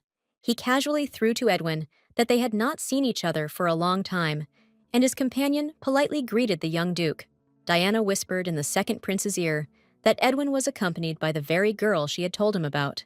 Kirian became interested in Belle and asked if she was the same person, sponsored by Duke Cagliostro and the false candidate for sainthood. Belle tried to hide behind Edwin. She was worried that it was Diana who was accompanying Cariana. Did they have any reason to meet? It was not good. Edwin squeezed the girl's hand tightly and angrily asked again whom His Highness had just called a fake, and whether, in his opinion, Cagliostro was sponsoring a fake. Kirian looked weaker than Edwin. Perhaps that's why he immediately said that he just heard about it somewhere and wanted to clarify. Edwin shouldn't be angry. Belle decided that she shouldn't be afraid of Kirian now, and, letting go of Edwin's hand, she bowed politely, greeting the prince and introducing herself to him. Kirian listened with interest to the greeting from Belzi, a candidate for sainthood sponsored by the Cagliostro family. Diana put in her 2 cents. She said that she was pleased to see Belzi in the palace, and it was the first time they had not seen each other since they participated in the fair. Diana boasted that she came to the palace at the invitation of the empress, who needed her gift, and at the same time, the girl planned to heal the crown prince. Diana wondered what brought Belzi to the palace, or whether she had simply asked to come here with the duke. Belle replied that the crown prince had invited her. After the festival, Diana's hostility became more obvious, and this message hit Diana's pride again. Why would the crown prince invite Belle? Belzi explained, as everyone will soon know, that she won first place in the children's entrepreneurship competition. Kirian was puzzled as to whether Belzi had taken first place. He had heard that it was the son of the head of the Galagas Guild. Belle countered that the prince had appreciated her idea and sent her an invitation. Kirian contemptuously asked what she had imagined to be the first. But that wasn't what interested Kirian. There was another point that the second prince was eager to find out. The empress said that Belza saved Prince Caesar. Is this true or just a rumor? Belle thought that Kirian knew that his mother wanted to get rid of the crown prince, but she was wrong. The prince said that the survivors recalled how a toy possessed by an evil spirit appeared and stunned them, and Kirian asked Belle to show him this toy. The girl nodded in confusion, watching as purple tongues of flame flickered in the second prince's aura. Kirian realized that he needed to hurry and quickly said goodbye to Belle and Edwin. When he moved away from the girl, she stopped seeing the purple flame. Belle only saw this purple glow for a moment, but she would never be able to forget it or confuse it with anything else. Lately, she has been seeing this flame more and more often. Maybe someone is deliberately spreading it. Belze came to her senses first. She told Edwin that it was time for them to get away from here. It was desirable to quickly find themselves in the safety of the estate. Belze had a lot to think about. She couldn't stand aside while the ominous flames spread across the empire. The next day, at the Duke's estate, Belle conducted another treatment session for Joshua. When the treatment was completed, Dr. Gordon decided to examine the little patient. Joshua felt better and better. The boy believed that now he did not need to sleep during the day and did not need to take medication. Gordon objected. The medicines were still needed. Joshua complained that they were all so bitter and unpleasant to drink. Everyone was worried about Joshua's illness, but thanks to the doctor's medications and Belle's treatment, the boy will soon be able to live like all healthy people. Belle's explained to Joshua that although the medicine was bitter, it was necessary to avoid the return of the disease, and he had to take it constantly. This medicine is the fruit of Gordon's many years of work, Belle stated, but the doctor replied that his work was insignificant compared to the girl's healing abilities. Belze was sure that the doctor's attitude towards her became much more respectful after she handed him 500 gold pieces. Yesterday, through the Duke, Belle received an official document awarding the prize only to her and the promised 500 gold coins. Without a second thought, Meringue gave all the money to Dr. Gordon, which surprised and delighted the old man. Gordon made a huge contribution to the creation of all the products and helped her become a saint. In addition, the doctor will be her business partner, so Belle took care of him. Joshua envied Belze. He thought it would be great to visit the emperor's palace. The boy, although he was the son of a duke, due to his poor health, never visited the emperor's residences. Belle felt sorry for the boy. Due to his weak immune system, he couldn't leave the estate. Recently, at least, he was allowed to go to the park. The girl wanted to console Joshua, and she said that the imperial palace was simply boring. There, strange people were pestering her. It was terrible. Belle suggested that when Joshua recovered, she would go with him not to the palace, but to the main shopping street. Belle's is going to open his shop there. That's why Gordon calls her Madam President. Joshua liked this proposal. Joshua's illness was not yet completely cured. Belle's business was only developing, but she was happy. Someday, she would bring the boy to her store. Later, Belle's went to Duke Cagliostro. He himself asked her to come. The Duke was busy with his secretary Logan, and the girl had to wait until he was free. Belle heard the Duke give instructions to Logan to deal with the issue of the demon's appearance, and recalled that Adolf was unable to appear at the palace for the same reason. The Duke congratulated the girl on winning the competition, and Belle explained that the prince liked her work more, and that was why he changed his mind. The Duke asked why she gave her entire prize to Gordon. Belle replied that it was a reward. He had helped her a lot. Cagliostro praised the girl for encouraging her subordinates for their fruitful work.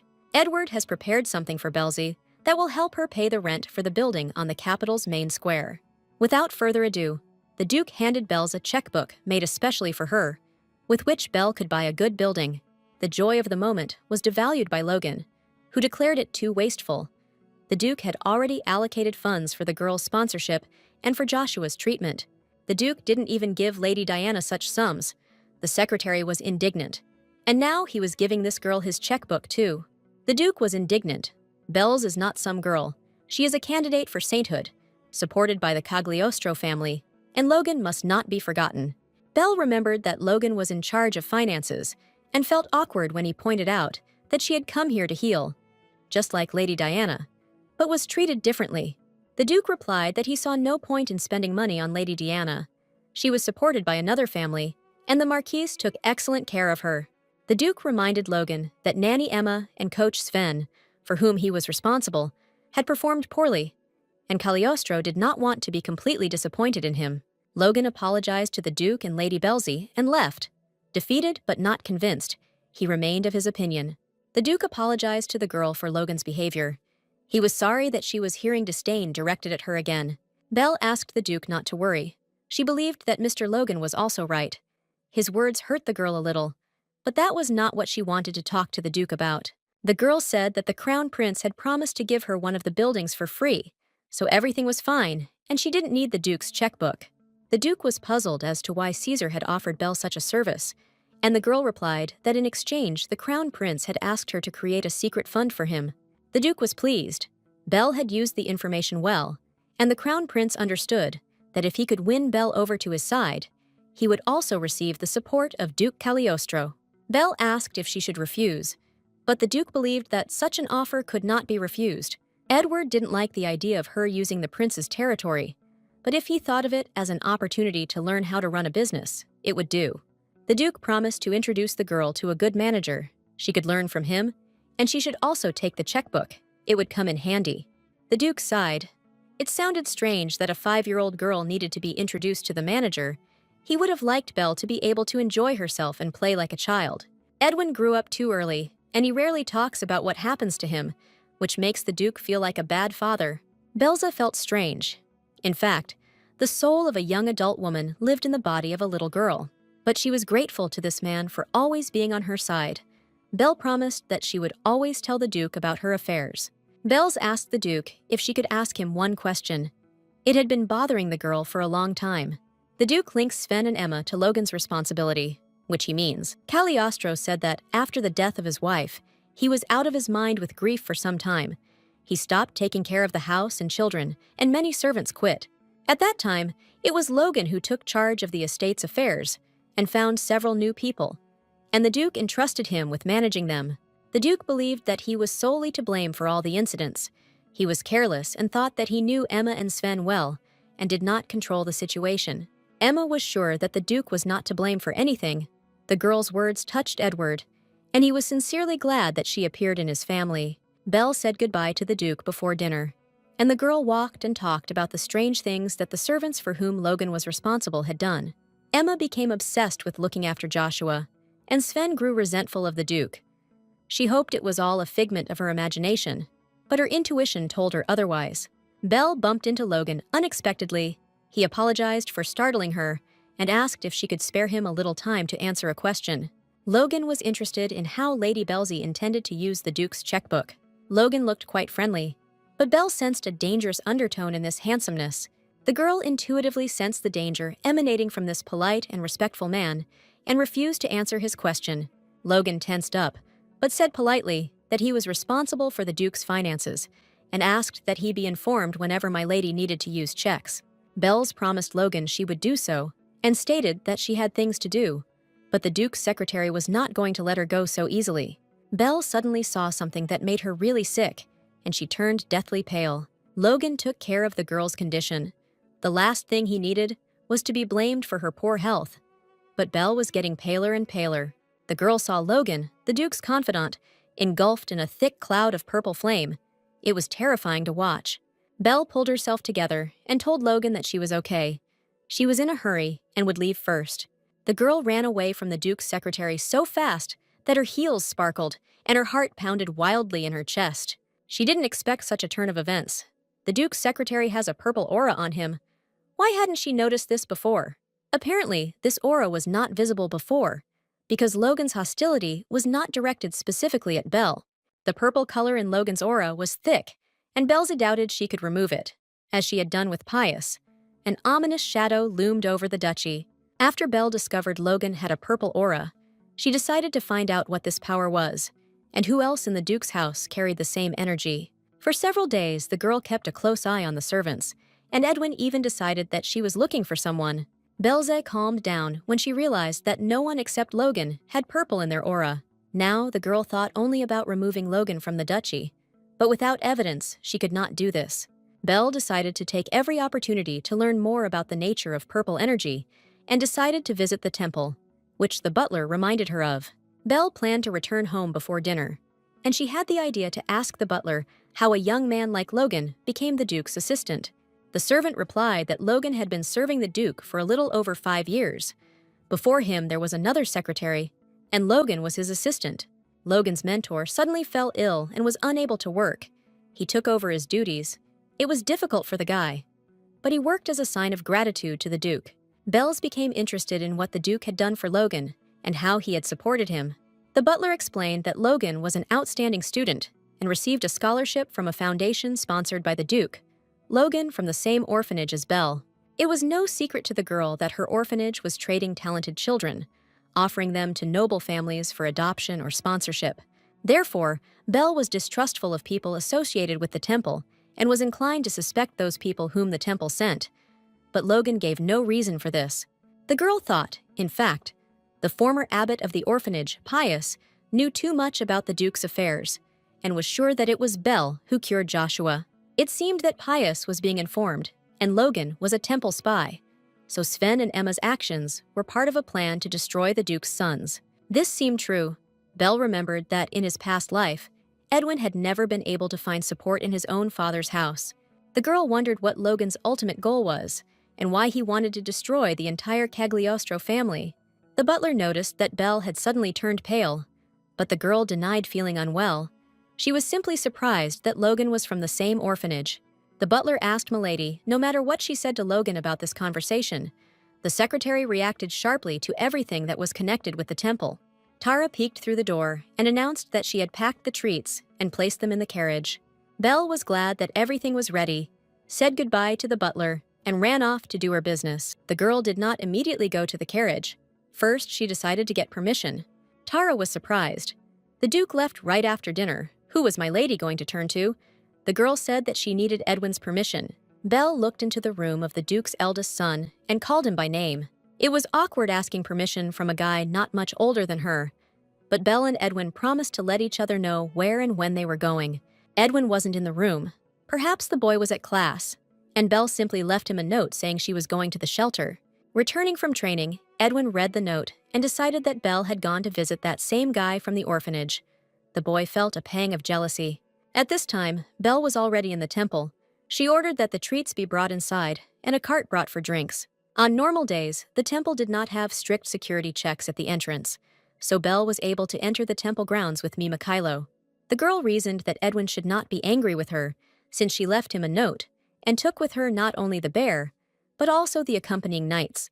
The girl was greeted by the new abbot, High Priest Magnus, who was now also the director of the orphanage. They had seen each other at the last event. Magnus introduced the priest Selene to the girl.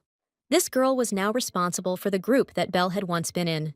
Magnus and Selene looked friendly, but Belle was not about to relax. She refused to go to the meeting with the orphanage children and wanted to take a walk alone. Belle said that she had no need to advertise to the children that she had brought all this. Let them help themselves. She would find someone to see if she wanted. Belle wasn't close to anyone from her former group and didn't want to show off. She had her own goal and too little time. Magnus did not contradict Belze and wished the girl a pleasant walk. Belle's goal this time was to find Ismail, but preferably in such a way that no one would know about this meeting. Belle's found him in a secluded place, far from other children, and the boy was frightened by her unexpected appearance. Belle asked why he was here alone. Was he still being bullied? Maybe he should talk to the new priests. Ishmael replied that even if he did so, it would not help. He was being teased by a child sponsored by the Baron's family, and they simply would not listen to the boy. Belze offered Ismail protection, which was supposed to improve the boy's situation, since the girl was sponsored by the Duke. Ismail thought about it, but still refused Belze's offer. The guy thought that this would not help. She would leave, and he would remain here. As soon as this happened, the offenders would immediately take revenge on him. Belze didn't think about it at all. Her proposal turned out to be stupid, and she asked Ishmael for forgiveness for her helplessness. The boy replied that it wasn't her fault, and asked why she had come here and found him. Belle wanted to ask him one question and check something. Ishmael was all attention, but Belle was haunted by doubts. Now they had become closer, but in the future, he would become Diana's ally, and it was worth asking him too. However, there was no other source of information, and Belle asked if Ishmael knew anything about the violet color in the human aura. The guy was surprised. Didn't Belle study the scriptures? It's common knowledge that the aura of people who worship demons acquires a purple color. Ishmael brought Belle to the library and showed her the 15th book, which said that apostates who serve demons gain a dark purple color in their aura. Such people are capable of summoning monsters, worshipping demons. Innocent people die because of them. Their spells bring destruction and disrupt the order of the world. Ishmael believed that all the apostates were destroyed during the Holy War. But does Belle think otherwise? To her shame, Belle didn't know that this was written in the Holy Scriptures. At one time, she had difficulty finishing the 5th book, not to mention the 15th. Ismail asked why Belze had such a serious face, and if she had really seen someone with purple in their aura. Ismail interpreted the girl's silence as consent, although she was unsure of her conclusions, and therefore did not say anything out loud. Belle wondered if, given all this information, Sven, Logan, and the second prince all had demonic magic and could be renegades. The most terrible and unexpected thing is that Diana also belongs to the demon worshippers. This would explain the feeling of hostility that Belle constantly feels towards her. If this is true, then the healer's power allowed Belle to sense this long ago. Belle did not rule out that Abbot Pius and Diana were acting in concert. If he had not been expelled, everything would have turned into a disaster, and the apostates would have taken power in the temple. The situation was serious. Belle was the only one who could see this energy. Proving something and asking for help would be difficult. One thing was comforting. Belle was now completely sure that Logan was dangerous, and that she needed to urgently find evidence and drive him out of the duchy. Belle was grateful to Ishmael for the information and was about to leave, but the boy stopped her and said that he had something important to tell her. Belle prepared to listen to the guy, but he stated that he felt a little awkward talking about it right there. Ishmael believed that the obedience room, closed by order of the pontiff after the arrest of Abbot Pius, was still being used by someone. This news shocked Belze. It meant that apostates who worshipped demons were still active in the temple. Belze didn't want to believe it. She thought that Ishmael could have been mistaken. How could he know for sure? The boy asked Belle to speak more quietly and not to shout. He watched as the temple continued to take gifted children. Only this time, none of them returned. Ishmael found this suspicious and followed them. Everyone went towards that very scary room and disappeared. Belle asked who Ishmael suspected, and the guy answered that it was the new director. He always smiles, but his smile sends shivers down your spine. Remember the ray, here is the sun, so it is with the director. Magnus suddenly appeared in the library room and was glad that he found Belze. The director asked what the child was doing there. The girl replied that they were playing house. The teddy bear was their child, and the books were their home. Belle hoped that Magnus hadn't heard anything, and as if nothing had happened, she asked him to join them. The director asked what role he could take on. Belle replied that she was a wife and mother. Ishmael was a caring father, and director Magnus could be the bear's older brother. The girl watched the director carefully. From the outside, he seemed like a good person, and there was no purple aura on him now.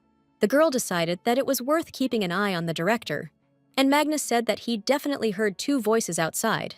Maybe there was someone else here. Belle realized that Magnus had heard Ishmael's voice. It was impossible to reveal the guy's secret, and the girl decided to do everything to get out of the awkward situation. Belze stated that it was also her voice. She also voiced Ishmael, but the director knows that the boy does not speak. Belle grabbed Ishmael by the hands, and Mock asked him if today's dinner had been good. Then she pinched her nose and said, imitating the boy's voice, that it was very tasty, since Belle had cooked it. Magnus seemed to believe her little trick. At least he stopped asking about who else was with them. The girl convincingly explained that she voiced both characters in the game. She could speak for both Mishka and the director. Belle told Magnus that she usually came up with her own lines, but if Ishmael wanted to say something, he wrote it on the palm of his hand. Magnus praised Belle for playing with Ishmael, and the boy realized that Belle was offering him control over the director. The director was moved when he looked at the children. He remembered his childhood. He also grew up in this orphanage. Magnus told Belle that one of his old friends works at the Duke of Cagliostro's estate, so he likes Belle. The girl asked who the director's friend was. Magnus didn't hide the fact that it was Logan, the Duke's secretary. Then Belle became convinced that Magnus and Logan were in cahoots. Ishmael wanted to leave, but Belle stopped him and demanded that he use his power right now. Belle's was very convincing and looked expressively at Ishmael. He must dare to do this. The boy didn't expect Belle to offer to bend Magnus's will right now, but he decided that the girl knew what she was doing. Ishmael looked at the director and said that from now on, he would obey all his orders. Magnus was surprised that the guy was speaking and obeying. The guy was amazed that his ability worked on the high priest. It was unexpected. Last time, his power had no effect on Belle, and Ishmael thought that the sacred power made people immune to its influence. The guy said that the control would last for about half an hour, but why did Belle ask to take control of the director right now? The girl replied that she needed to force the director to send Logan a message with an offer to meet and lure him out of the estate. It would be great if Ishmael kept the director under control for as long as possible when he met Logan. The guy agreed, but wanted to know why she wanted it. Belle couldn't explain, but she promised that she would definitely tell him about everything later. Belle's left the temple and said goodbye to Ishmael. The day had passed productively, and she was truly glad to see him today. The children said goodbye briefly. If everything they had planned worked out, they would meet in a few days. Belle promised the guy that she would find a way to take him out of the temple. She would definitely do it. The girl suggested that Ishmael swear fidelity and friendship to each other on their little fingers. This was the strongest of all children's vows. The children sealed their agreements with a clasp of their little fingers. Now they trusted each other without limitations or reservations. Logan was surprised when he received a letter from Magnus. He had not planned to meet the high priest anytime soon. Magnus wrote that there was an urgent need to discuss some issues and asked that Logan appear at the temple shelter as soon as possible. Logan was alarmed by the letter and asked Magnus to avoid personal contact, but decided to go. Logan assumed that Magnus was having trouble finding material for their common cause. The next morning, Belle watched with pleasure as the Duke's secretary got into his carriage and drove away. Everything was going according to the plan she had drawn up in advance. She hoped that Ishmael would not let her down. The girl remembered that Ismail could subjugate a person for no more than an hour, and so she decided to hurry. During this time, she had to find proof that Logan was an apostate and a demon worshipper. The servants said that Logan only left the house when accompanying the Duke. There was nothing suspicious on the table, and the table cabinets were locked. When Logan wasn't working, he sat in his room, and it was here that Belle hoped to find evidence of his involvement with the renegades. But there was no evidence. Everything confirmed Logan's piety. Only the chest of drawers looked suspicious, but it was locked. The girl was shuffling through the papers on the table again. Logan had been deceiving the Duke for a long time, so it was not worth expecting that evidence would be easy to find. Half an hour had passed since Logan's absence, and about the same amount of time remained. Belle hadn't looked at the bookshelf, so she had to act carefully. The girl's gaze fell on a painting depicting a holy war. an expression in area that referred to two different conflicts. One is the religious war led by Archaea, and the second is the War of Area, when she came to the land full of ancient evil to save people. The painting depicted the war between Area and the demons. Logan probably hung it to appear religious, but it looked too intrusive. It turned out that the painting was shifting to the side, and behind it was a cabinet with jars containing floating zoological exhibits. Belze was nervous. She had taken a big risk and forced Ishmael to take a risk. It couldn't be that all this would have been in vain. The girl was sure that the evidence was somewhere here, perhaps right under her nose. But where exactly? If Belz had a heart, it would have sunk into his heels because someone was trying to open the door to the room. The girl was breaking out in a cold sweat, wondering if Ishmael had been unable to hold on to the director for long, or if Logan had returned for another reason. But she hadn't found anything yet. The girl hid under the table, not noticing that her long hair was clearly visible to the man who entered.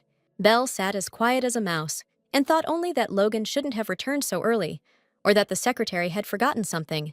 The sound of footsteps died away opposite the table, and then Belle realized that she had been found by the hair sticking out. At this time, Logan was in the temple and scolded Magnus for calling him so unexpectedly. The director should not have brought strangers with him. What kind of boy is this here? The abbot answered that the guy is mute and will not be able to tell anyone anything. Moreover, Magnus believes that meeting in front of the child looks less suspicious than if they were left alone. Ishmael watched Logan's actions tensely. It was difficult to suppress Director Magnus's will. He and Belle had no more than half an hour left for everything. Someone pulled Belle's hair painfully and announced that she needed to hide properly or not do it at all. The girl crawled out from under the table and sighed with relief. It wasn't Logan. Edwin was standing right in front of her. The guy was incredibly interested in what Belle's was doing. Edwin asked what Belle was doing in Logan's room, especially in his absence. The girl explained that she simply really wanted to see what was there. Belze asked Edwin why he was there. Didn't he have fencing practice today, but was relieved that it wasn't Logan. The guy replied that he just came in to find something and told Belle to leave the room right now, before the owner returned. Belle didn't want to leave and suggested that Edwin look for what he needed together. If they joined forces, everything would work out much faster. Edwin found it strange that Belle was asking to help him with the search, but he couldn't refuse the girl. The guy replied that she would not be able to help him because he was looking for a text written in an ancient language. Belle had not studied it and would not be able to help. The girl objected. She knows the ancient language. She saw him in the temple and knows what he looks like. Edwin agreed. He would search the right side of the room and Belle the left. The girl decided that she would help Edwin, and maybe he would find what she needed. Only Belle wasn't entirely clear why Edwin was looking for a text in an ancient language, and in Logan's room at that. The children were exhausted. Edwin was sure that the text was there, but apparently he hoped in vain. Belle only found proof that Logan was a workaholic. The girl was already beginning to doubt her suspicions about the Duke's secretary, when suddenly her gaze fell on the painting. Previously, she had simply glanced over it and had not noticed many oddities. Usually such paintings depict the victory of the gods. In this picture, everything was the other way around. In the crimson sky, quite alive and healthy demons were laughing. The goddess's spear, although it was in her hands, its tip was broken. But what confused the girl most was the huge number of fallen angels at the very bottom of the painting. At the feet of the goddess, it looked more like blasphemy. Belze turned to Edwin for advice. She was the only one who thought that something was wrong with this painting. Belle pointed out to Edwin that this image clearly read as the defeat of the goddess by demons, a scene that was simply impossible for the believers in Area. Edwin felt the surface of the painting and discovered that it was two-layered. Without thinking twice, the guy tore off the top layer of the painting. Belze wanted to prevent this, but the young duke did not listen to her. The painting was damaged, and under the first layer, the children discovered text in an ancient language, which is exactly what Edwin was looking for. The children read that those who believe in Area will experience pain and torment. They will cry and beg for mercy, and in the end, they will kill Area themselves, and then go straight to hell. At this time, Ishmael was controlling Magnus's behavior. He did not yet know that his efforts were not in vain. Belze read the inscription in the ancient language with fear and surprise. It called for obedience and bowing before the true goddess. An image of Diana appeared in Belle's eyes, laughing right in her face and glowing with a purple aura. In the house of the new rector of the temple, and director of the orphanage Magnus, the situation has not changed. Ishmael saw that the effect of his power would last for about 30 minutes, no more, and he hoped that Belle would find the necessary evidence during this time. The boy decided that there was no need to worry. He needed to focus all his efforts on keeping Logan in Magnus's room as long as possible. Logan was irritated by the boy's presence in the room and asked the principal how much longer he would keep him there. Logan ordered the guy that after he served the tea, he should go to the door and make sure that no one entered.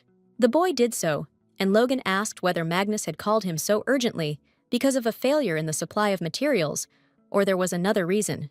Logan didn't deny that there was a problem. What they had recently delivered had turned out to be useless, and Mrs. Eurus was terribly angry. Ismail didn't understand anything from the conversation between the secretary and the abbot, but the topic was clearly suspicious. He decided to tell Belza about it. She would definitely figure it out. Magnus, subordinate to Ishmael, replied that Logan had been called to discuss the organization of the supply of materials for Ms. Eurus. Logan was indignant. What was the point of discussing it if the best materials were missed? They should have listened to him and given it to Belza before she got to the Duke. The Duke's secretary was angry. If Magnus and that idiot Pius hadn't hesitated, everything would be different now. Logan sat for a while longer and said that it was time for him to leave. Magnus, controlled by Ishmael, asked why so quickly. The secretary replied that he had received an impulse, which meant that someone had activated the prayer blocking spell.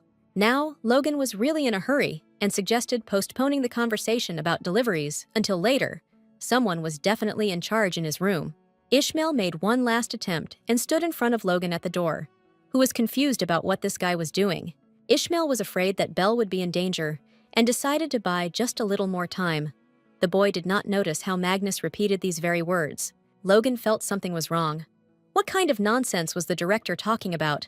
Everything was too strange. Ishmael realized that he had made a mistake and had directed the impulse of force in the wrong direction, but it was already too late. Logan became wary and asked Magnus to repeat what he had just said, how much time he wanted to buy and why. Ishmael mouthed Magnus's words, saying he hadn't said anything. Logan must have misheard. The secretary guessed everything and grabbed Ismail. It turned out that he became wary as soon as he entered and felt the disgusting light energy. Logan shook the guy. He thought it was coming from the temple, but he almost let the little brat fool him. Ishmael lost control of Magnus, and the orphanage director came to his senses, looked around and asked why Logan was there, holding Ishmael up in the air. Logan called Magnus a fool and said that he had been under the control of this boy all this time. The secretary said that if he was not mistaken, this was the same little rat who was said to have lost his voice and strength in the correctional room. Ishmael guessed that these people knew about the repentance chamber, in which case the supply of materials was the supply of gifted children to pump out strength. Logan and Magnus decided that it was a great success that they had caught Ishmael and that he still had some strength left, so the issue of supplying the material could be resolved for a while. Logan warned Magnus that he was leaving now, but if something like this happened again, he would be forced to report his lack of foresight. Magnus was left alone with Ishmael and decided to take out all his anger and irritation on him. The director suspected that something was not right here. On the day Belzy arrived at the shelter, he had a strange feeling of a lapse in memory. Magnus was looking forward to tormenting Ishmael. The boy had done something wrong, which meant he had to go to the penitentiary. It was the orphanage's immutable law. Driven into a corner and exposed, Ishmael was completely desperate. Now he would definitely lose all his strength, and no one would help him. Bells read the writing on the wall and thought that it looked like a spell that could destroy all believers in area. And the true goddess, therefore, was Eurus. It turned out that Logan was definitely a renegade, which meant he had connections with people surrounded by a purple aura, who were also renegades. Most likely, Diana was one of them, a candidate for sainthood who worshipped a demon. It was hard to believe. Belze was completely confused. It turned out that everything around was entangled in the threads of a demonic cult. Apostates were everywhere. Diana's holy power was actually black magic, and the presence of sinister energy in many people is explained by Diana's influence on people. Belle was completely at a loss as to what to do now, but fortunately, Edwin was nearby and did not lose his composure. The boy commanded that first they would remove their tracks and leave here. Everything here was upside down. Edwin ordered the girl to collect all the torn sheets. He would take them. Belle was grateful to Ed. Without him, she would never have found the inscription. The children had cleaned everything up and were about to leave. They needed to keep their visit to Logan's room a secret. They had already reached the door of the room, and Belle tried to open it. But the door did not move, as if it were enchanted. Edwin didn't expect to be locked in a room. It wasn't part of his plans. The boy rushed to the window, but was unable to open it. The mousetrap slammed shut, and the children found themselves in a dangerous situation. Edwin confirmed Belle's guess. They were locked in, and it would be impossible to leave unnoticed. The young duke suggested that there was a blocking spell cast on the painting, and Belle was completely confused. This couldn't be. The mansion stood on holy ground, and magic circles couldn't work here, which meant this wasn't possible. Edwin said that they needed to get out first, and then they could talk. The boy took a small coffee table and hit the door with it. The door didn't even creak. It looked like they wouldn't be able to leave the room before the owner appeared. The sound of heavy and quick male footsteps was heard in the hallway, which meant that Logan had returned and was hurrying to his room. The children had only one option left. To hide inside the room, Edwin chose one of the closets for this purpose. The boy thought it was quite safe there. Better to hide than to immediately come face to face. The door to the room swung open, and Logan, armed with a sword, entered. The secretary didn't see anyone. He knew that no one could have left, which meant they were playing hide-and-seek with him. The children watched through a crack in the door as Logan searched for the rat that had dared to climb into his room. The secretary was terrifying and glowed purple, his demonic aura extending to his weapons. Logan looked into every corner of the room, and even under the table. It seemed the secretary was deliberately stalling for time, getting on the nerves of the one hiding from him. Belza sat as quiet as a mouse. She was afraid to even breathe. What Logan would do to them when he found them. The girl was afraid to even think about it. Logan said loudly that there was only one place left that he hadn't looked at. Belle didn't know what to do. The secretary was getting closer and closer. Edwin coughed loudly and announced in a forced, cheerful voice that they had to go out. Secretary Logan discovered them. Logan was dumbfounded. He never expected to see the young duke and the duke's ward in his room. The secretary's anger did not go away. He sharply asked what the young master and my lady were doing here. Bells didn't understand what Edwin was planning and how he was going to get out of the dangerous situation. Edwin announced that he and Belle were playing hide-and-seek here, and it turned out that the secretary's room was incredibly suitable for it. Logan was outraged. In the entire duke's house, there was no other place to hide except the closet in his room. The boy smiled cheekily. Why shouldn't he and Belle play in the secretary's room anyway? This house belongs to Edwin and his father. Edwin took Belle by the hand and said that since the secretary had returned, they had better leave. Otherwise, Logan would disturb them. Belza realized that the boy was only pretending to be calm, but in reality, he was tense, like a taut string. Logan stopped the children and asked why they tore up his painting. Edwin apologized. He accidentally hit it with his cufflink when he was running away from Belle, and his father would make it up to him. Logan asked the children if they knew what the words written underneath the painting meant. Edwin replied that he had no idea. It was some kind of gibberish in a language unknown to him. At that moment, Logan was finally convinced that Edwin was lying. The young duke could not help but know the ancient language. The secretary made a sign with his hand. The doors of the room slammed shut with a loud bang right in front of the children's faces, and the path to salvation was blocked. Logan burst out laughing. Edwin had been studying the ancient language for 2 years and couldn't read such a simple inscription. What a weak and stupid excuse, Logan chuckled. The young gentleman probably thinks his father's secretary is a complete idiot. Logan shook his head. How could it be? The heir of Cagliostro pretended not to notice the apostate. He could kill both children, but it was risky. The secretary decided to limit himself to just casting a spell of oblivion. He felt sorry that such smart children would instantly turn into weak-willed idiots. Edwin and Belle were surprised. This ritual is prohibited by law, and only apostates can perform it with the help of their cursed dark magic. Belle made a disappointing discovery. Logan knows how to use black magic. Edwin stated that Logan would not succeed. His spell would not work here. The secretary confirmed that the holy ground was terribly hindering him. Of course, the villain continued, Aria's cursed legacy would never disappear. But he could cast oblivion on the children, and Logan snapped his fingers. Belzy soared into the air and flew quickly straight towards Logan. Edwin did not have time to grab her hand. The girl found herself in the clutches of the villain. Logan was clearly planning something nasty and scary. Logan offered Edwin a choice, to leave and leave this girl with him, or to calmly go with him outside the mansion. Belle resisted the secretary's grip, trying to persuade Edwin to leave and leave her. But the guy demanded that Logan let Belle go, since she didn't know anything. Logan doubted that Belle was as innocent as Edwin convinced him. This girl had already managed to cause a lot of trouble and ruin their plans. The man's hands squeezed the girl's throat, so that she caught her breath. Logan wanted to finish with her here and now, but Belle was too valuable a commodity. Logan shook Belle and asked how she managed to use Ismail. The girl was afraid for her friend. Had he really been exposed? Which is why Logan returned earlier. The name of the orphanage's pupil meant nothing to Edwin. The boy was afraid that Logan would harm Belsa. Logan stated that he had already prepared everything, and now they would not escape from him. Now when Edwin wakes up, he will forget everything that happened, and Belle first of all. Edwin tried to get Logan, but to no avail, and Belle prayed to the goddess to give her the strength to stop Logan. She could not lose him again. After these words, a bright light appeared in the girl's hands, and it grew larger and larger until it engulfed the entire room. Logan closed his eyes and screamed as if the light was causing him unbearable pain.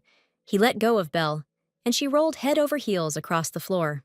The secretary clutched his face, his eyes burning as if they were being burned with hot coals. Edwin grabbed the sword and rushed at the villain, trying to inflict as dangerous a wound on him as possible. The young duke was incredibly angry that this despicable apostate dared to touch Belza with his filthy hands. Edwin combined the sword strike with a magical blow, so his opponent could not recover for a long time. The guy rushed to Belle. He was worried about her condition. Logan wheezed. The damned Cagliostro were in their way again. They should have killed everyone from that family even earlier.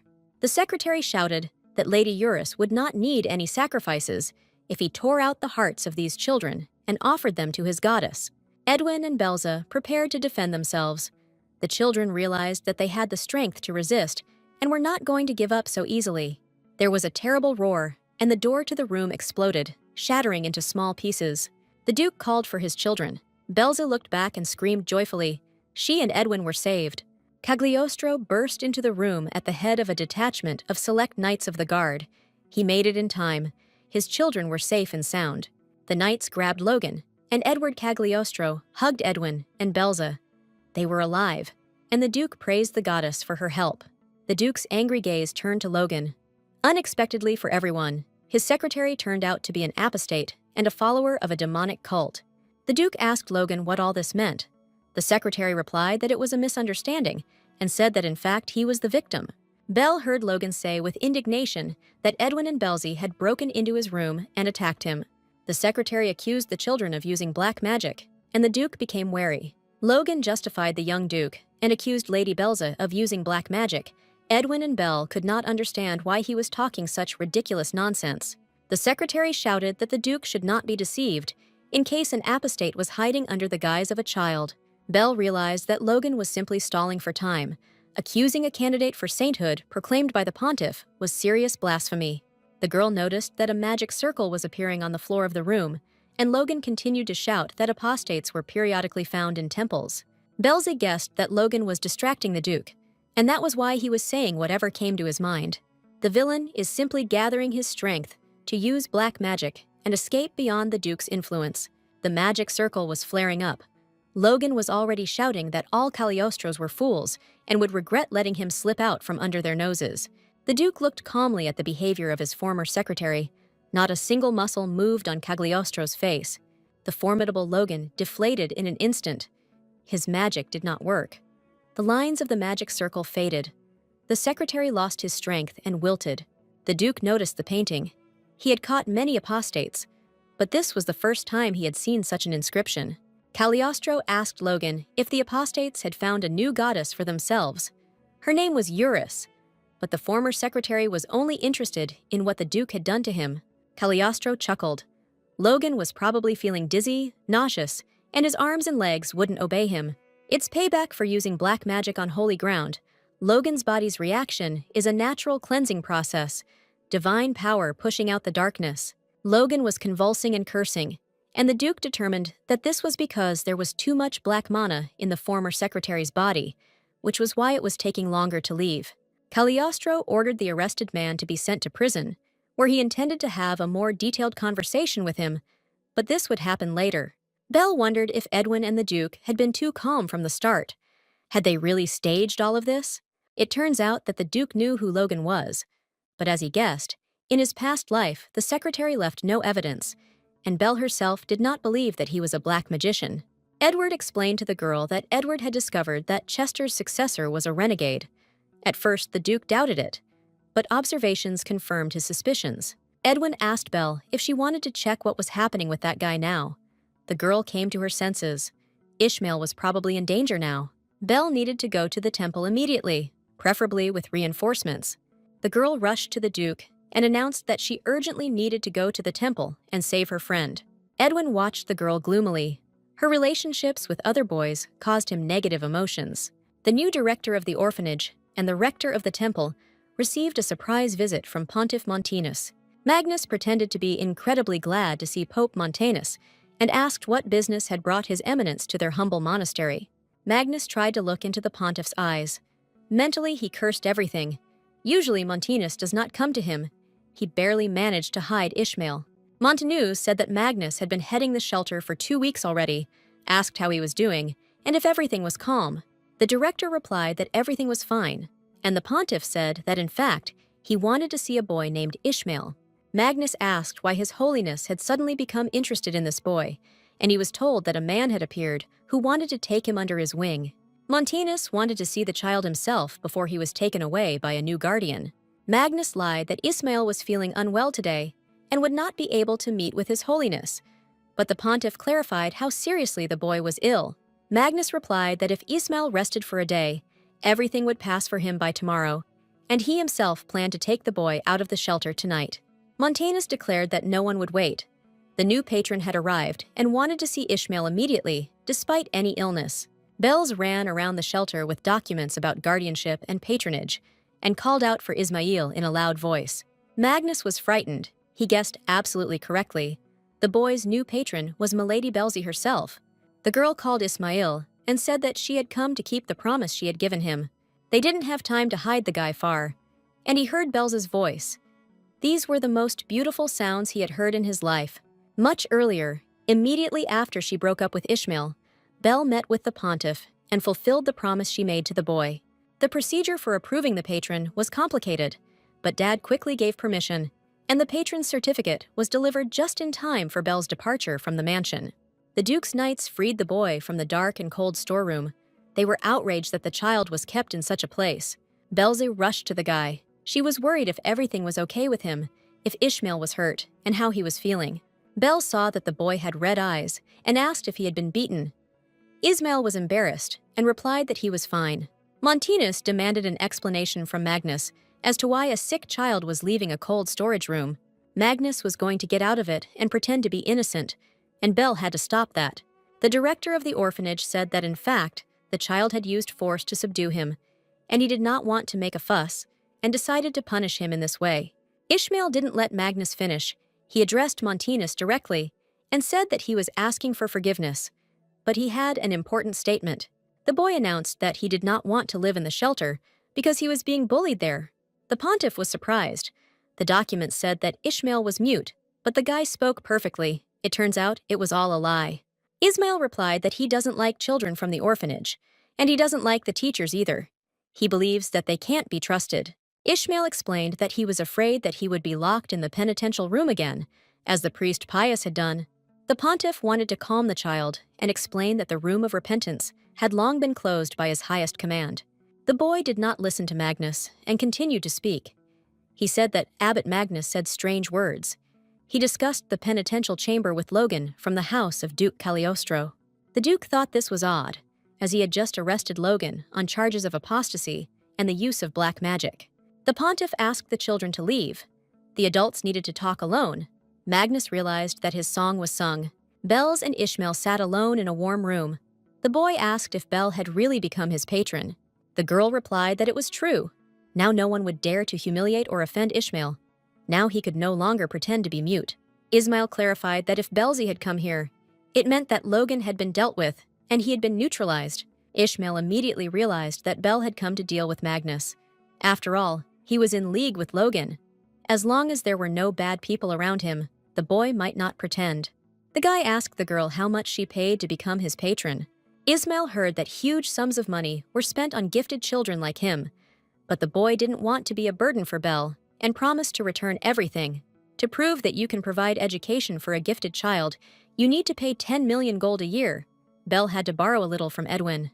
She told Ishmael that he shouldn't talk to his patron like that, and besides, Belle would soon become rich, and it would be a trifle for her. The guy promised that he would definitely achieve success and become a great man, and then she should not refuse the money that he would want to return to her. Belle replied that he would definitely become great, and that she loved friends more than money. In fact, she wanted Ishmael to be her friend, not Diana's. Ishmael told Belle what Logan had said. Things were strange to Magnus. They were probably encrypted, and the boy didn't understand everything. The boy remembered that Logan was concerned about the lack of supplies of materials. Perhaps he meant gifted children by materials. Ishmael said that Logan was going to use Bells as well, but the guy didn't have time to find out for what purpose. Belza remembered Logan screaming that they no longer needed the plan with the sacrifice for Eurus. They would rip out her and Edwin's hearts and offer them to the goddess. The materials are most likely the very victims Logan spoke of. They hunted for children gifted with powers and sacrificed them to their goddess. The sacrifice meant the loss of power in the repentance chamber, but why was it necessary to take it away? Perhaps it is connected with the fact that Diana's aura also contains the aura of apostates. How Diana was able to wield both holy and dark powers at the same time, and whether she had such a combination in her past life, Belle lacked information. There were a lot of strange things around. If even Logan turned out to be a renegade, then how many such renegades were hiding around? Ishmael saw that Belle was lost in thought and asked if everything was okay with her. The girl came to her senses and said there was no need to worry the guy. Let him come to his senses first. Belle told the guy the Duke's words, that they would soon interrogate Logan, find his accomplices, and find out what they were up to. Now something else was more important. How Ismail was going to live on, he could return to the shelter. Bells invited the boy to move with her to live in the estate of Duke Cagliostro. There was no need for him to stay in the orphanage. Ishmael asked if he could really leave the shelter. Belle replied that one word from him, and he would never appear here again. The girl feared that, because Ishmael knew something about the victims and the repentance chamber, the apostates would try to get rid of him. Bells knew that Ismail would become a pontiff in the future, and she couldn't let the boy lose his future because of her, especially now that they had become friends. Taking Ismail with him to the ducal house meant preventing him from getting closer to Diana, and that was as important as everything else. The apostates have long held a grudge against the family of Duke Cagliostro, and one must be prepared to stand up for his defense. Ismail asked if Belle had asked the Duke for permission. The girl was sure that she would be allowed to, and if the guy was uncomfortable living on the estate, she would buy him a house. Belle told Ismail that when she opened the salon, the building would have many shared rooms, and he could live there, in the very center of the capital. However, the boy announced that he would stay in the shelter, a decision Bells did not expect him to make. Ismail stated that since the director was no longer there, and he had a patron, no one would dare touch him now. The boy was going to stay at the shelter to see if people like Pius and Magnus would appear there. The most important thing for Ishmael was to find out if there were any apostates left in the orphanage and what they were going to do with the blessed children. This would also help Belza. Belle looked at the boy with admiration. It wasn't for nothing that he was a candidate for a hero. After everything he had been through, Ishmael hadn't lost the ability to think about others. The girl did not try to dissuade the boy. It was impossible. She advised him to turn to the pontiff in any unclear situation. Belle believed that Montanus was a good man. She would come too, but the pontiff was closer to him.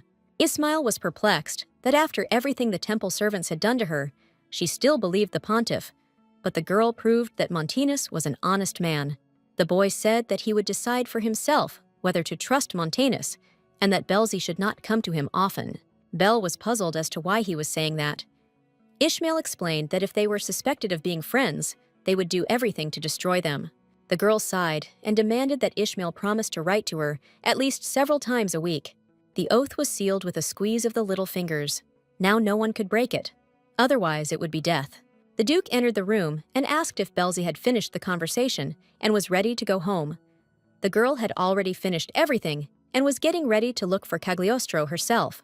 Edward stated that he couldn't go home yet. Magnus's interrogation was dragging on. They were finding out who Eurus was. so another guardian would go with Belle. The other guardian was, of course, Edwin, and it would have been even more pleasant to travel with him if he hadn't interrogated Belle again. Edwin asked, "Does this mean that Belle borrowed money to become Ishmael's sponsor?" The girl explained that she had to help Ishmael. She was a little short, so she borrowed from Edwin. Fortunately, the pontiff counted her elixirs as a donation, and she will be able to pay off the debt very soon, without spending a single coin of Edwin's money. Edwin was serious. He asked Belle if she liked Ishmael, not as a friend, but in another way. Belle was confused as to why Edwin thought she should like Ishmael. In fact, she loved another man. But it was too early for Edwin to know that. Edwin advised the girl not to be too close to him. It seems that Edwin does not like Ishmael at all, and does not want to see him often. Edwin reminded Belle how Logan said that she was behind Ishmael. The girl denied everything. She became the boy's guardian, simply out of a feeling of compassion. Edwin asked why she went to Logan's cell, what she wanted to find out there. Belze explained that she was just curious. It was such a rare chance, so she went. Belle explained Logan's trip to the temple by saying that Ishmael asked for help. The last time she came to him, she told him to complain to her about the offenders. Most likely, Ismail complained to the director, and he called Logan. They had known each other since childhood, since they grew up together in the orphanage and planned everything together. Belle asked Edwin if he knew about the relationship between the director and the secretary. The guy answered no, and thought about it. The girl was glad that she managed to distract his attention from herself. However, Belza had her own questions for the young duke. She was interested in why he was looking for ancient writings in Logan's office. Did Edwin really suspect Logan of apostasy? The girl once again noted that the behavior of the Duke and Edwin was different from what it had been in the past.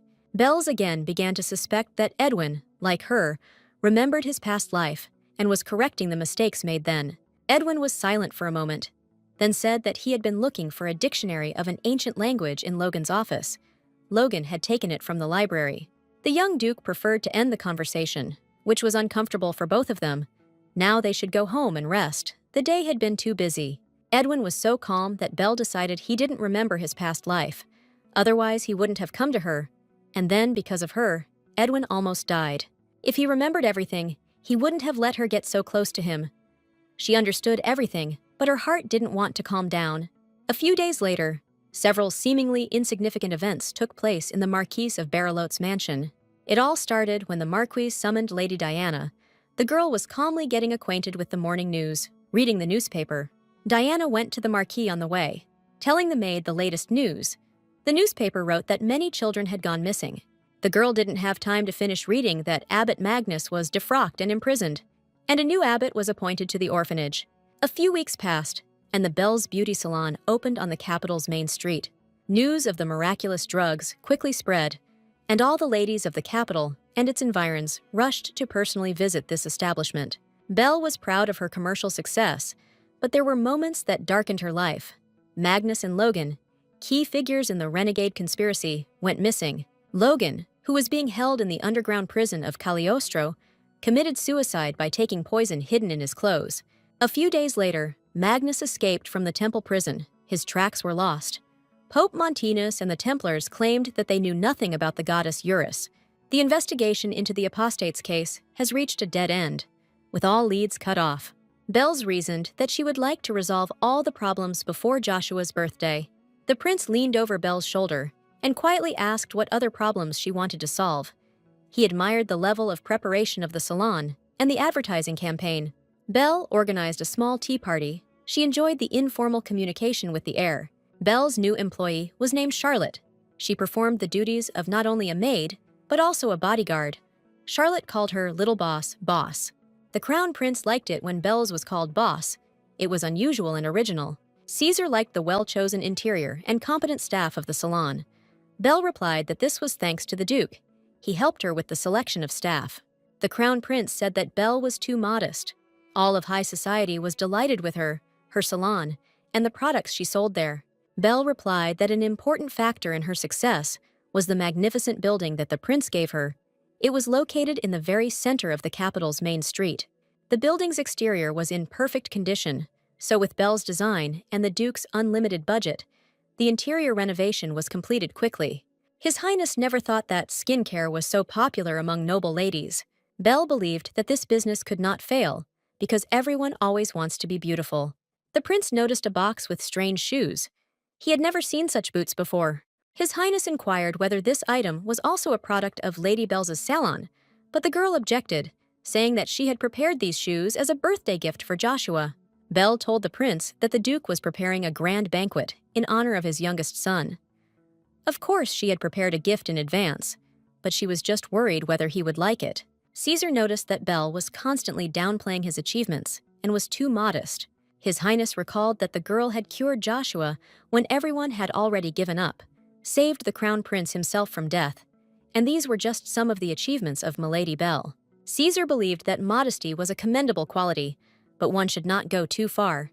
The crown prince said that thanks to Lady Belle, many positive changes have occurred in the lives of many people, and it would be great if she believed in herself. Belze wondered if they had indeed been able to identify and expel the apostates from the temple and Duke Cagliostro's estate. The most interesting thing is that Belle knew nothing about their existence in the empire in her past life. This was a big change. The girl was going to continue to gradually change the present and the future. Caesar noticed that Belle was happy, which meant that he could safely invest his money in the development of Lady Belle's salon. Several days passed, and the long-awaited holiday arrived, Joshua's birthday. The whole family was gathered. Dr. Gordon was also present. Joshua was the most impatient of all. He waited so long for Belle to come out to the guests that he was completely worn out. The boy wanted Belle to come as soon as possible. The girl was in a hurry, but the preparations took a little longer than necessary. Everyone appreciated Belle's outfit, but the girl was worried about Joshua. The guy hadn't gone out in public for a long time, and now looked too worried. There were whispers around that the candidate for sainthood, sponsored by the Duke, was wearing a dress similar in color and style to other members of the Cagliostro family. Indeed, today, all the Cagliostros, including Belze, were dressed in outfits of the same color and style. These were their family costumes. Duke Cagliostro declared that the dress specially prepared for the holiday suited Belle very well. The girl looked very pretty in it. Edwin stated that his father was wrong, and he categorically disagreed with him. The Duke's eldest son was sure that the dress was so beautiful only because Belze was wearing it. The girl was melting with happiness when she came to the house of Duke Cagliostro. For the first time, she could not even imagine that everything would be so wonderful. Joshua and Edward completely agreed with Edwin. The dress would have looked much worse on anyone else. The birthday boy was eager to receive and open the gift from his adopted sister, but a certain amount of time was allocated for this. The girl had to take the box to the common pile of gifts, where she would wait her turn. Joshua was upset, but the Duke intervened and advised his son to leave the most interesting part for later. He would definitely open it after the ceremony. The Duke looked around the hall and made sure that most of the invited guests had already arrived. His lordship addressed those present, demanding their attention and promising to soon begin the ceremony of celebrating the birthday of his youngest son. Duke Cagliostro thanked everyone who came to celebrate Joshua's 5th birthday. Gordon shed tears as the Duke spoke of how the boy had gone through many difficulties due to his illness, but had been able to overcome them. For this, the Cagliostro family is grateful to the goddess. The Duke took the opportunity to introduce to the guests the man who played a key role in Joshua's treatment. Edwin called the confused Belze to him. The girl did not expect such an event.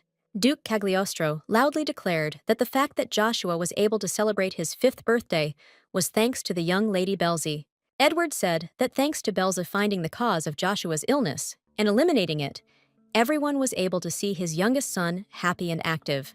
Edward Cagliostro announced that from now on, the ducal family of Cagliostro declares its official support for Belze. Milady Belze was proclaimed by Duke Cagliostro as a benefactress of the Cagliostro family and a candidate for sainthood. The Duke's statement left an indelible impression on Belze. It was an official announcement of sponsorship, something that had never happened in Belze's previous life. The Duke continued to say that from now on, any attack on Lady Belze would be seen as a challenge to the House of Cagliostro and would be met with certain measures. Guests whispered that such a statement was a step towards open competition with the House of Berlot, which recently adopted Lady Diana. They said that the Marquise's daughter had failed Joshua's treatment, and they guessed that this statement was a warning to the Marquis of Berlot and his ward. The guests' whispers continued. Everyone was curious to see which of the two houses would produce a true saint. Belze was worried. Now the prestige of the Cagliostro family depended on her. Suddenly, she heard someone congratulating her. It was Marquis Barilot, congratulating the girl on receiving the unconditional support of the Cagliostro family. Of course, Lady Diana also arrived at the celebration with the Marquis, as always radiant and incredibly polite. The Duke was expecting the Marquis and Diana to arrive, but unfortunately, they arrived later than he expected and missed the statement he had made just for them. Edward offered to repeat the statement just for them, but the Marquis felt there was no need. He had heard enough. The festive atmosphere was becoming increasingly tense. The Berlot family and Cagliostro had been in conflict for a long time, but now their confrontation had become open. Diana tried to defuse the situation by taking the blame for being late for the appointment. Lady Diana explained that she had been preoccupied with choosing a gift for Joshua and had not noticed how late she had been, and she begged him to forgive her. By way of apology, Lady Diana asked to be allowed to personally present the gift to young Master Joshua. People were whispering that Diana was behaving like a real lady, despite the fact that she had only recently arrived in the Marquise's house. Only Belza suspected Diana of collaborating with the renegades, and perhaps she herself was one. But Lady Diana's reputation remained strong. What upset Belle was not Diana's positive reputation, but the fact that most of those present had a rather vague opinion of her. Diana approached the girl and pretended to be concerned and asked what was happening to her and why she was sad. Diana advised Belle to rest a little in a separate room if she felt nervous in such a crowded gathering. Edwin did not like Lady Diana's words and actions at all, and he became wary. Belle had something to clear up with Diana, so she had no intention of arguing with her, let alone leaving the banquet hall. Belza informed Diana that she was worried about her health. Belle was upset by the cough that sometimes bothered Lady Di. Belle said she recently read a book about various illnesses that cause rashes and coughs. In Belle's past life, the disease spread throughout the empire in about a year, and Diana accidentally discovered a cure, which became her crowning glory. Belza read about an illness whose symptoms were exactly the same as those Diana had the last time she visited the estate. Belle thought that Diana herself, or someone from her circle, might have been sick with it, and it was most likely contagious. Bells wanted to use tricky questions to find out whether Diana came from the future and knew what would happen. Diana was perplexed. Belle herself saw that it was a common allergy, and they ate that dessert together, and now she suspects that it is infectious. Diana thought that Belze was too engrossed in reading, and Belle was finally convinced that Diana knew nothing about the plague. Diana snapped at Belle to take care of her own health, turned away, and left without listening to her apology. At this time, Joshua approached Belza, and she switched her attention to the birthday boy. The girl was glad that Diana did not know the future. Marquis Barilot did not intend to stay long at the feast of Cagliostro. His plan was to say hello to a few people and then return home. Belle realized that Diana wasn't that special, which meant that Belle could be the first to get the things that Diana would get in the future and be ready for anything. Belle now lived close to her family, and she had to protect them, so Diana's ignorance was beneficial to her. The Duke and his children left their guests for a short time. Joshua and Belle were considered very young and needed rest. Edward asked if Belle liked the sponsorship announcement, and he made sure everyone heard it. The Duke stated that there was something else he wanted to give to Belza, but he needed a little more time, so this announcement first. Cagliostro wanted to adopt Belze, although most of his supporters were against it. Belle was stunned. The Duke was preparing the adoption as a gift. His wish alone was enough to make her feel happy. Joshua was for adoption. Then Belle would become a real sister to him, and they could play every day. Belza said she wouldn't be bothered if the adoption didn't go through, as she was already grateful to the Duke. This would not disappoint Belle at all. The support of Duke Cagliostro was much more than she deserved, the girl believed. Moreover, she already knew about the Duke's feelings for her from a past life, when he was preparing to adopt her as a gift for her 18th birthday. Belle's words left Duke Cagliostro puzzled, as if Belle didn't want to be his real daughter. Belze was concerned about something completely different. She couldn't get Edwin's categorical protest against her adoption out of her head. The girl was worried that Edwin was uncomfortable with the idea of her joining the Cagliostro family. On the other hand, Bells understood Edwin perfectly well. Communicating well with a person is one thing, but accepting him into the family is a completely different matter. Joshua was eager to open Belle's gift and was allowed to look at it. The box contained sneakers that Belle had ordered especially for Joshua. The girl explained that they are designed so that Joshua can run, jump, and play as much as he wants, and wherever he wants. And it is very convenient to do this in them. Joshua declared that it was the best gift in the world, and immediately asked when Belle's birthday was so that he could give her a gift too. Belle didn't know her birthday. In her past life, Edwin had once given her a gift, but she never understood why he chose that particular day. Edwin immediately announced that Belle's birthday would be exactly 6 months later, on Wednesday the 3rd. The boy's confidence surprised not only Belze, but also the Duke and Joshua. The girl was perplexed. Edwin was naming the very day that in his past life he had designated as Belle's birthday. The Duke declared that it was not so far away, and that preparations should begin today. It would be a wonderful reception. Joshua was eager to prepare it. Edward asked the girl if there was anything in particular that she would like most. Belze couldn't become a real member of the Cagliostro family, but it didn't matter. They already gave her enough love and care. The mere fact that the Duke and his sons loved and appreciated Belze was more than enough for the girl. 7 years, 7 springs, and 7 autumns had passed since that memorable birthday of Joshua, but Belle remembered how the Duke thanked her for saving his youngest son. The girl grew up in the Duke's family, although not officially adopted, but in fact, she was the boy's sister. Joshua was incredibly attached to his little sister, and Belle looked after her little brother everywhere and in everything. Over the years, many good moments had accumulated, and Belze did not want to erase any of them from her life at any cost.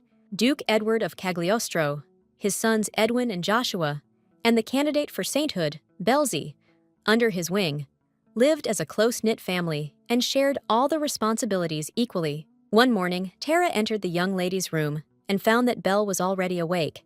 Belze greeted her personal maid. The little girl had grown up in 7 years. She had just recently turned 12. Tara was doing her owner's hair, and at the same time was interested in her plans for the day, whether she would go to her salon or not. Belle hadn't decided what she was going to do yet, and asked if Joshua had had breakfast. Tara replied that he had already left for the academy. Tara replied that Joshua had recently started leaving for the academy very early, and Belle concluded that the boy liked it at the academy and was glad about it. Belle decided that she would not have breakfast, but would still go to the salon and have breakfast there. Tara ordered that a carriage be prepared for the lady.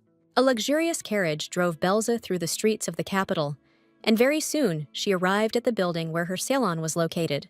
The girl looked around.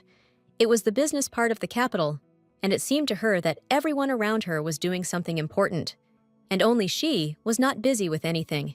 Men, women, and even children were hurrying somewhere with serious faces, and only business conversations could be heard around. Belle sighed. Duke Cagliostro is busy with state affairs. Joshua entered the academy and is busy with his studies. Every morning, Joshua hurried to class. He always promised to return soon, but even after returning, he was busy with lessons. Edwin graduated from the academy a long time ago and, for various reasons, never appears at the estate. The Duke's eldest son rarely wrote. Belze hoped that Eddie was okay, and nothing had happened to him. Belze decided not to think about sad things. It made her too sensitive and prevented her from thinking clearly. The attendant announced that the carriage had arrived at the salon. Belle was lost in thought and did not notice it at all. The girl thanked her for the reminder. There was no urgent need to supervise the salon's operations, but she still came here every day. Belze's elegant heels clicked towards the main entrance of the best beauty salon in the empire. The Belze Beauty Salon was the pride of its owner. It was a real beauty factory, opened with the support of His Highness the Crown Prince and the Duke of Cagliostro. The Belle Salon has grown into a large-scale enterprise in just 7 years. Belle started with skincare products and anti-fatigue medications, and gradually wigs, hair dye, manicures, and even dietary meals appeared on the market. Today, this place has become the main tourist attraction of the empire, attracting guests from all over the world. It wasn't just money, but also world fame that Belze hadn't dared to even dream of in her past life. Thanks to the salon, Belle lives a life that anyone would envy. There was just one problem left, and if it were solved, all of the girl's wishes would come true. For 7 years, Belle collected materials, tracking Diana's movements, looking for a connection between her and the renegades. Since Logan's death and Magnus's disappearance 7 years ago, the renegades have gone into hiding, showing no activity in Belle's line of sight. Diana, as in the original and Belle's past life, continues to act as a candidate for sainthood, but her fame is not as great as before, all thanks to Belle. Diana's main clients have always been aristocrats, but now, due to the fact that many people have started visiting the Belle Salon, the number of Diana's clients has decreased.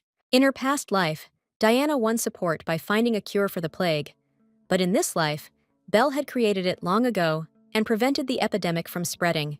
Diana is a candidate for sainthood.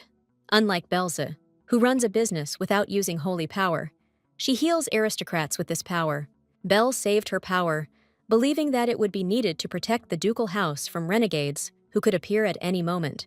Belle's sacred power was too valuable for her to afford to waste on healing. Until there was proof that Diana was a renegade and she couldn't act, Belle was prepared to wait for her opponent to reveal himself. An alarmed Charlotte ran into the room. She was alarmed and was in a hurry to report important news to her hostess.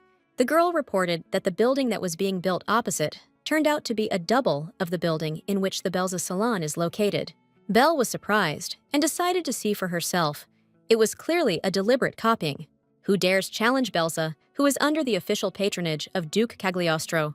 Belle came to see if everything was as critical as Charlotte had told her, but the reality turned out to be worse than she expected. The new salon turned out to be an exact duplicate of Lady Belze's salon, and this was clearly too much. Belle and Charlotte were outraged. They had no intention of letting things slide. A worker saw a 12-year-old girl on the construction site and asked her to be careful not to go where it was dangerous, which angered Belle even more. Charlotte declared that the exterior was half the problem. The problem was that the patented interior design had been copied. The main idea of Belle was copied: walls that can be removed like doors, allowing the interior layout to be instantly changed.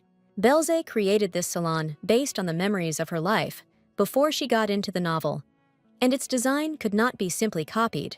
There was no such style in this world, and Belle personally made the drawings. Only 4 people saw them. Suddenly, she noticed some familiar, but not very pleasant people on the construction site. Belle realized that besides her, the Duke and Charlotte, the man in charge of the interior decoration of her salon, Master Jack, had seen the drawings. It was him that Belle saw working inside a competitor's salon, and it was an unpleasant discovery. Jack didn't have time to hide and pretended to be surprised that my lady remembered his modest personality. Belle was furious. The man had forgotten that the contract between them had contained a clause prohibiting disclosure of details of the plans for the Belle salon. The worker asked to be forgiven, but Belle was adamant. She couldn't let him get away with this. Now they had to find the owner of the building. Belle could not even imagine who it could be, who could so obviously go against Duke Cagliostro. The sheer audacity of these people was astonishing. It meant that they had something to compete with her with, or it was simply sabotage. Belle heard someone greet her with unreasonable joy. She looked around and found Diana. Diana was the very definition of charm, and she chirped that it had been a long time since she and Belle had last met. Belle's did not want to answer the greeting. She asked if Diana was the owner of this salon. Diana replied that she was not the owner of the salon, but had only helped a little in its creation. A nasty voice rang out, its owner asking if Lady Diana really knew this ridiculous girl, and that Di shouldn't say that she was her friend. Belle's recognized that voice very well. It was the voice of one of her main enemies in her past life. Only outwardly this man, for some reason, was strikingly different from the skinny guy who was chasing her last time. But why was he here? It was Adolphe Galagos. Belle's never thought she would meet him here and now. Belle was sure that if this man became close to the crown prince again, he would be a threat to the Duke. Therefore, her main condition for cooperation with the crown prince was the cancellation of Adolphe's reward and the recognition of Belle as the sole winner of the competition. Belle thought that Adolphe was learning a trade in another region of the empire. But what was he doing here? Especially with Diana. Diana invited Adolphe to say hello to Belle and informed him that she was also a candidate for sainthood. Galagos grinned. So this is the same plebeian supported by the Duke and the false candidate for sainthood. Adolphe remembered that they were saying that Belle enjoyed the Duke's favor, but did not live up to his expectations, was arrogant and scandalous. Charlotte was outraged, and Belle found it funny. Galagos bought his title, and Diana was from the same orphanage as her and didn't know her parents. Adolphe's arrogant attitude was simply ridiculous. Who did he think he was if he dared to speak to her like that? Diana warned Adolphe that he should not talk to Belze like that. It was dangerous for him. The previous Belze ran away in this situation, closing her eyes, because she believed that she had no right to defend the honor of the Cagliostro family. One thing that the current Belle has realized over the past 7 years is that she is Cagliostro, and if they dishonor her, then they insult the whole family. Belle loudly declared that she was disappointed. With such a stupid son, Mr. Galagos was surely unhappy. Mr. Adolf not only insulted the candidate for sainthood chosen by the pontiff himself, but also allowed himself to speak disparagingly of Cagliostro. This surely means that the policy of the Galagos family merchants is to make the family of Duke Cagliostro and the candidate for sainthood their enemies. Adolf was furious. How dare a commoner threaten him? Did she really think that Duke Cagliostro's protection would last forever? "Someone like her," young Galagos shouted, "will soon be thrown into the trash." Diana tried to stop the guy, but it was all in vain. Belle calmly stated that Galagos was truly stupid for not being able to say thank you when she kindly warned him of the consequences. The girl's calmness irritated Adolf. He turned purple and was ready to rush at her with his fists. Belze looked calmly at the enraged idiot. She only found it funny. Diana watched everything with fear and interest. She was definitely the provocateur of this scandal. Charlotte had not received the gold for nothing. Before Adolf could raise his hand to strike, the bodyguard's dagger was already aimed at the impudent man's throat. The girl said that if he made even one wrong move, he would never be able to use that hand again. Adolf turned blue. Belze started laughing. This wasn't a person, but some kind of traffic light. Belle didn't come here just like that. She was going to demand that the owners redo the building's facade. But now, things have taken a more serious turn. Belze announced that Adolf Galagos would face serious legal action, accusing him not only of plagiarism, but also of assaulting a child.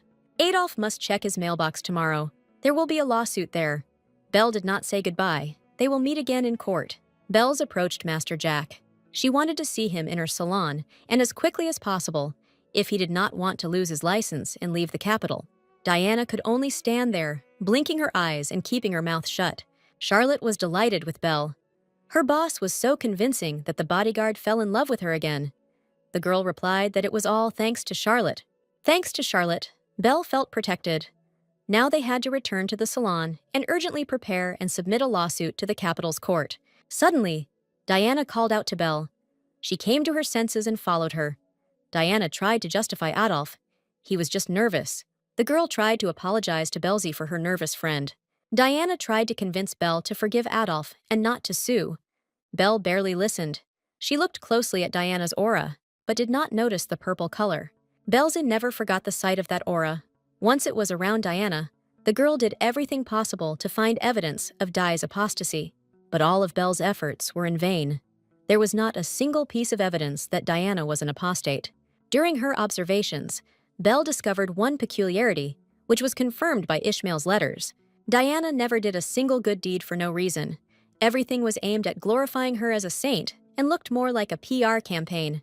Diana was a wonderful artist, and with a sympathetic expression, she knew how to put her interlocutor in an awkward position. Previously, Belle had always fallen for this schemer's tricks and felt insecure. Realizing that when people look at Diana, she smiles and acts like a saint, and Belle is just a participant in her little performance. Now that Belle realized that Diana might not only be two-faced, but also a renegade, she wasn't going to fall for cheap tricks. Belle asked how close Diana was to Adolf, and was outraged that she could be friends with a man who had stolen her idea for a salon. Diana was at a loss. She again could not find the words to answer Belze. The ladies were already gathering around. They decided that Diana was the owner of the duplicate building of Lady Belze's salon. The ladies whispered that they thought Lady Belze's salon was expanding, but it turned out that the buildings were simply a copy of their beloved salon.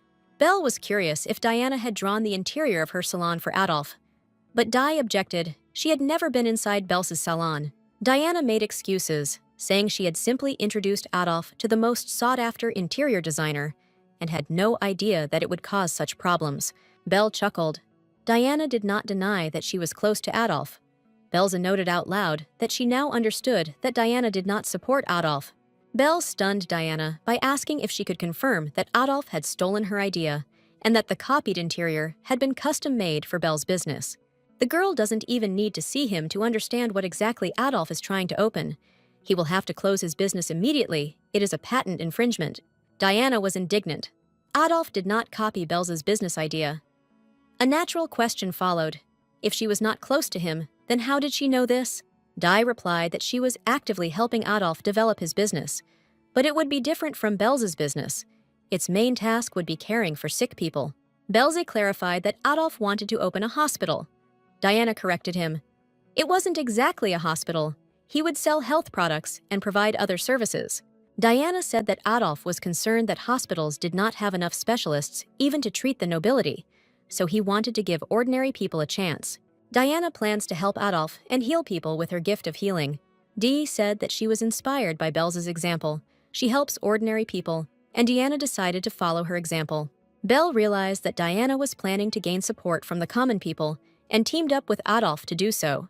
Belze apologized for her suspicions and said that she would ask Diana to testify to the fact that the interior had been copied. That's all. Diana was glad that there was no misunderstanding and suggested that they work hard together. She hurried to Adolf to calm him down. Charlotte thought that Belze was too kind to Adolf and Diana, and the girl thought that changing the interior of such a large house would be quite a problem.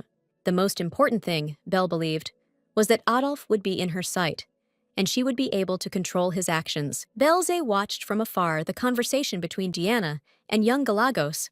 The boy was clearly dissatisfied and confused. The girl didn't have time to watch these two for too long. She had a lot of work to do, and it was time to return to the salon.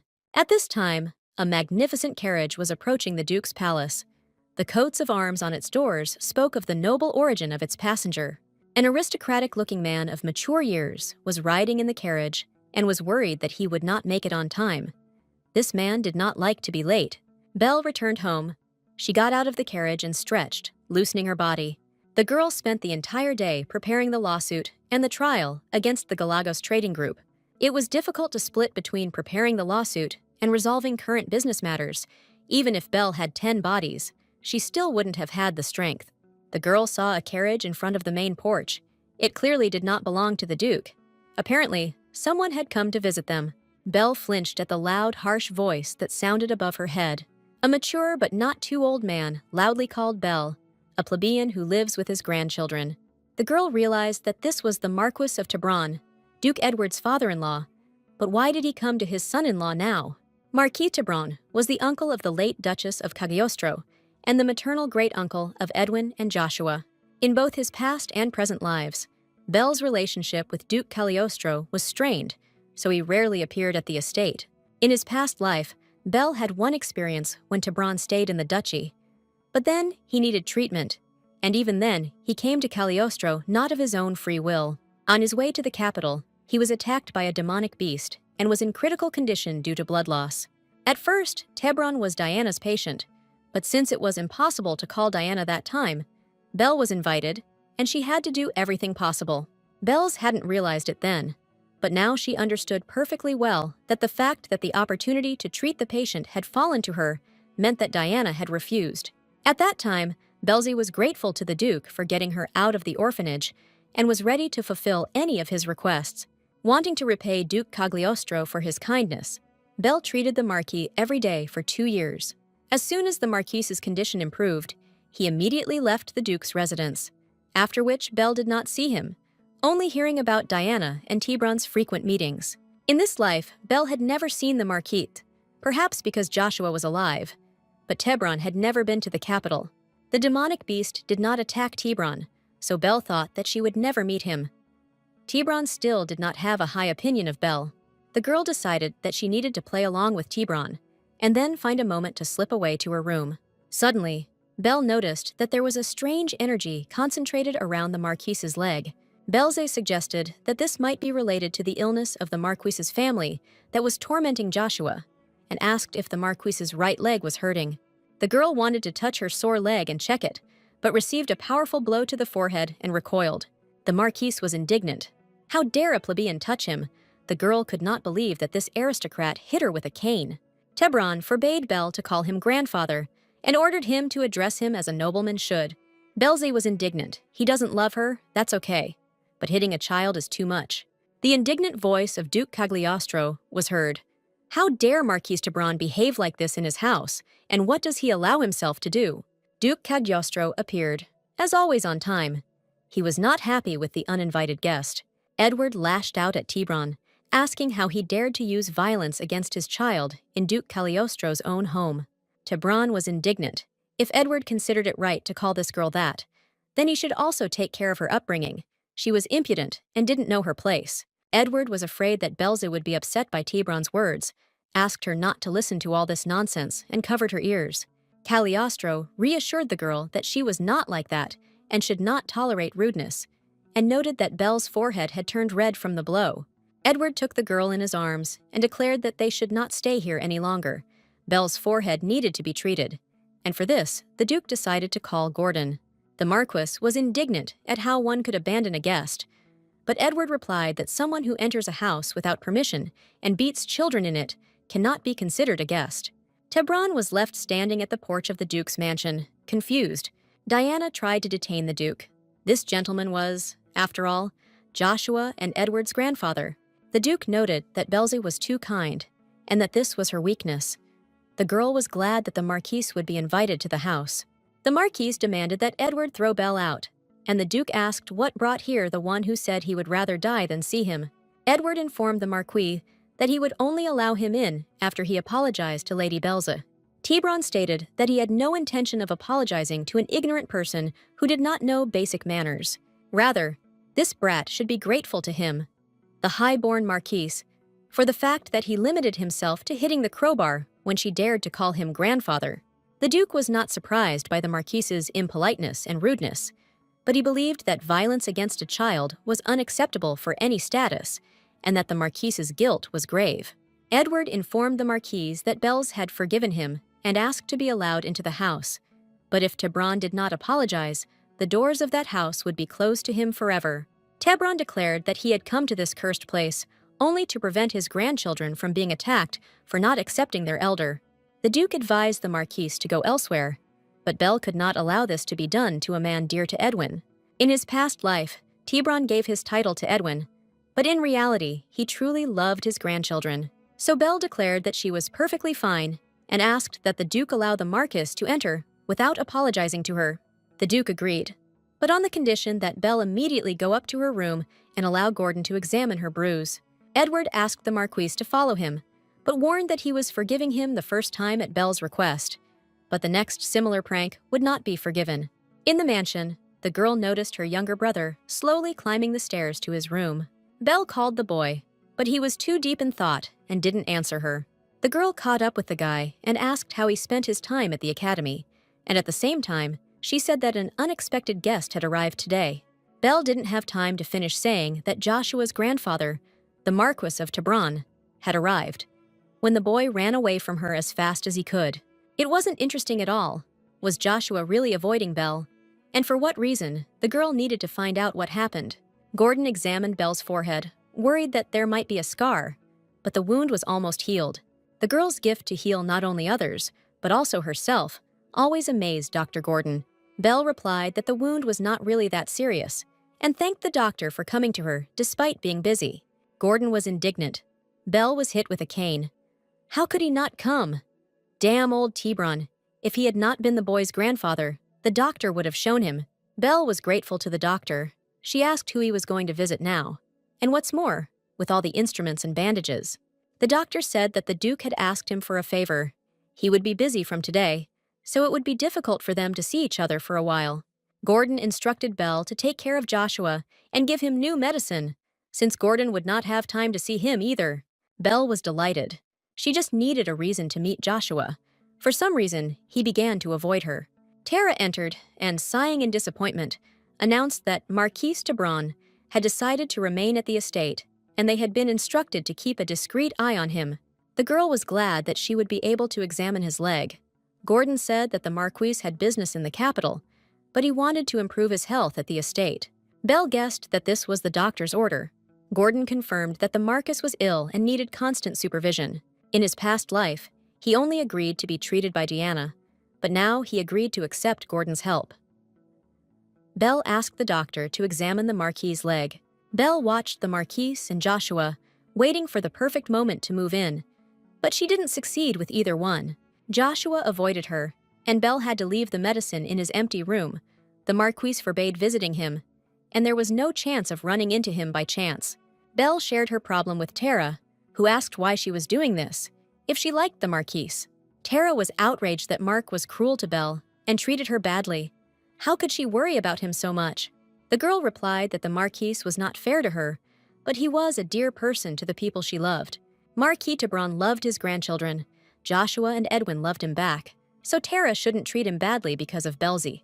The girl remembered Joshua, but it turned out that he had already left for the academy again. Belzy was sad, Joshua left early again, and she didn't get a chance to talk to him.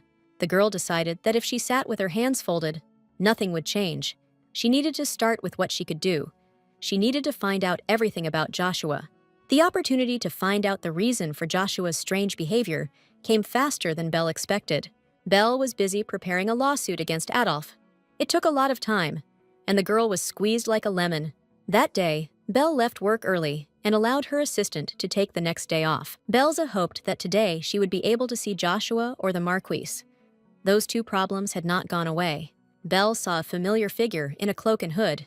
It was definitely Joshua. But what was he doing here? Joshua was entering an office where he was not supposed to be, either due to his status or his youth. Belle was surprised to see the boy there at such a time and ordered the carriage to be stopped. It was definitely Joshua. Belle couldn't be mistaken, so the girl was in a great hurry. Belzy lived with the guy for 7 years and could recognize him in any clothes. Count Cagliostro's youngest son, thanks to his long legs, walked very quickly, and Belle lost sight of him. Plus, Belze stopped at a crossroads, and a huge number of men in hooded cloaks were moving in all directions. Belle was lucky. She saw a familiar profile and rushed towards him, not making out the road. Joshua walked quickly down the street, unaware that Lady Belza herself was watching him. The girl did not hide her presence and loudly called out to Joshua. The boy did not expect to see Belzy. He was scared, but it was too late to run away. Belle approached the guy and asked what he was doing here at such a time. Shouldn't he be at the academy for classes? Joshua responded by asking how Belle ended up there, and the girl replied that her salon was just a stone's throw from the court. Belle was worried about what Joshua was doing here and why he was hiding from everyone. The girl caught the guy right at the entrance to the pawn shop, which is what brought him here. Belza asked Joshua if he needed cash, which left the boy in a state of utter confusion. Belle decided that Joshua needed money, and he wanted to keep it a secret from the Duke. He thought that she would give him away, and so he avoided her. If Joshua had spent all his pocket money and needed more, his sister could give him as much as he needed and keep it a secret from the Duke. Joshua was outraged at why Belle suddenly called herself his sister and why he should accept money from her. Belle was perplexed. He always called her sister, and now for some reason he was resisting this. The boy said that it was a long time ago, and it was not true. He was not in the mood for jokes. Belle pulled the boy's hood off and discovered marks of blows on his face. Who dared to beat the youngest son of Duke Cagliostro and her adopted brother? There was a huge bruise on the guy's forehead. Belle demanded that Joshua answer who did this to his face. The boy claimed that he had just gotten a little hurt during sparring during training, and Belle decided that he was lying to her. The girl knew perfectly well that it was impossible to paint her sparring partner's face like that, and demanded that the guy tell her the truth. Joshua wasn't going to tell anything, and looked at Belle with the eyes of a hunted wolf cub. He felt awkward and asked not to tell anyone about it. The boy asked his sister to leave everything as it was and not to interfere in his affairs. Belle's was indignant. Now he would call her sister only when he needed something. At least he had anointed the wounds. If he didn't want to talk, then she would heal him herself. Belle's was hurt to see the wounds on her brother's handsome face, and she used her power to heal him. The girl repeated her question about why Joshua came here, and he replied that he wanted to buy his brother a present. The Magical Beast Extermination Squad is returning to the capital soon, and he came here to buy a gift for Edwin. Belle was glad that Ed was returning. The Magical Beast Extermination Squad is a special course at the academy. Only the best of the best get there, of course. When they reach the age of 16 and successfully pass the test, Edwin, as in his past life, successfully passed the tests and became an official member of this squad. In his past life, Edwin went to the squad because after Joshua's death, it was difficult for him to stay in his father's house. But in this reality, there was no particular reason for it, and Belle didn't understand why Edwin did it. Edwin said that as the heir of Cagliostro and the Sword of Aria, he should be able to fight magical beasts. But Belle felt that this was not the whole truth. The magical beasts were created and controlled by apostates. and Belle didn't want Edwin to encounter them. But the boy asked her not to worry about him. Before leaving, Edwin admitted that he wanted to test one of his theories. Belle asked which one, but Eddie never answered. Joshua, healed and relaxed, invited Belle to go home together. The beloved mansion on the Cagliostro estate awaited its children with warmth, comfort, and various delicacies. The next day, Belza went to the academy director on an official visit as a sponsor. Reasoning that the Cagliostro brothers never said what was on their minds, Belzy accepted thanks from the director of the academy as a generous sponsor. So if the brothers themselves don't say anything, then Belle sorts it out herself. And she told the director not to worry, she's here today on personal business. The student Lady Belzy was expecting arrived, and the director left them alone to talk quietly. The boy waited until the door closed tightly behind the director. All this time he stood respectfully to the side. Finally, they were alone, and Belza smiled happily. Finally, Ismail was indignant. But couldn't they just call him normally or something? Ismail was already 15, and in his 4th year of theology studies, when he was called over the loudspeaker to the director.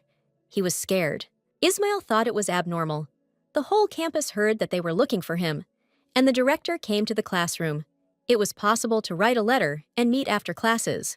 Belza said that it would take a long time, that she had a very, very urgent matter.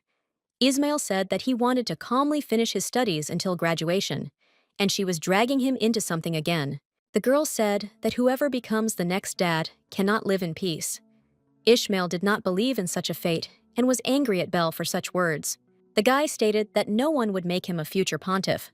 That was in the realm of fantasy. Belle's guessed that Ishmael had quarreled again with Pope Montanus I. 7 years ago, the current pontiff and Ishmael met and quickly found common ground. For a long time, Ishmael did not trust Montanus, but over time everything worked out, and the boy became attached to the old man. If everything had gone according to the original plot, Ishmael would have stayed with Montanus and become his successor. The apostates disappeared. Ishmael did not need to hide, and he entered the academy. Montanus was against it. He believed that he himself could teach the boy everything.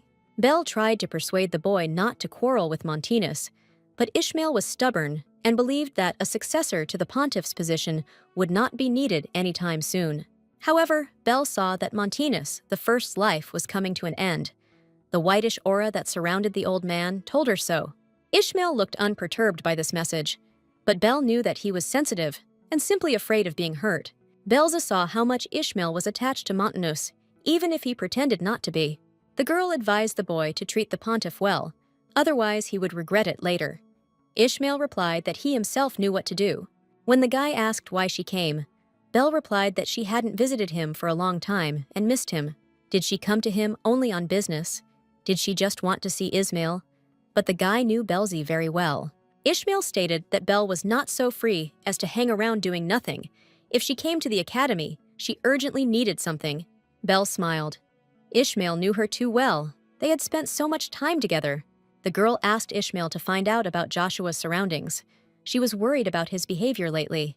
Ismail clarified that Belle wanted him to tell her about the people who surround the youngest son of Duke Cagliostro. Belza felt like something was wrong with her adopted brother, and that it was all because of his surroundings. Most likely, he had gotten involved with bad company. Ismail replied that Belza could rest assured that he would find out everything he could and inform her. Only a few days passed. Ishmael told Belle that they needed to meet, since the guy could not leave the academy, so Belle herself came to him. Ishmael was alarmed and discovered that Joshua was being bullied and harassed. Belz was extremely alarmed. She had never expected Joshua to be involved in the battles for the kindergarten, or rather academic sandbox. In the girl's opinion, only a madman could dare to crumble a loaf of bread on the youngest son of Duke Cagliostro. Ismail objected. There are people who simply don't understand what they're doing, specifically Denver Kipling and his company, all of them participating in the 2nd year. Belza had already heard of this young man. He was the 2nd son of Count Kipling and a cousin of the Princes of the Blood. More precisely, Denver Kipling was the Empress's nephew's son, and now the picture of what was happening became much clearer for Belzy. The 2nd prince is a 4th-year student with Ishmael, but due to health problems, he rarely attends the academy. The crown prince has long since graduated. Therefore, Kipling, under the cover of his relationship with the Empress, feels like a leader in the academy and acts with impunity. Belz was outraged by Kipling's behavior. He was a nobody on the political map of the empire and dared to touch a member of the Cagliostro family.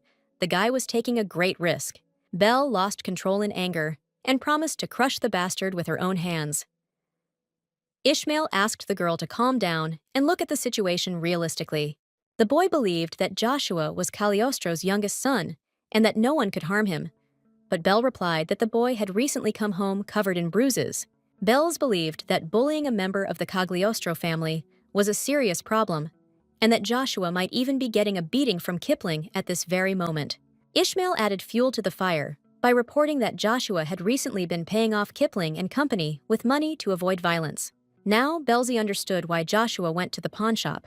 He handed over family valuables and used the proceeds to buy security. Ismail asked what Belza was going to do in this delicate situation. Belle was unsure. Without credible evidence, the family could not interfere in the academy's affairs, especially if Joshua confirmed the facts of bullying and extortion. But this is most likely impossible. The guy is ashamed and is trying with all his might to hide what is happening and avoid publicity. Ishmael couldn't help. His ability was to control people. He couldn't correct thoughts, and he couldn't be with Joshua all the time because of their different schedules. Belze regretted that the academy did not allow guards or servants to be kept near students. Suddenly, Belze had an idea that seemed quite realistic to her. The girl suggested that if she talked to Denver Kipling in the presence of Mikhailo, it could have a positive effect on the bully. It was a good idea, but there were some difficulties in its execution, and Belle needed to think it through carefully. Ismail grumbled that Mikhailo couldn't be used on academy grounds. If Belle was exposed, there would be a huge scandal. The girl had been using the teddy bear for many years, and everything was fine. The problem was to scare the bullies, but in such a way that no one else would find out. Bells was trying to come up with a plan of action and was deep in thought when suddenly a familiar voice called out to her. The girl looked around. Diana, who studied here, was standing right in front of her and was surprised how Belle ended up on the academy grounds. Diana and Belze were surprised. For both of them, it was an unexpected and unpleasant meeting. Dee's companions asked who she greeted, and the girl replied that it was her old friend, whose guardian was Duke Cagliostro. The girls immediately realized that this was the same Belza, the owner of the beauty salon famous throughout the empire, and were incredibly happy to meet her. One of them remembered that Belz was a candidate for Saints and immediately introduced herself as Sarah Travel, the daughter of the former chief judge, and offered Belz a friendship. Belle remembered how she had been treated at the academy in her past life. The same Sarah Travel shouted at Belle not to follow Diana around and was afraid that Belle would offend Lady Diana. In her past life, Belle failed the entrance exams to the academy, but sometimes she came to see Edwin, but she was met with hostility. Belze shook off the sad memories. Here and now was a completely different reality. She extended her hand to Sarah in a welcoming manner and replied that she was glad to meet her. Belle invited the girls to her salon, promising to show them the latest innovations in skin and hair care. Diana watched the friendly conversation with hostility. Diana immediately asked Belze what she was doing at the academy and how she got there. Outsiders were not allowed on the premises. Diana assumed that Belze had come to the academy on behalf of the ducal house. Diana knows that Edwin went on a campaign. Belze probably came to the Duke's youngest son, Lord Joshua. Di spoke of Belle almost as if she were a maid. Diana tested Belze and expected an explosion of negativity from her, but these tricks no longer worked on Belle. Belze smiled as friendly as she could and evasively noted that she had personal business there and asked whether Diana was going to class. Diana replied that she had theology class next and that she felt sorry for Belze because she had not entered the academy with her. Diana asked if Belle was going to study this year to get into next year. It sounded like Belle had failed her exams. In fact, Belle didn't even try to enter the academy. At first, she wanted to be outraged by Belle's words. But then it dawned on her that she really could enter. Belle smiled and delighted Diana with the news that she would probably be able to attend classes with Diana not next year, but right now. Diana laughed. Only students can attend classes at the academy, and Belle does not fall into that category. Diana claimed that since Belze had not been admitted, she was not a student, which meant she would simply not be allowed into the classroom. The director of the academy appeared on the path, accompanied by representatives of the administration. They were looking for Belle and were afraid that she would leave without saying goodbye. Belze was glad to meet the director, although before the thought of entering the academy had occurred to her, She had actually been planning to quietly slip away from the academy. It wasn't that she disliked these people. She was just tired of hearing streams of gratitude for sponsorship. But now, it all came at just the right time. The exam was not the only way to enter the academy, and now Belle was going to use the second way to become a student. Belzy promised the director of the academy that she would finance the construction and maintenance of a swimming pool at the academy. The condition of this boundless generosity must be her immediate enrollment as a student at the academy. The students who witnessed the conversation between Belz and the director were perplexed as to whether she really wanted to enroll through a donation. Diana stated that no matter how much Belle envied the academy students, she could not joke like that. It was not at all the same as her games in the house of Duke Cagliostro. To enter the academy, you needed the consent of your guardian, you had to choose a specialization, and go through a lot of paperwork. Diana was sure that Duke Cagliostro would never give Belle permission to enter the academy, and she should not put him in an awkward position. Belze started laughing. This fool didn't even know that everything had been decided and agreed upon with Edward Cagliostro long ago. Edward had long ago given her permission to do everything. Moreover, he had convinced the girl to apply for admission to the academy. The Duke's sons, Edwin and Joshua, were in school, and he felt uneasy that Belle was being deprived of an education. Belza had no plans to enter the university, and she refused the Duke's offer. He did not insist, only saying that she should let him know if she changed her mind. This is exactly what she reported to the director of the academy. There will be no need to seek his lordship's permission. The director didn't have to worry about the paperwork at all. A package of documents from Cagliostro would arrive at the academy's email address very soon. The director was absolutely delighted and suggested going to the rector's office to discuss the details of Lady Belza's admission and the financing of the pool. And so it happened that Belza Cagliostro entered the Imperial Academy. By the way, this was neither in the original novella nor in her past life. And to be honest, this was not in Belle's plans either. Diana was not thrilled. The two candidates for sainthood would once again be leveled and would find themselves in close proximity to each other. While coordinating the budget and negotiating the terms she wanted, Belza spent a lot of time in the rector's office. Even classes were coming to an end. Thanks to this, Belle's journey home was no longer boring. Joshua returned home with her. The boy asked if it was true that Belle was going to enter the academy, or if it was just another rumor. Belle replied that she would indeed be studying at the academy. Joshua was indignant that she hadn't warned him about this. The guy was outraged that she could make such a decision on her own. Belle didn't understand why he was so outraged. Belza believed that the Duke would only be happy with her decision. He says that the Cagliostros always get what they want. Belle boasted that she was the first commoner to be admitted through donation, which made her a little uneasy. But the rector promised to sort everything out. Aristocrats who had failed the exams were admitted on a fee-paying basis, so there would be talk. But Belle paid her own money and had nothing to show for it. Joshua puzzled Belle by asking her why she refused to take the entrance exams with him if she wanted to study so much. The boy believed that if Belle had entered the school at the beginning of the year with him, there wouldn't have been so many problems and disturbances now. Belle remembered that when Joshua was preparing for the academy exams, he once called her to take the test together. Belle didn't want to enter the academy because she had unpleasant memories associated with this educational institution in her past life, and she refused.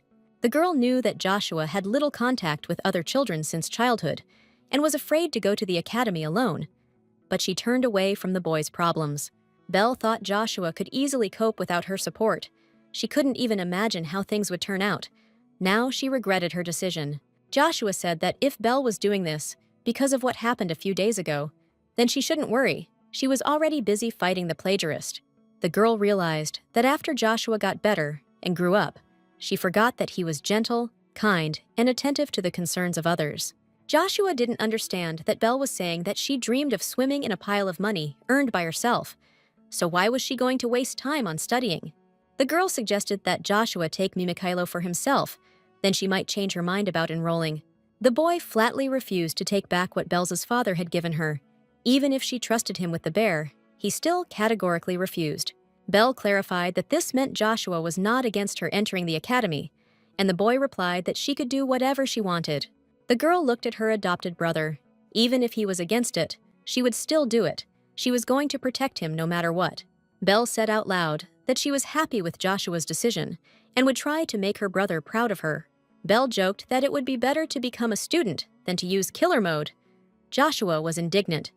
"You can't say such things in the academy, or they will think you're crazy." The boy tried to persuade Belle not to use the teddy bear under any circumstances, as if she did, someone could get seriously hurt. Belle thought that Joshua still considered those boys his friends, and she didn't want to ruin his childhood illusions. For the rest of the journey, Belzie spent her time thinking about what she should do to make sure everything worked out for the best. Upon returning home, the children loudly announced this in the hall of the mansion. Contrary to usual, no one paid any attention to Belle and Joshua. Everyone was running around the mansion and busy with some very urgent matters. The children did not understand where all the commotion was coming from. All they could hear were questions about whether the Duke had arrived and what they should do next. The girl caught one maid named Kona and asked what had happened and why they were all so worried. The girl replied that Marquise Tebron suddenly complained of unbearable pain, and now they did not know what to do. The children listened. Indeed, loud groans were heard from time to time throughout the mansion. One could only groan like that from unbearable pain. Gordon's voice was heard. The doctor ordered towels to be brought quickly. Joshua forgot about all his troubles amidst worry about his grandfather. Belle was afraid that the illness had worsened, which was not surprising. The Marquis was much older than Joshua, and his illness was more advanced than his grandson's, despite the fact that the maid forbade Belle to enter Marquis Tebron's room, and Joshua tried to detain her. Belle rushed into the Marquis's room. If things were that serious, then she definitely had to help. A depressing picture appeared before the girl. The maidservants tried to calm the Marquis, but he demanded that they immediately contact the temple. Belle rushed into the Marquis's room, but the servants tried with extraordinary zeal to detain the young lady. Belle broke through and saw Gordon demanding more towels and bandages, and the Marquis writhing in pain, with a purple aura growing around him. Unexpectedly for everyone, a huge purple tentacle grew out of the Marquis's leg. The purple aura became thicker and acquired a dark purple color, and the Marquis himself was ready to go crazy from the pain and everything that was happening. Belle's finally realized what was causing the Marquis's illness. A parasitic monster was living in his body. The vile monster grew with incredible speed, its tentacles entangling the body of the unfortunate Marquise Tebron. Gordon and Belle froze in indecision. Belle wondered why this abomination was crawling out of the Marquis's leg. And what was going on here anyway? Panic gripped Duke Cagliostro's servants. No one was prepared for the appearance of a parasitic monster in the mansion. Joshua looked at his grandfather in despair. Was this really the last time he saw him? His dear and beloved person had become a victim of a monstrous creature. Dr. Gordon did not lose his composure. He did the only thing he could: evacuated the outsiders from the room to a safe zone. Concerned about the safety of those around him, the doctor did not notice that one of the creature's tentacles had chosen him as its victim. Fortunately, Gordon was warned in time and managed to jump aside at the very last moment, and the monster missed. The monster received a powerful mental blow, and the tentacle crawled away from the doctor. Dr. Gordon's savior was, of course, Belle. The girl quickly figured out the situation and realized what needed to be done. After all the people were safe, it was necessary to urgently save the Marquis himself. The tentacles were growing more and more with each passing minute. Gordon ordered that they urgently contact the temple and call the knights here. The doctor was worried about Belle's life and asked her to leave the room immediately.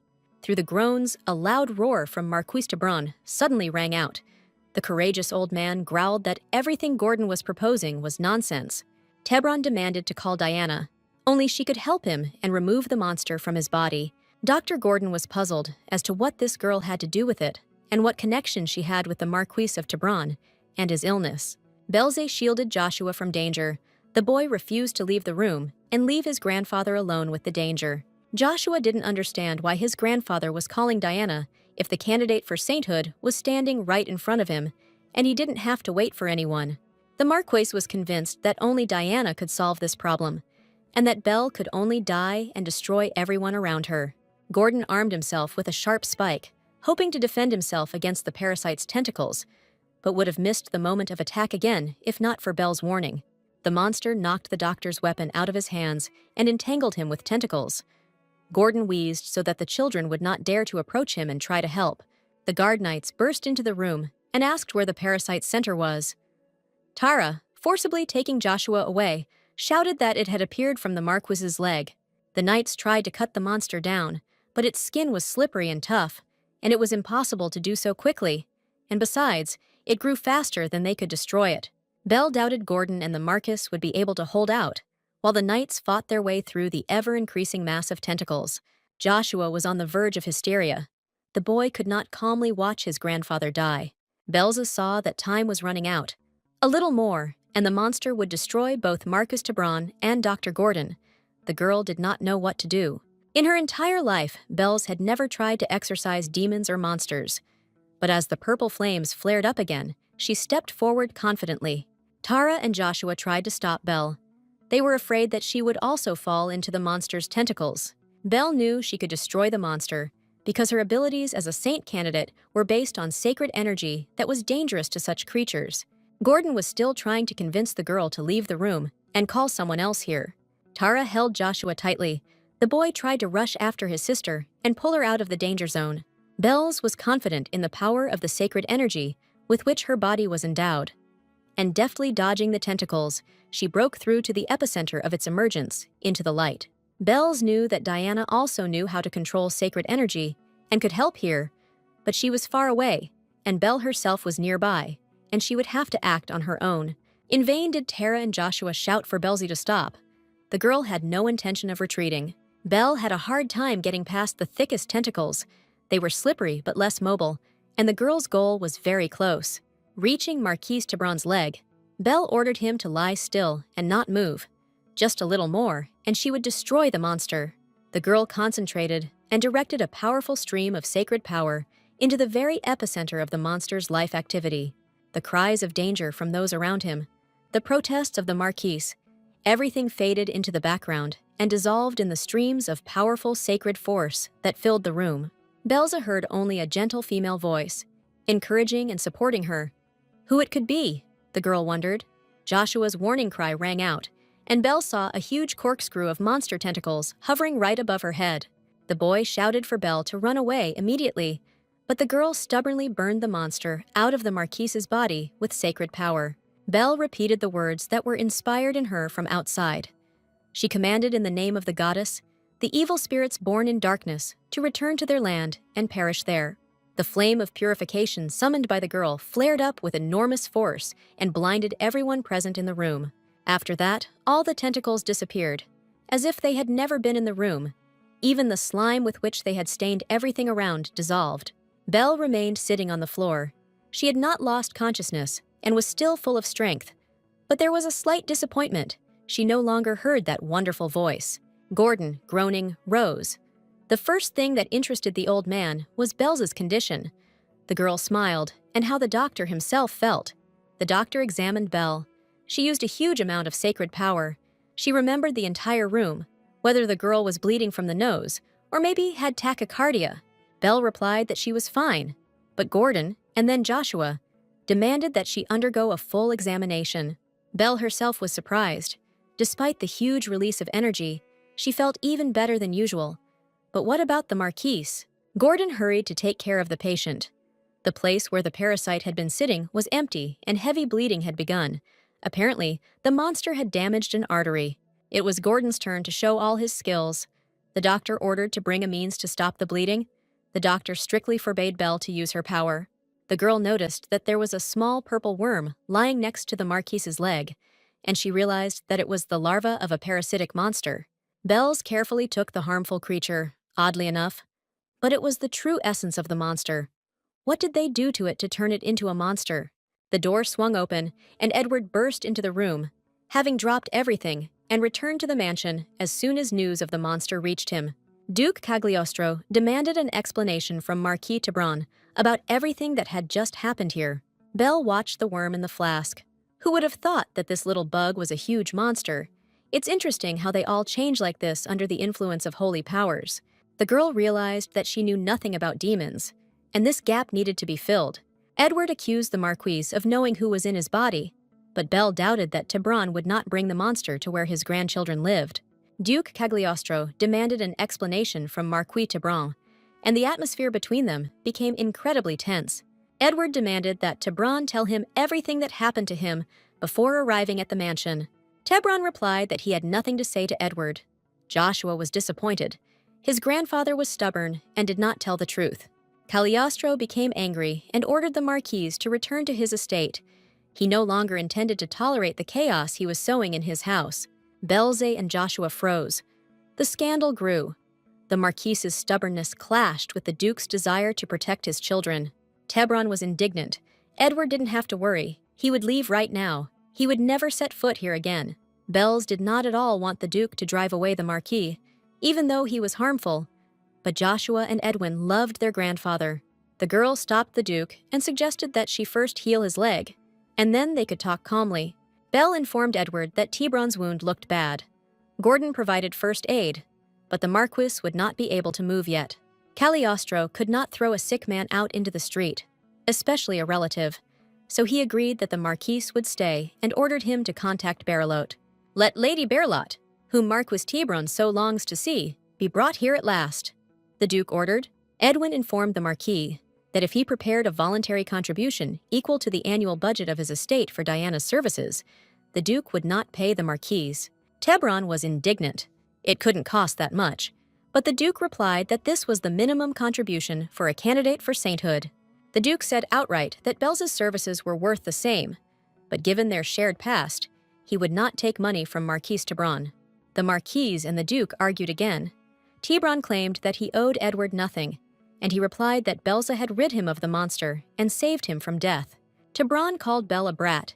He shouted that she burst into the room herself and started doing her tricks. He didn't ask for anything, which means he doesn't owe her anything. The Marquis claimed that the Duke should be grateful to him for not punishing her for her audacity to touch the body of an aristocrat. Belle's was good-natured. Tebron's treatment of her was unfair, but no matter how cruel he was to the girl, she could not treat him badly. Belle knew that the Marquis was devoted to his grandchildren, and although he had a bad relationship with the Duke, he always supported Edwin. When the ducal house was destroyed in another reality, Marquis Tebron intervened and, using old connections, helped Edwin escape. That's why Belle didn't want Tebron to be kicked out of the estate. She wanted to calm everyone down and said that the Marquis didn't need to spend money. She would cure him herself. Tebron did not calm down. He pushed Belz's hand away and shouted that he forbade her to touch him. The girl fell. Edward was outraged by the Marquis's incredible behavior. Anger gripped the Duke. This stubborn old man was getting more and more annoying to him. Belze tried to calm Cagliostro, convincing him that she was fine. But the Duke believed that the Marquis had finally crossed the line. Edward declared that he had turned a blind eye to Tebron's rudeness, only because the children had asked him to. But now his patience had run out. Belle saw that Tebron was simply afraid, but Cagliostro was adamant.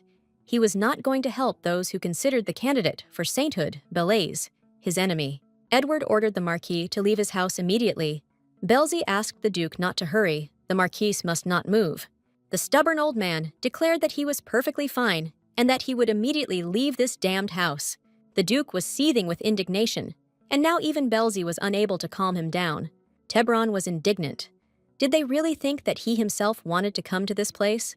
To the place where he lost his daughter and where he hates every stone? Marquis Tebron looked almost insane, as if he did not understand the meaning of his words. Joshua rushed to Tebron. The boy wanted to hug him. He felt sorry for his grandfather. The Marquis pushed him away and began to wail that if the curse spread to his grandson, he would not survive it. Belz was cut by the word curse, so that's what was troubling the old Marquis. The Duke calmly asked what curse Tebron was talking about and who had cast it. If there is a curse involved in the situation, then there is no time for emotions. Doesn't the Marquis understand this? Edward calmed down himself and asked Tebron to calmly tell him what had happened to him. Tebron replied that he was ashamed to admit everything and his powerlessness, but he would still have to do it. The Marquis said that several months ago, children began to disappear on his lands. Tebron mobilized all the knightly troops and searched all his possessions, but not a single missing child could be found. A few days before the next kidnapping, Marquis Tebron was informed about suspicious people and that their lair was in the forest near the village. Tebron and his knights set out in pursuit and soon discovered only 2 criminals. But the impression of the bandits' weakness proved deceptive. The purple magic circles created by the attackers made the Marquis and his men work hard. Belze was taken aback, and purple magic was involved here, meaning the apostates had finally come out of the shadows. Tebron reported that they managed to free the children and capture one of the kidnappers alive, but he was slightly wounded in the process. The wound, which should have healed quickly, did not heal and eventually began to fester. Nothing helped to cope with the infection. The Marquise was going mad with pain. Then he interrogated the kidnapper, who laughed and announced that Tebron was cursed and only one person could lift it. During the investigation, Tebron learned about Diana and understood why the bandit was laughing. He knew that Berlot would not agree to help Duke Cagliostro's father-in-law. The Marquis did not want to burden his grandchildren, so he endured. But the pain became unbearable, and he had to come to the capital to meet with Diana. Belza was alarmed, finally. After 7 years, a new lead had emerged, and her name was surfacing again. This was not the case in the original. In his past life, the Marquis received treatment for Belle, but he treated Diana tenderly and actively sought her engagement to Edwin. Belle assumed that something similar had happened in that reality, and Diana had saved the Marquis, which explained his strong attachment to her. Although all this could have been a cunning maneuver by Diana, another step helping her get closer to Edwin, Bells decided that it was best not to let Marquise Tebron meet with Diana. This was not only unprofitable for Belza herself, but also dangerous for the Marquise. Belle asked the Duke to entrust the treatment of his father-in-law to her. She really wants this. However, Duke Cagliostro was categorical. He did not allow Belza to treat Marquise Tebron under any pretext. Edward was worried that the girl had already spent a lot of sacred power, and he was afraid that she would overexert herself and faint again. Belle objected. She had become much stronger and had not fainted for a long time. The Duke clarified. She was trying so hard because she did not want Lady Diana to be called. Belzy had to admit that this was indeed the case, and in fact, this was the main reason. Belle openly told the Duke that she did not want Diana to come to their mansion. It was not a lie, although things were not quite as the Duke might have supposed. Edward agreed to Belle's proposal and promised that he would not invite the Marquise of Barillot's daughter, and that his father-in-law would remain in their house until his wound healed.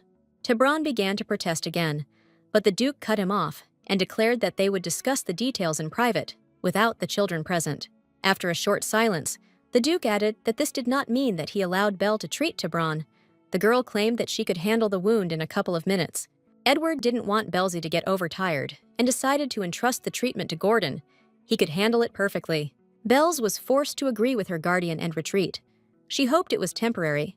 The Duke waited until everyone had left the room, and he and Marquis Tebron were alone. Edwin allowed his father-in-law to stay in his house until he had fully recovered and regained his strength.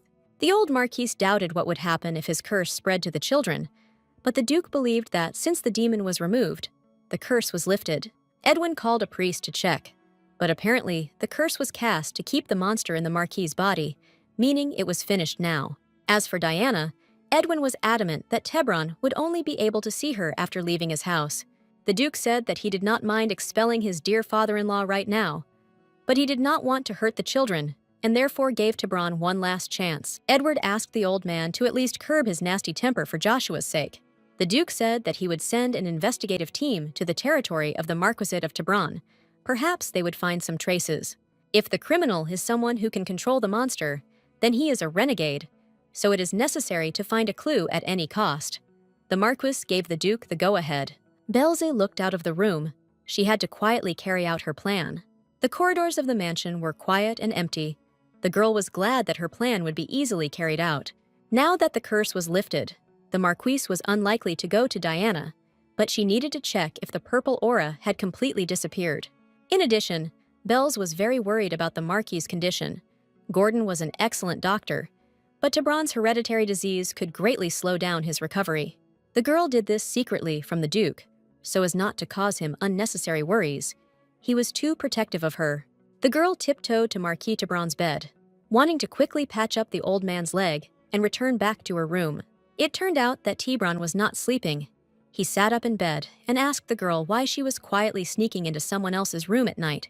The old man said that he could not sleep in such an uncomfortable place, and asked why the girl had come to him, whether she really wanted revenge. The Marquise came up with a good excuse, but Belle understood that it was the wound that was keeping him awake, and said that she had come to heal him. Tebron stated that he did not have such a huge amount of money to pay Belzy for her services, so she was trying in vain. Bells replied that she would never accept money from the Marquis of Tebron. She did not need it. The girl explained that she had come secretly from the Duke, and if he kept her visit a secret, then no one would know anything about it. Tebron grumbled that her actions would not change his attitude towards Belza, and that she had miscalculated in this. The girl stated that she didn't need that either. She didn't come here for his good opinion, the Marquise clarified. Then why was she here and trying to treat him? Belza began the MAGA therapy session and replied that she simply didn't want to see Edwin and Joshua sad because their grandfather was sick. The girl lived by the mood of her adopted brothers. If they were sad, she could not have fun and enjoy life, and this is what she tried to convey to the Marquise. Belle told Tebron that he could consider that this treatment was not for him, but for those who were dear to her and to whom she was dear. The Cagliostros did not waste their kindness. The session ended, and Belle announced that the treatment was complete for the day. Tebron was surprised. She was going to come again. The girl said that if she were to cure everything at once, the Duke would immediately understand whose doing it was. So she was going to cure little by little and would come tomorrow. Bells wished the old Marquise good night and went to her room. Tebron was left alone. The wound really stopped hurting, and he looked at this impudent girl with completely different eyes. Several days passed, and that long-awaited time arrived when Belzu went to the academy for the first time as a student, and not a sponsor. The girl put on a brand-new uniform. It suited her to such an extent that Tara naturally predicted that Belle would be one of the first beauties of the academy. The Duke completely agreed with the maid. Belzu looked beautiful. He specially went down to the hall to see her off on the first day of classes. Bells was glad to see the Duke, but she thought he was wasting his time on his own affairs for her sake. Edward felt sorry that he couldn't organize a party to celebrate Belle's admission to the academy. The girl wasn't offended. It was just enrollment, and Edward was busy right now. The Duke advised Belle to remember her last name and not to discredit it, either in her studies or in her relationships with people. Edward warned that if any difficulties arose, Belzy could contact him at any time of the day or night, and the girl was grateful to him for his concern. The parting words for the new student were interrupted by the appearance of the youngest son of Duke Cagliostro. Joshua greeted his father and asked if he was in a hurry. Edward replied that he was in a hurry as always, but he stayed behind to escort him and Belle to the academy. Cagliostro turned to his son and said that if he encountered difficulties, he should tell him immediately and not remain silent. The boy only nodded in response. The Duke, proud of his beautiful children, calmly went about his business. He had to deal with the affairs of the apostates in the Marquisate of Tebron. Joshua was worried about his adopted sister and advised her to stay out of trouble at the academy. The girl agreed with Joshua and said that the most important thing for her was her studies, but she thought that helping her brother did not mean getting into trouble. Joshua and Belle arrived at the academy. Belle was not surprised by the flow of students. She joined in as a full-fledged participant, but she was a little worried. The girl couldn't believe that she had ended up here as a student, even though it hadn't been part of her plans. Within the academy, secular titles had no meaning. Everything that happened here was decided by the students. Families had no right to interfere in the affairs of the youth. These were the academy's unshakable principles. But what was the point if, in fact, one scoundrel could commit abominations under the guise of being related to the Empress? Belzy was thinking over her plan of action and hoping that one lynching would be mercifully forgiven. Joshua could not understand what kind of horror his sister was muttering. The girl believed that since Kipling was the first to refer to the power of his family, then Joshua could also tell everything to his father, but she did not say this out loud. To be honest, Belzy didn't understand why Joshua was hiding from everyone the situation that had developed in his academy. How he was actually going to live on. Joshua repeated in a mentoring tone to his sister, so that she would firmly remember that violence is not a way out of the situation. You need to be able to negotiate with people. Belle replied that everything was fine and that she would try to control herself. Joshua sternly remarked that she should not get into trouble. The boy warned her that if she did something wrong, she could get penalty points, and this would interfere with her ability to study normally and communicate with friends. Belle replied that she didn't care, but Joshua demanded an oath that she would only use the teddy bear as a last resort. The girl swore that she would not activate Mimakailo unless absolutely necessary, and sealed her words by clasping her little fingers together. Belle took the oath with complete calm, by her standards. The situation with Joshua was the very extreme situation, so everything was fair. Belza invited her brother to have lunch with her today, but the boy replied regretfully that he had already arranged to have lunch with another group. The girl realized that it would most likely be Kipling and his hangers-on, and she wanted to get him away from Joshua. The guy suggested that Belle was also eager to make new acquaintances, and therefore should have lunch with the others, and everyone would have some time on their own. Belza realized that she had no other choice, and she began to cry dramatically right in front of her brother, wondering if he really didn't want to have lunch with her. The boy was confused. He didn't intend to avoid Belze, he just had his own boyish things to do. But why was she so upset? Belle explained that she was seen as a commoner who had come in for money, so she was afraid that the other children would be hostile to her, and she needed support. The girl waited for her brother's reaction to her complaints, but Joshua only sighed and looked away. After a very long pause, the boy finally agreed to have lunch with his sister. Belle was delighted. This was her first victory in the battle for Joshua's honor. Belze promised to pick up her brother from class during lunch and quickly ran off. She had a lot of organizational work to do. Joshua wanted to detain Belle. Where would she go if she didn't know his schedule or the location of his office? Belze shouted to her brother that she had a lot of ways to quickly find out everything she needed. He didn't have to worry. A few minutes later, Belle was already at the rector's office, but he was against the girl attending the same classes as Joshua. Belze insisted that she be sent to her brother's class. If she were to study in a different class, then her whole idea would be pointless. The rector stated that now that she was a student, she was obliged to follow the academy's regulations, according to which the curriculum was determined by entrance testing. Belle's entrance testing showed her to be highly educated in all areas of knowledge, except art. That's why the rector insisted on the Waldorf method of teaching, and couldn't even imagine sending Lady Belze to study with the first-year students. Belze was shocked when she wrote the test. She thought that a high result would give her the right to choose the group herself. Apparently, she overdid it. The girl admitted to the rector that she had no particular academic ambitions. She just wanted to study with her younger brother, and nothing else mattered to her. In this case, the rector suggested that she choose several specialties and create a mixed schedule, which would include group classes with her brother. Belle was offered a variety of different majors to choose from, but she didn't care what schedule she followed. That wasn't why she came here. The girl looked with fear at the teacher's shining eyes. They saw great potential in her, which could be used for her own career growth. Belle realized she wouldn't be left alone and agreed to a mixed schedule across 3 specializations, which delighted the entire faculty. An incredible race had begun.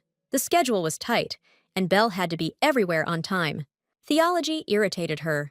They forced her to take these classes only because she was a candidate for sainthood, and the theological building was located far from Joshua. The only consolation was that while studying at the Faculty of Theology, Belze could calmly observe du Seigneur. For the first time in 7 years, traces of the apostates had appeared. Diana's name was mentioned in the thick of things, and such a chance could not be missed. Next up was the Faculty of Business Administration. And why was it so hard to find? But that's where Joshua studied. The girl entered the classroom. She apologized to her brother from the doorway for being late. This classroom is located at the very end of such a long corridor. A sharp voice cut off Belze's excuses, and the girl witnessed a rather unsightly picture. A brazen-looking guy invited the girl to come in. He said that he was glad to meet her. She must be that same Belze, the owner of the beauty salon. He introduced himself as Denver Kipling. Belze looked at the guy with interest and hatred, a kind of pimple out of nowhere. I wanted to take revenge on him right now. My fists were itching. But for Joshua's sake, I had to hold back. He definitely wouldn't like it. Denver looked Belle up and down without any hesitation, and declared that since she was now the center of attention, he wanted to look at her himself. Kipling began to say that he was the second prince's cousin, but Belle did not listen. She took her brother by the hand and tried to take him to the dining room for lunch. The girl pointedly ignored Denver and his company and asked Joshua if he knew what was on the menu today. She wanted something tasty. Denver's reaction was not long in coming. He became angry at Belle. How dare she, a commoner, ignore the Empress's nephew? Kipling squeezed the girl's shoulder tightly and angrily asked how she dared to ignore him. Belle was outraged that the guy was trying to stop her with brute force and was about to repay him in kind. But suddenly, she discovered a familiar ring on Denver's finger. Belze grabbed the ignoramus by the hand and squeezed his fingers so hard that the boy was pierced by unbearable pain. Kipling's scream echoed throughout the entire floor. He demanded that Belze let him go, and he cursed like a homeless person in pain. Belze had already gone off the rails. She was not interested in anything, except the ring that once belonged to Joshua and Edwin's late mother. The girl increased the pressure on Kipling's wrist and demanded that he answer where he got this ring.